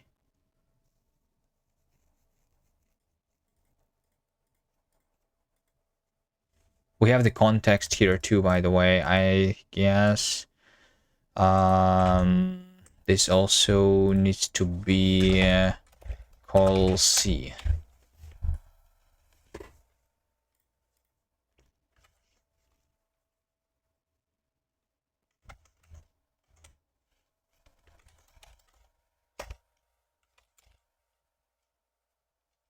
We have this name fn. I guess I can do that.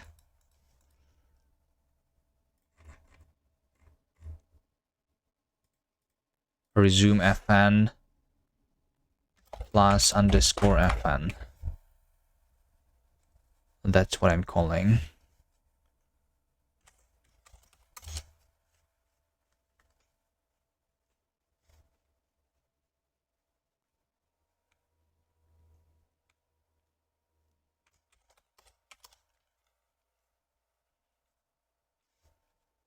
Too few arguments to this. Wait, why is it too few arguments here?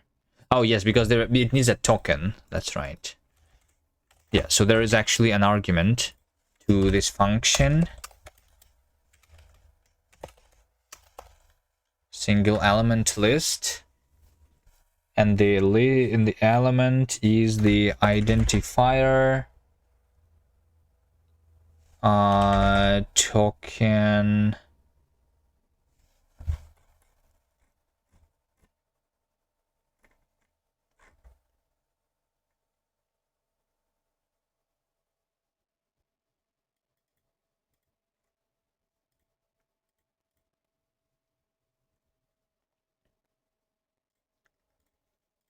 Well, I mean, technically it's this.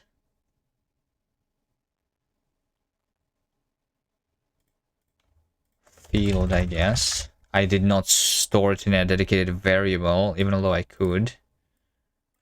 So let's keep that being the field 2 then, sure.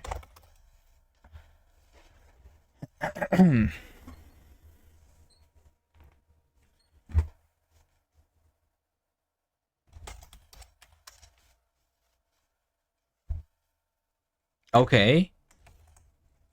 So here's what we do. We create the descriptor. The body is not transpiled yet. And then we create the coroutine. We check that the result is success. Then we say that A, that's the name of the token, right? So this is the coroutine 65. Then we resume this. Yep. Okay. I'm almost there, actually. How do I convert the body? We need to create a new function now, right? Add fn. Add fn, it's not that easy.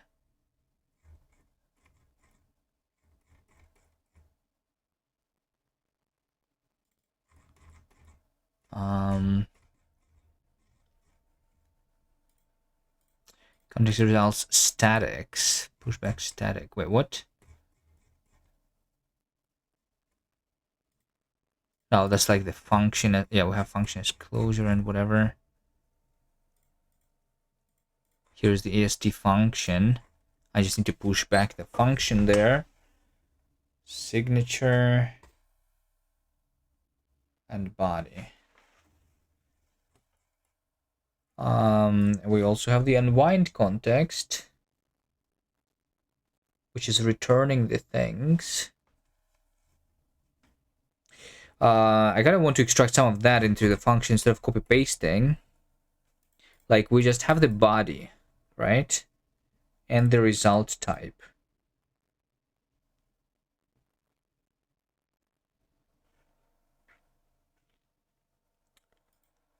Um,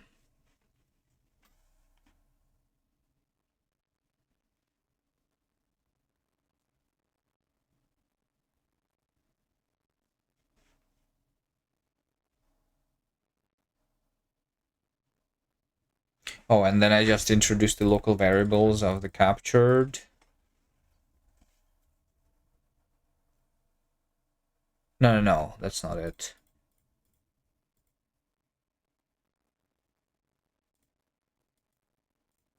Pointer to captured type is the captured.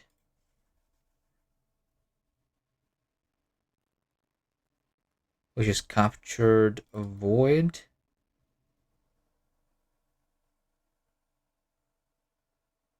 Why is that needed? That's weird.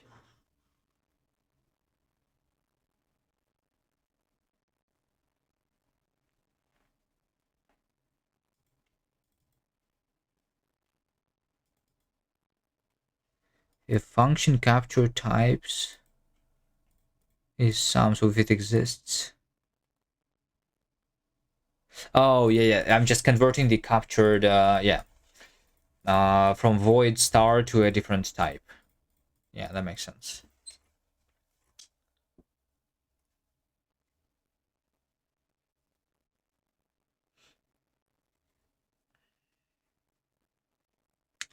We also have function context.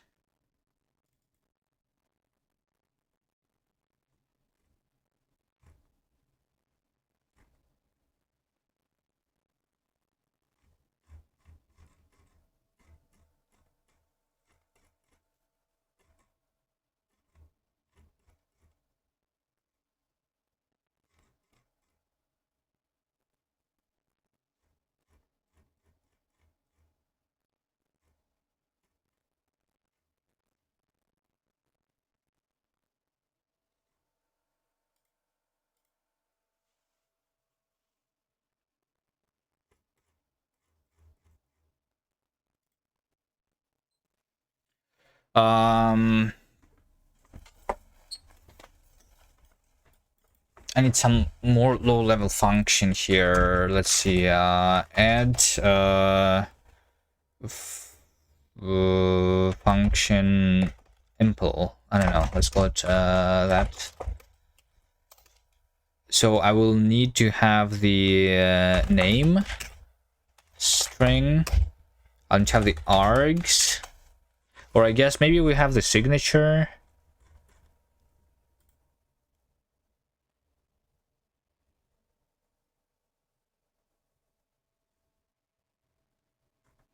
Maybe I just give it the signature.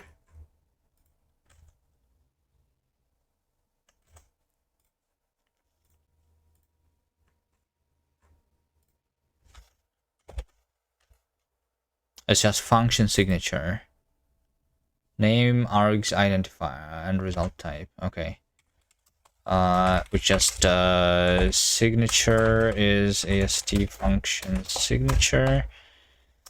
And then so like the body is an expression,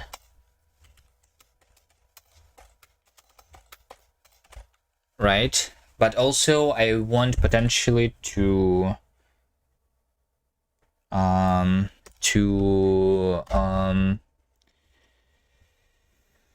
say before body. Maybe I want to do something.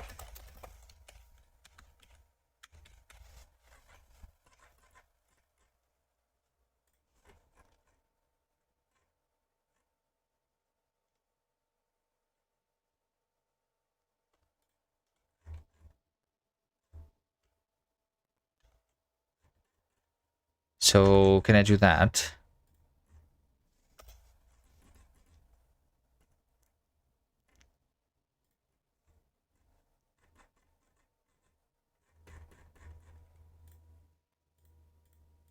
And over here we say add function impl.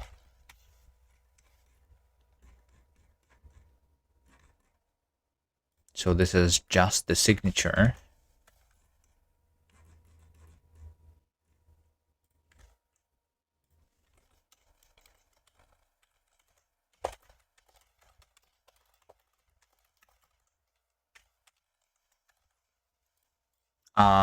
Before function body, before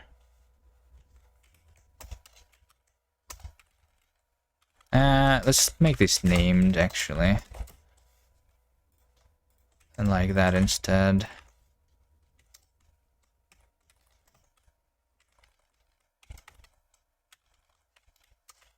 Before body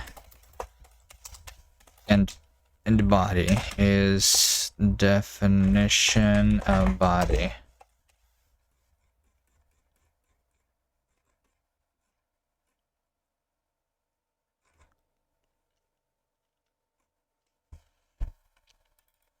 Right, so I don't calculate definition body, I just calculate body.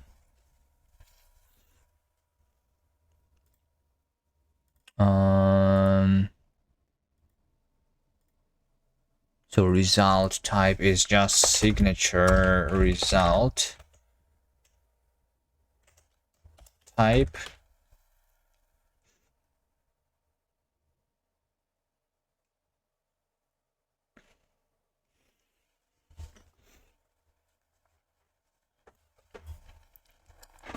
Oh, I have the captures too.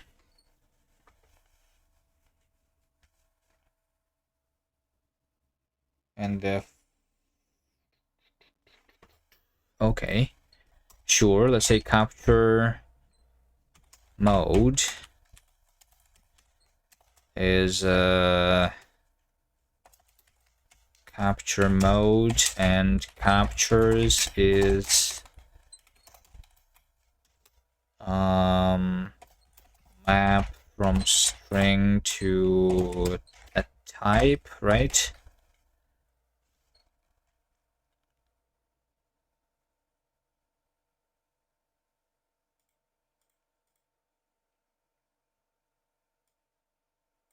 say captures, capture mode. Result type is in the signature. Oh wait, the result type. Sure.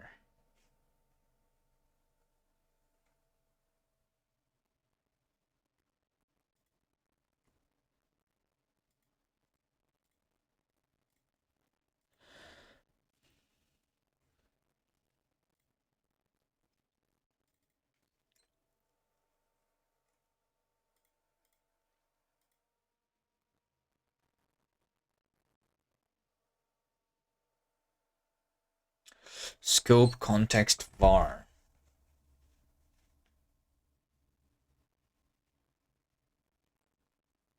Is context var.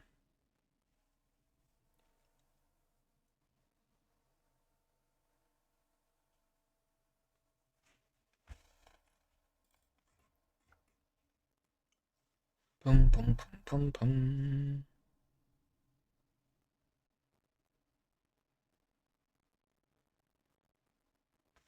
And that's just the argument anyway, so it doesn't matter really. But I guess context var is going to be an identifier.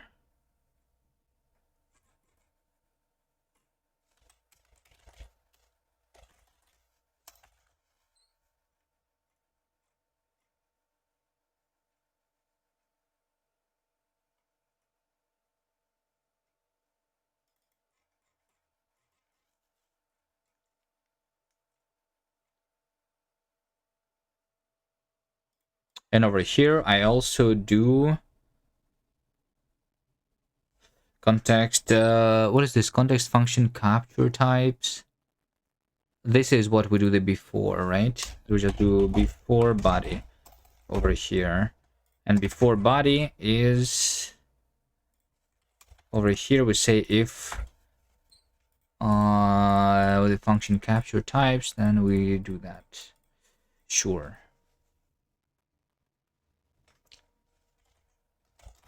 Does that work?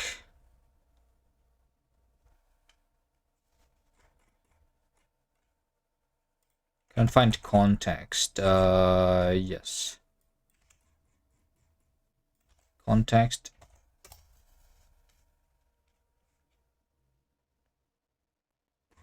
Is there.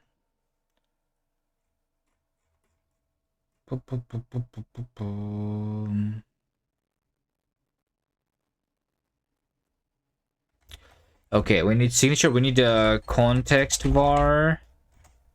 I need capture mode is definition capture mode, and we need captures is definition captures, right?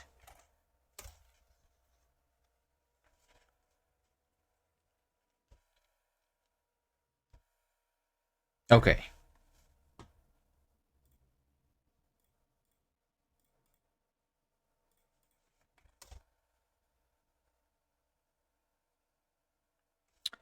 Same stuff. Okay, so now that we have this add function impl, I can actually use it to generate a function for the delimited continuation body here.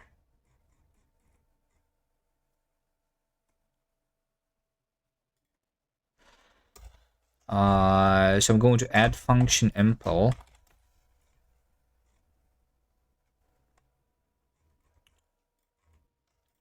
We have this body function identifier, right? There we go. So this has the context variable. Context variable, new identifier, context. Capture mode is capture mode. Captures is captures, which need to be dereferenced here. I don't know why is this owned there. Actually, I should just say captures. I should dereference there instead. This should definitely be a reference. I will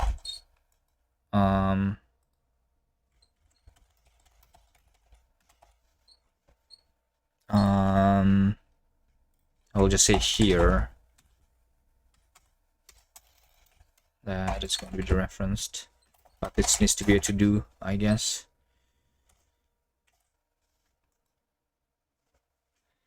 Okay, capture mode is there, captures is here, signature is name is body function identifier.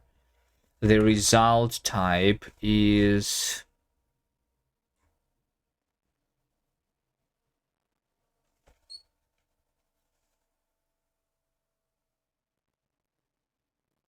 the result type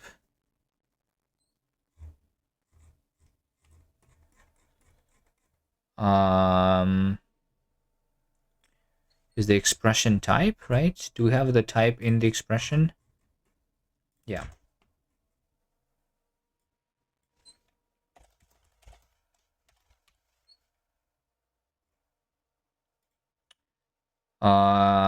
Body is going to be literally just body. And before body, I need to do something. Let's for now though not do anything and see what happens. See what I generate. I can find args in scope. Yeah, let's say array list new. Let's make an empty argument list. Sure.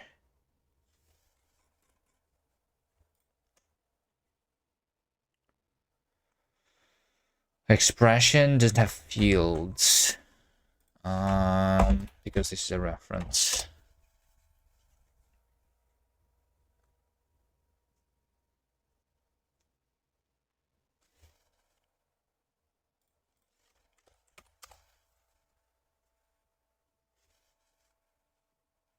Okay.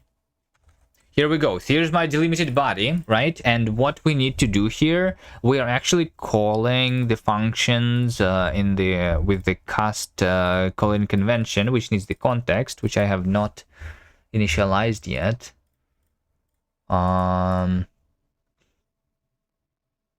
Yeah.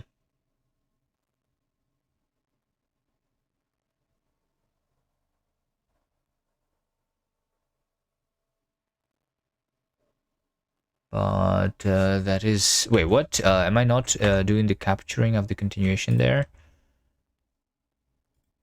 Right, I'm compiling this code. It's supposed to print string capturing continuation. There we go. So I'm printing the string capturing continuation. And then we print string resumed. So this is just nothing there. Capture continuation. Yeah, I thought it was supposed to do a to-do here. Oh, but it's because it's the... yeah. It's because it's void. It's not even getting placed there. Because this is a pure expression. So it doesn't matter. Okay. So I just need the context. And what is the context? The context is going to be also captured, I guess. Should it just be captured? Or should it be copied? Is another option, by the way. It might need to be copied.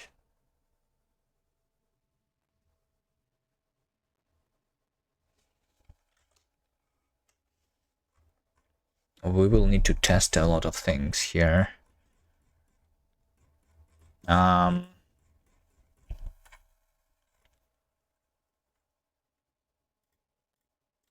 Yeah, the context var is that context var.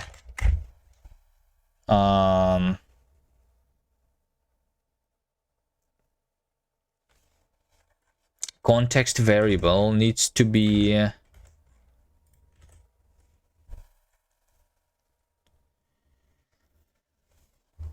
needs to be added to the captured types, right? So we say push back token field, and we say that we have the context field. Name is context. Name is let's just say identifier context.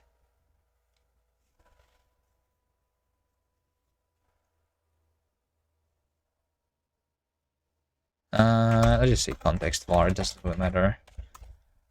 Type is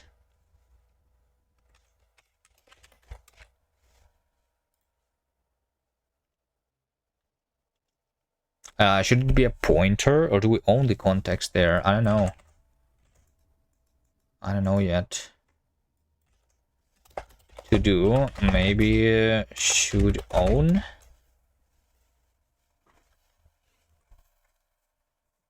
Because should it be a coroutine specific? But let's do a pointer for now.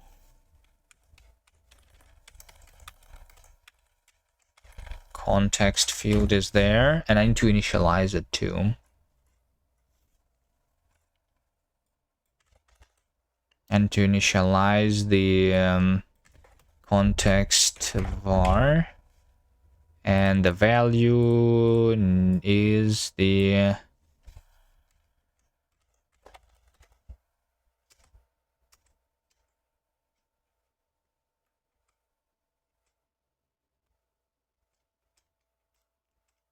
I think it's current scope.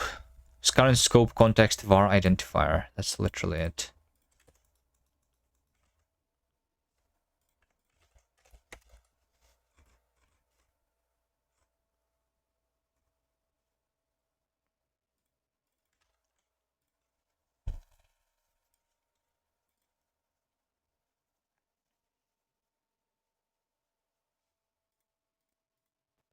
So we initialize that field too. Before the main though.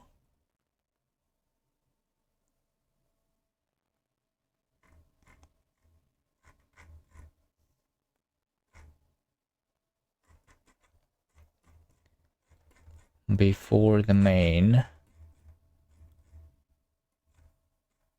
Where is before main? Oh, before body over here.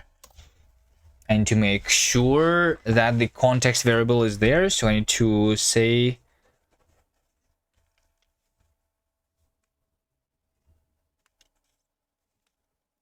and say let var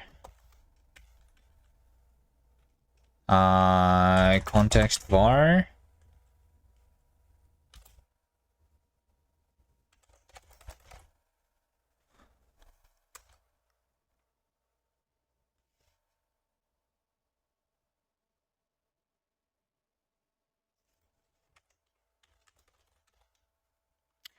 it's a context object, right?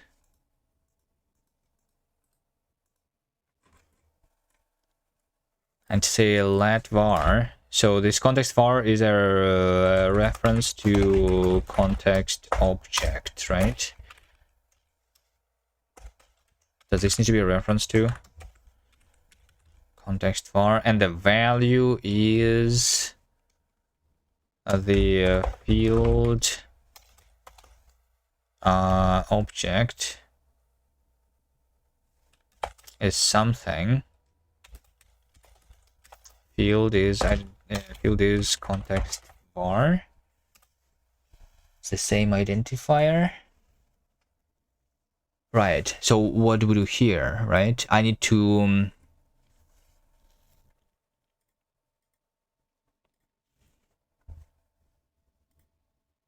well, I guess object is the captured.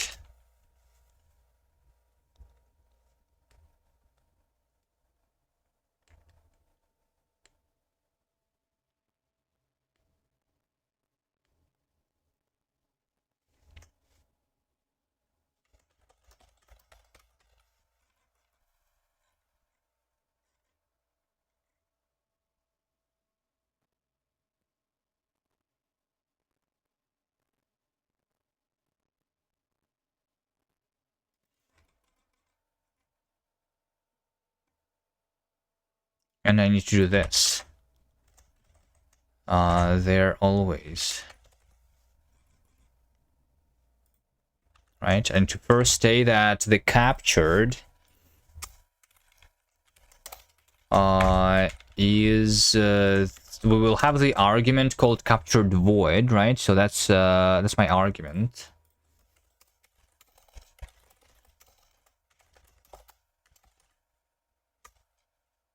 I mean, this one actually has only a single argument, right? Single element list. And this list, because this thing is supposed to have the mcoro, right? Single element list. This is the what? The coro.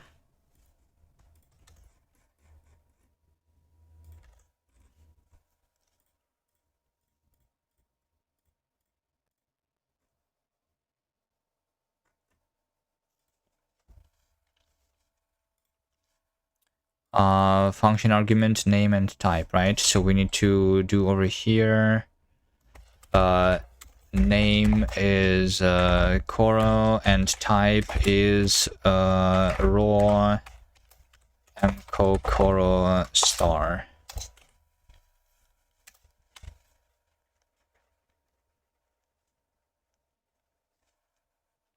So that's my little single argument there.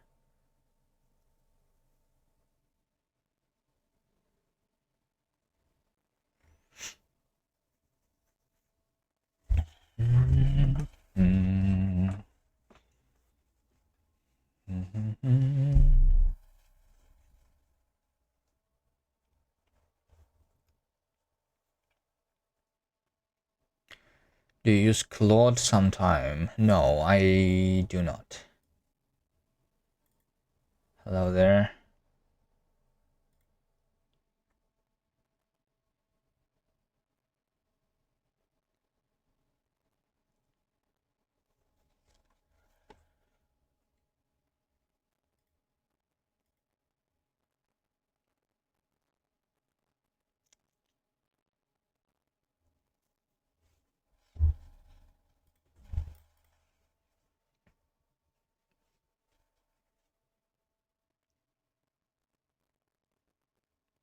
So what is captured? Captured is... Oh, yeah, yes. Yes. Captured is not captured void, but it is... apply the function, which is identifier. Identifier is the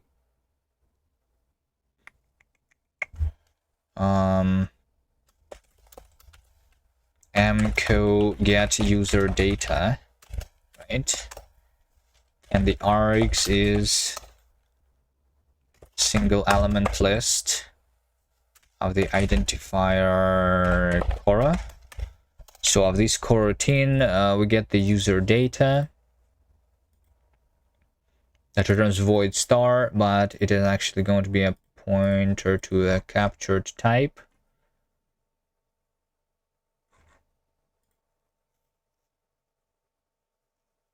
And then from there we get the context var. Yeah, that makes sense.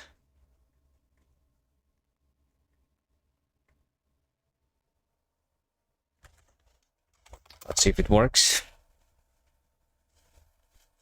Nope.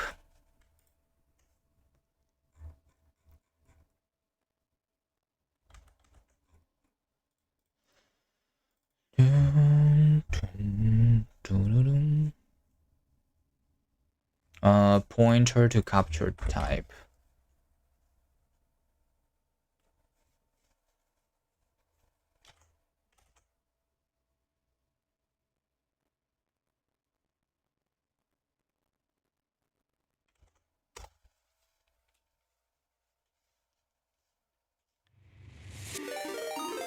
Telefonчик, врыв.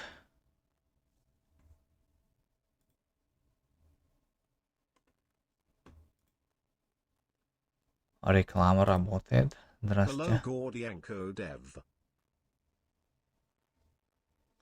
I do speak English on the streams usually though. But hello. Здорово. Можем и по-русски поговорить чуть-чуть, если хотите.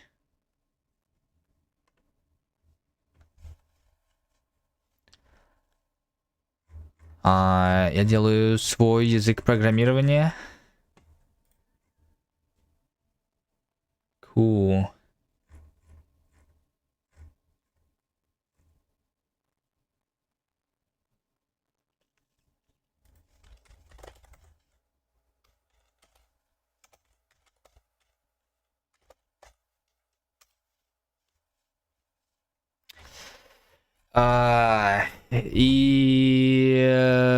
Мы делаем... я даже не знаю, как это по-русски называется. Delimited Continuations.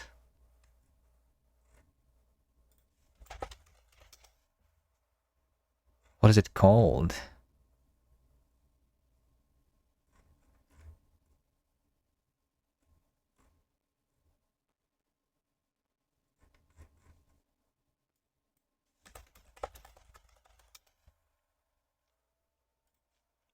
Oh, this thing, maybe. Ограниченные продолжения. Вот это вот. Но мне кажется, что обычно все-таки программисты на английские термины используют, не знаю. Теперь совсем понятно другое дело. We understand, okay.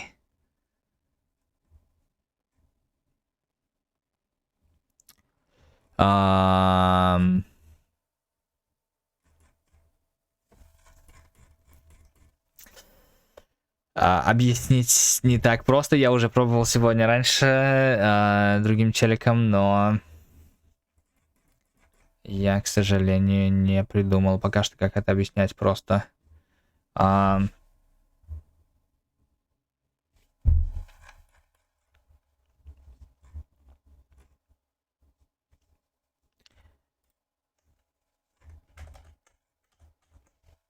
Мы компилируем в C сейчас через корутины. Язык я делаю для себя. Я буду делать на нем игры. Я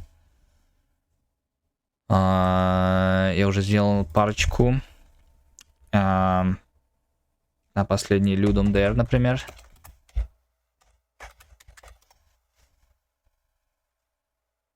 Все делают движки, а тут язык. Да, движок тоже будет. Вот последняя, которую сделал на Ludum Dare, который был когда? Примерно 2 недели, 3 недели назад, наверное. Может, месяц назад.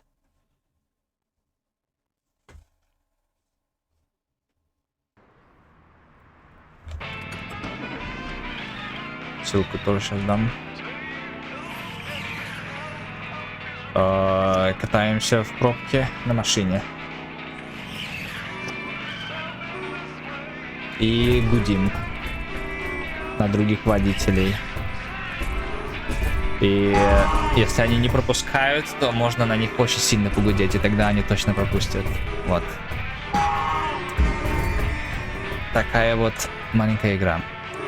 Как просто тест, потому что язык совсем не готов еще. Ссылка здесь.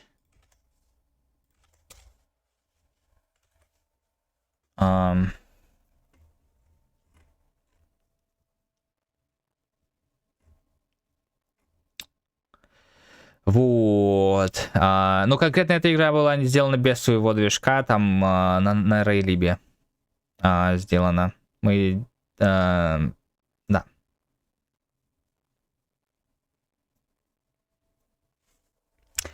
Типичная пробка выгорания, каждый вставляет свою страну, когда играет в эту игру, по-моему.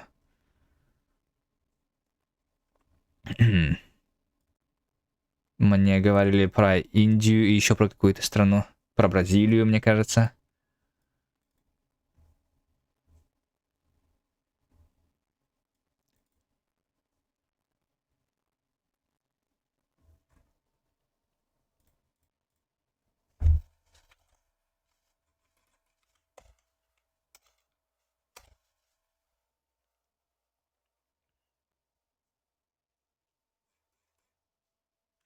You guys understand English though, right?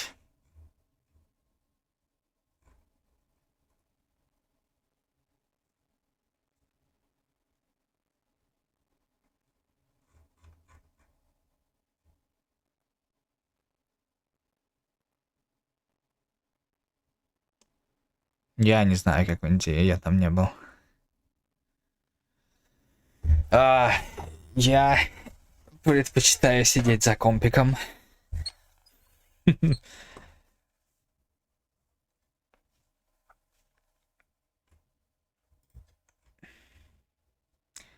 Чем стоять в пробках. Где был? Ну, я был в паре стран. Но мне не особо по кайфу путешествовать.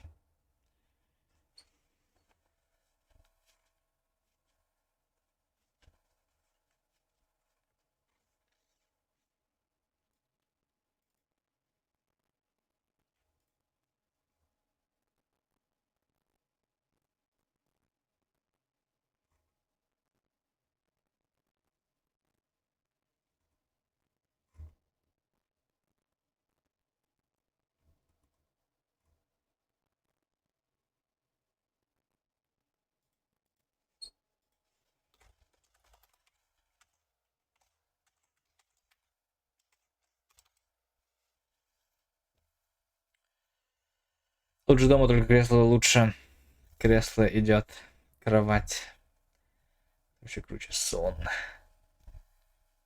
Да, я начинаю думать о сне. Где-то час назад начал думать.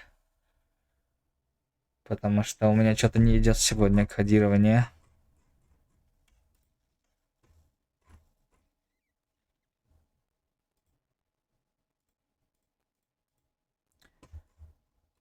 Пум-пум-пум-пум-пум.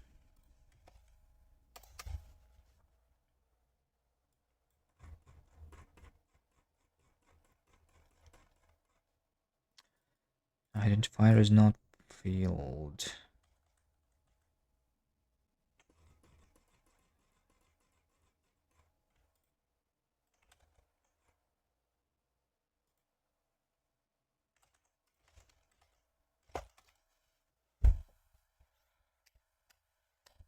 Сейчас я доделаю мелочь маленькую.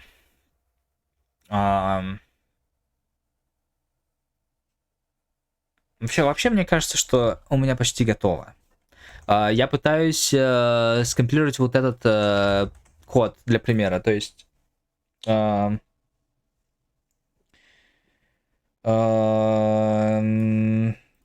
нас есть такое выражение, которое...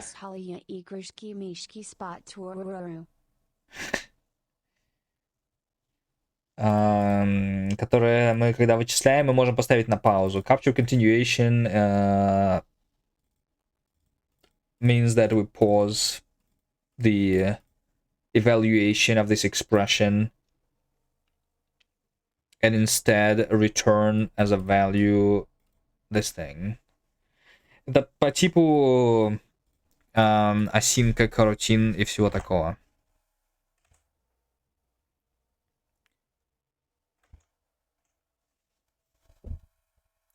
Bilingual stream. Yeah, I was just rated by some Russian guy.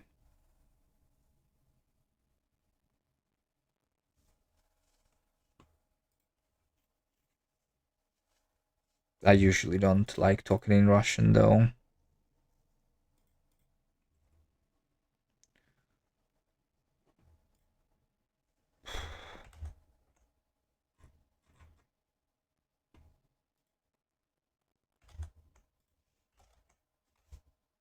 Okay, it's compiled actually. Let's take a look at the compiled C code. Capture is a pointer. Did you mean a star over here, right? We say context is captured. This, yes.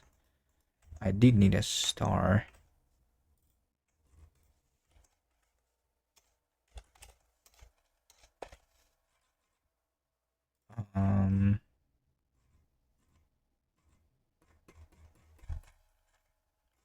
Over here. Captured build dref.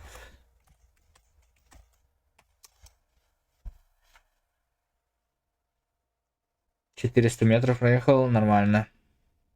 Hi, chat. We are Russian guys who are already participating in the second raid, so we need to be sent further in this train of raids.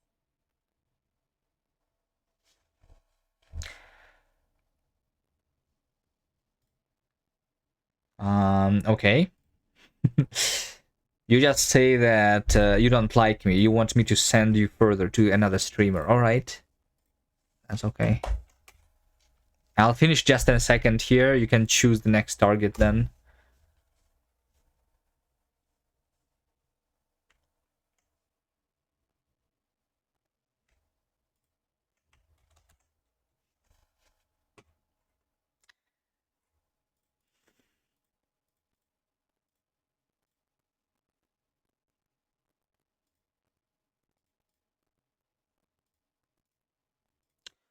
Descriptor context, no.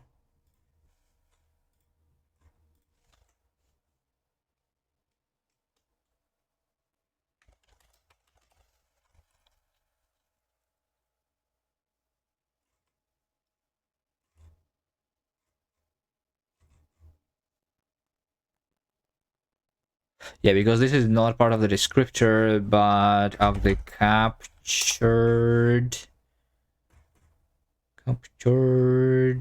It is necessary to put the streamer to sleep in different ways, Or because nothing is more important than sleep. ref. Yes, sleep is important. I agree.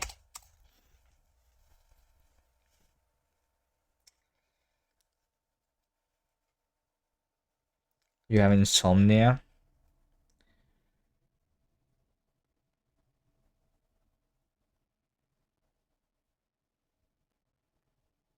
Does it mean that you never sleep?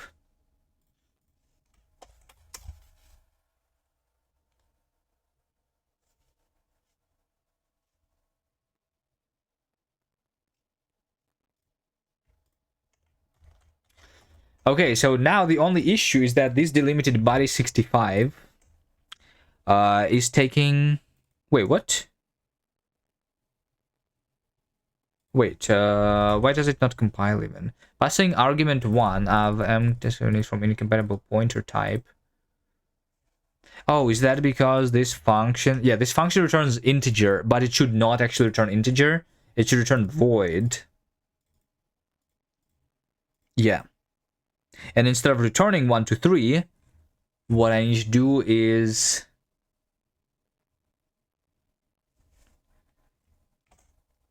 something else. I'm almost there.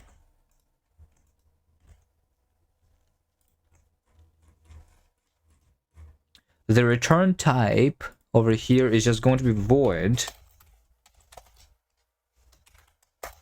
Yep. But what we...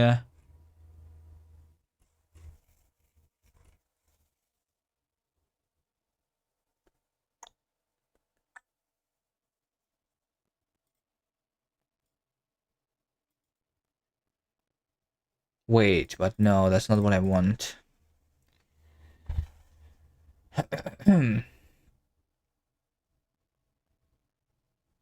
No, we do want this to be that type.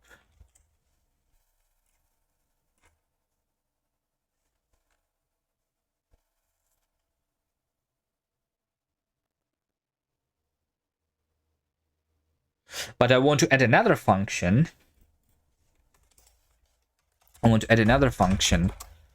Let body core... Oh, yeah.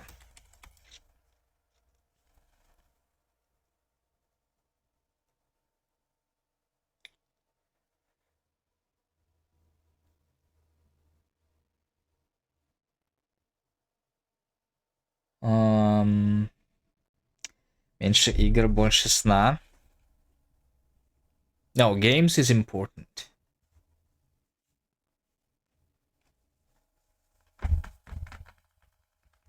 Two. As much as the sleep. Both of them are important. Everything is important. If you sleep all day, that's also not very healthy, right? So you need to sleep and play games.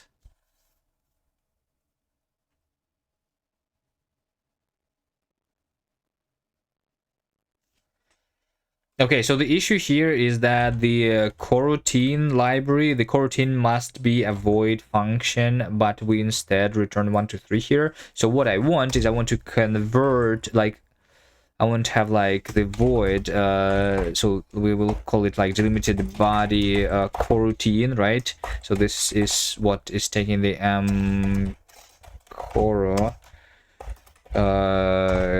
coroutine. So this will call the delimited body 65 using the coroutine, and this is my result, and then this is the coroutine. I don't do lat, right? This is going to be, in this case, an integer, and then we need to do an mco push into the coroutine result, size of result. That's what we need to do. So now we can return the value from it using the push mechanism. That was quite sorry.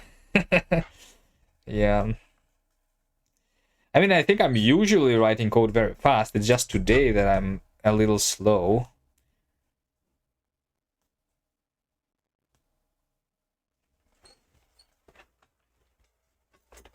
Happens sometimes, it's okay. Yeah, and we do this only if this is not void already, I guess. Also, maybe this should be different, because this should be like a void star. And the reason for that is because this is all going to be my closure too.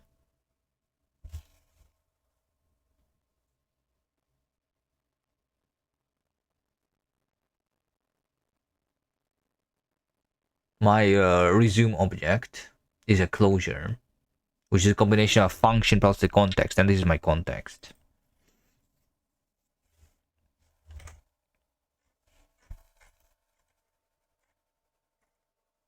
Well, the captured, right?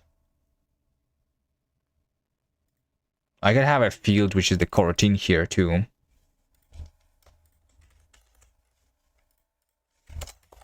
Coroutine field is a type which is a raw mco coro star, and name is the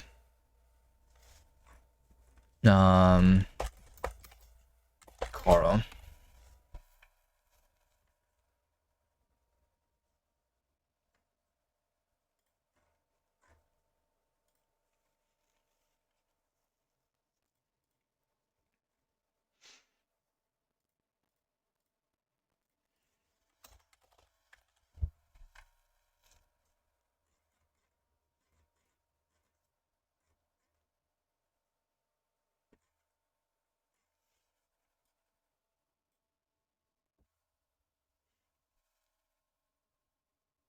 Well, I mean, we have the token, so like I don't need that actually. It is already there. Yeah, that's just unneeded because we have the token which contains the coroutine inside anyway. Never mind.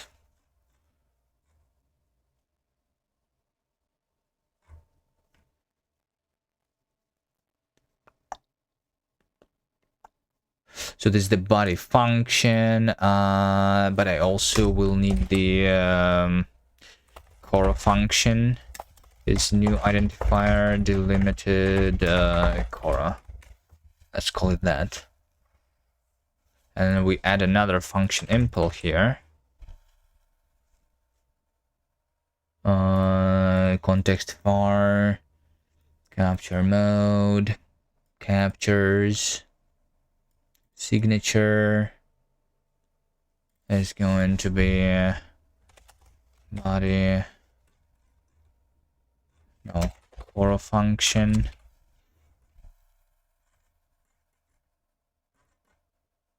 So the argument to that is the mcoro. The return type for this one is going to be void. There is no before body.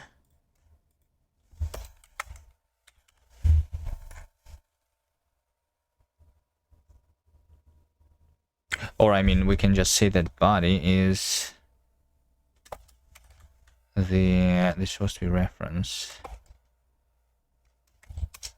Shape is unit.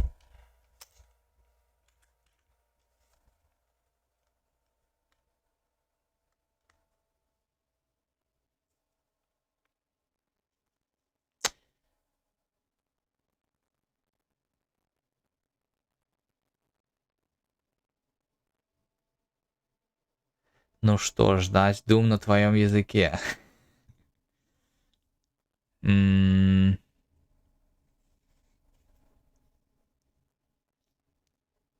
Well, I mean, you can do any.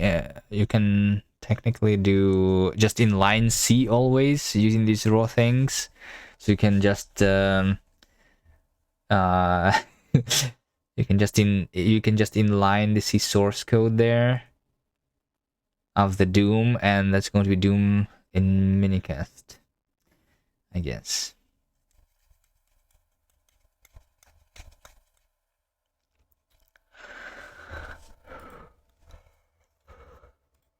Maybe I don't add function impl. Maybe I just do something simpler. Yeah, because like this is for more to like pretty high level stuff. What I need is to say context result functions and to add a new function here, right? Signature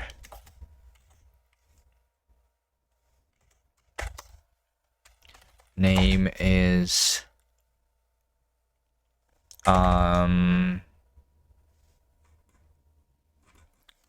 core function. Result type is void. Args is single element list. Name is co. Type is raw. Mco coro star. Okay, and then the body of this function is a block.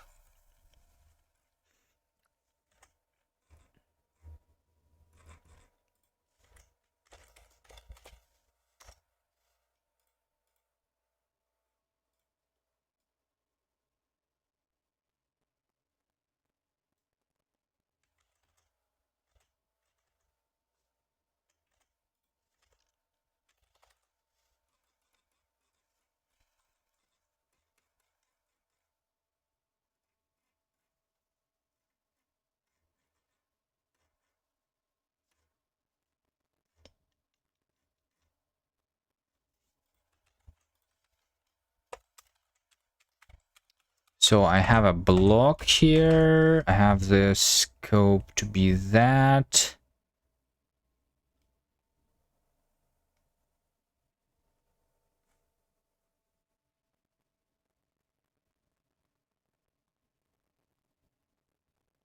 Penguin operator, do you actually know Russian to be fixing the mistakes like that?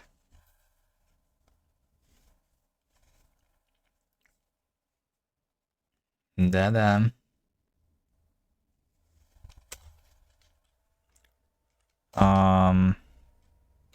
Block. So I want to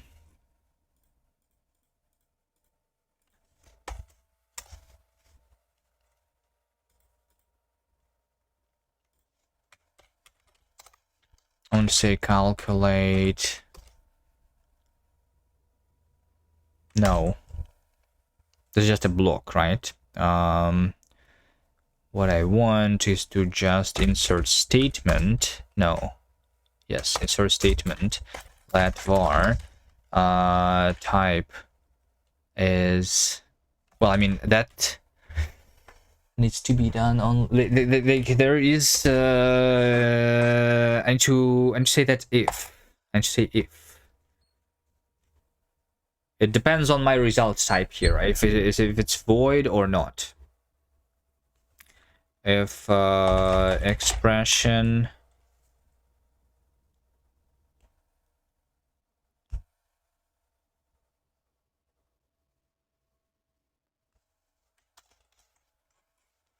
is void, how do I know if it's void?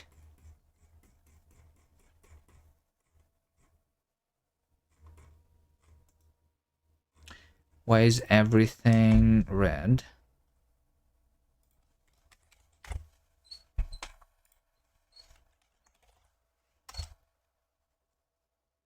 I just match the current. No, that's not the function. I don't have the function context.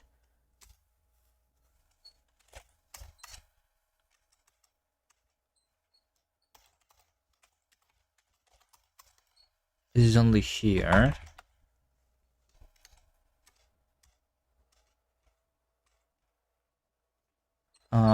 What about unit?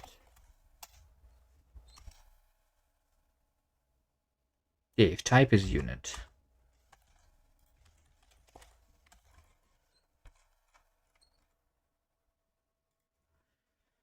Right, so we say that if expression type is unit, then we do one thing. Otherwise, we do another thing. Because in one case, we need to store the results in a variable. In another case, we don't. So in this case, type is going to be convert type expression type.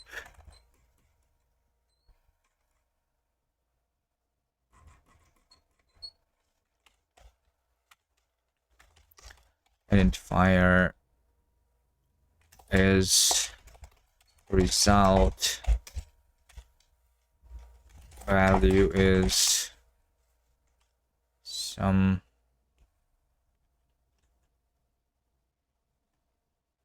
call. Over here we just insert statement expression call.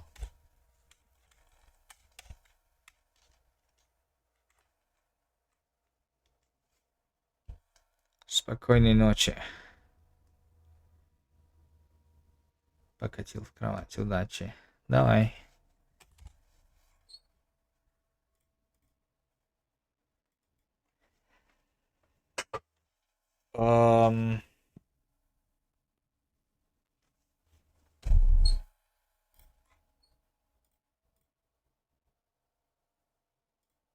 So what is a call, right? Call is expression which is just apply function is, so we're going to call this other function, right? The body function is what we're going to call, and the arguments to that is going to be a single element list. Should it just be the co?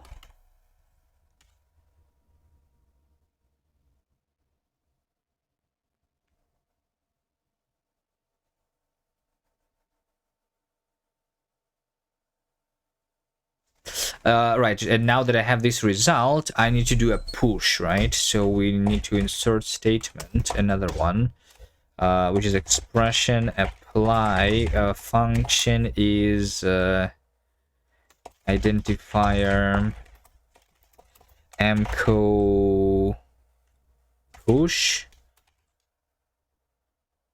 No, this is going to be insert mco statement. which is apply mco push with args.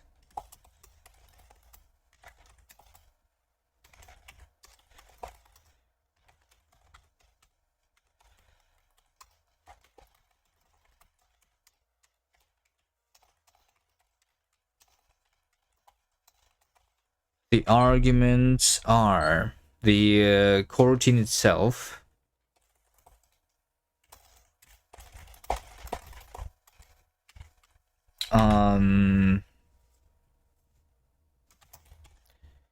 right. The next argument is the reference to the result, and the last one is size of,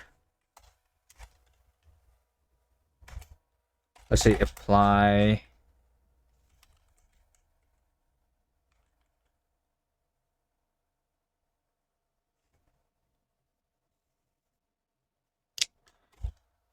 size. Do I have size of in the ASD? Size of, no, I don't. Yeah, it's okay. We can just say, we can pretend it's a function where we apply the function which is size of, and the args is single element list of result.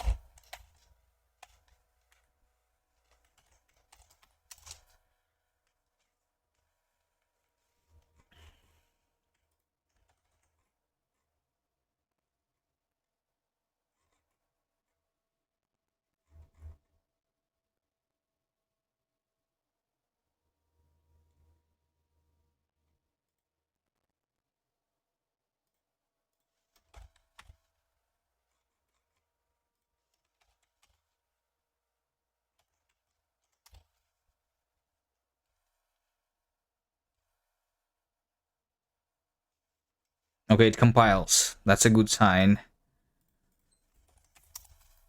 The compiler compiles, I mean. But the C code doesn't. Why? So because we have the delimited body, but yeah.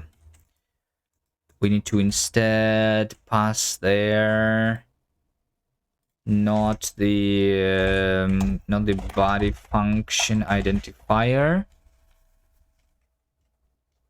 over here, but the coro function. Yeah.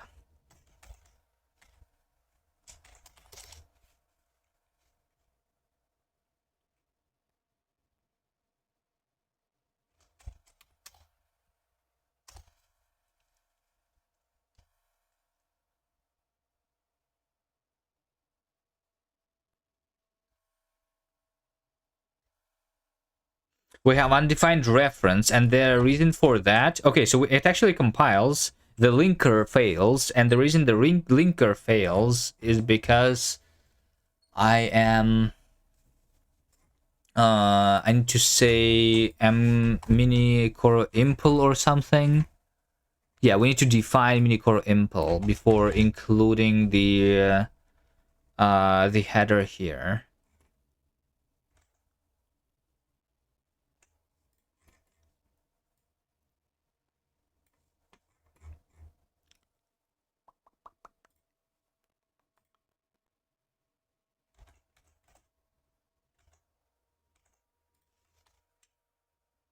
And I think we can just make this part of the runtime, actually. Define mini core impl.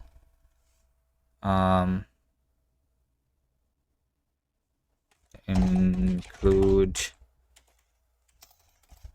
mini core h.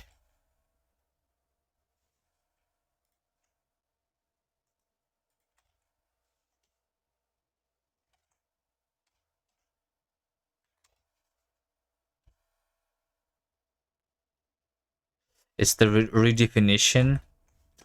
Yeah, because I now I include it in multiple places.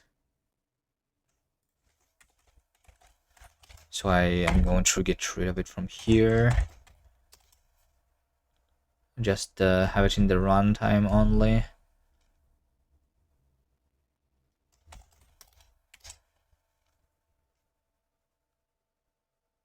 Alright. Attempt to pop too many bytes from coroutine storage. Because I never push to it. That makes sense, actually. Yes, that actually makes sense. Wait, what? No, hold on. That does not make much sense.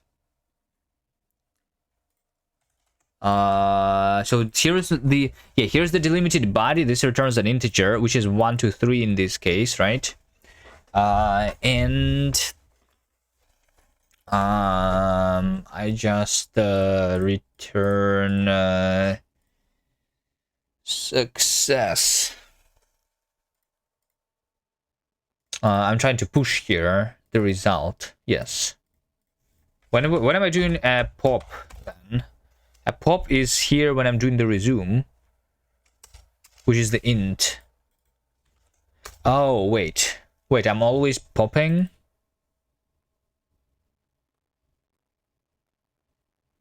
Wait, I see the issue. The issue is that the resume is not doing the resuming.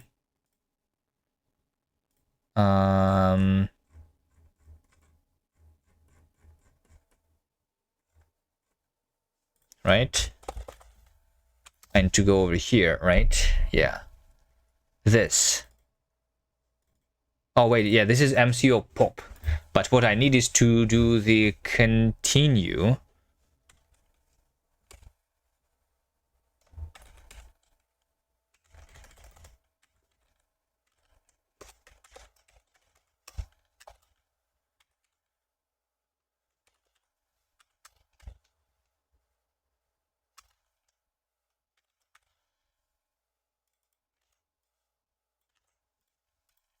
And before doing this, we need to do MCO resume. And we just resume the coroutine, right? And this should be a success too.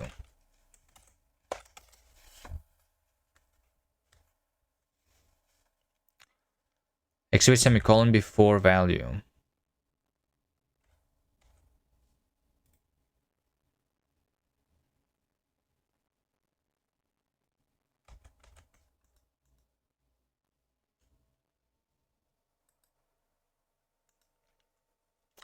Because I'm doing this as is, really? Let's call it res, fine. The type here is MCO result.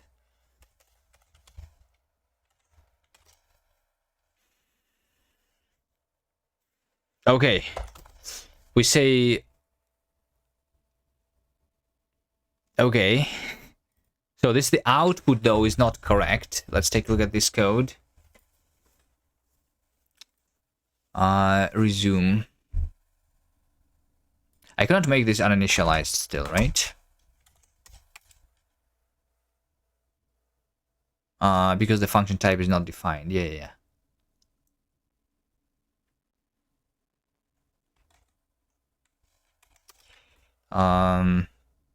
Let's say const foo is 1, 2, 6, 7. To do this is enforcing the type for closure to exist. It's probably easy to fix, but right. Wait, what is that? Signal SAG-V on unknown address. PC points to the 0 page. Register values. Address sanitizer cannot provide additional info. Huh?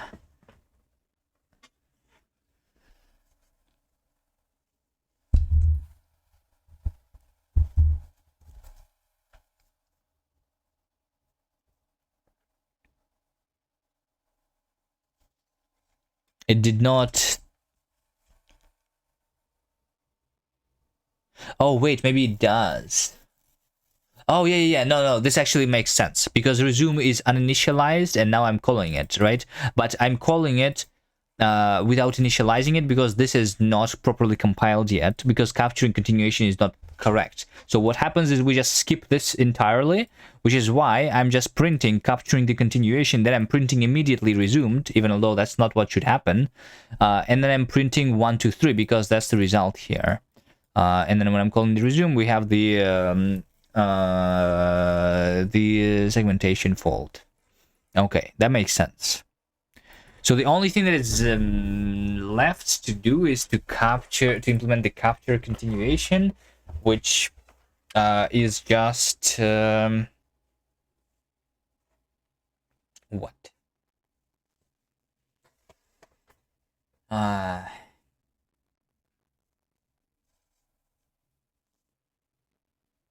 I need to yield the coroutine and also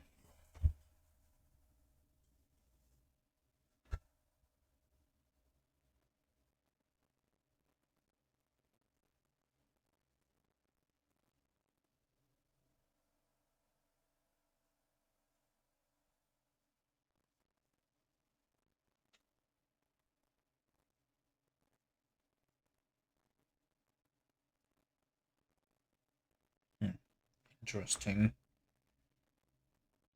I'm thinking that actually, like, I should just execute this code and only then pause the coroutine. So we execute this inside of the coroutine too.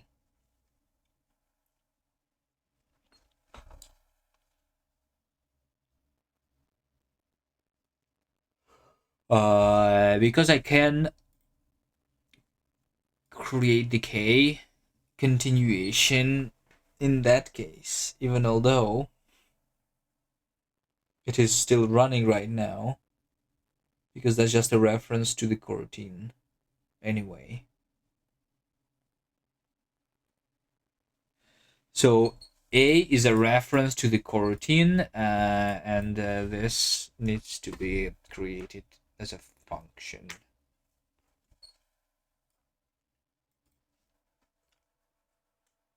Yeah. Okay, but even although this is very easy, I think compared to the other thing that I've done, it is too late.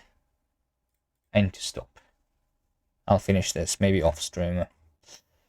And maybe I will think about my choices here. I'm not like entirely happy. This is something that is going to work, I guess, but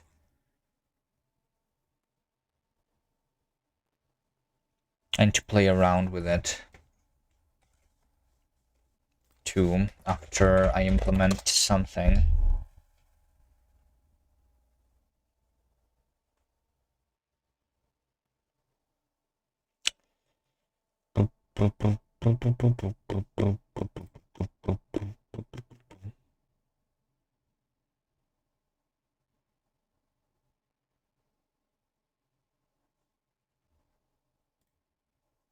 I like this guy.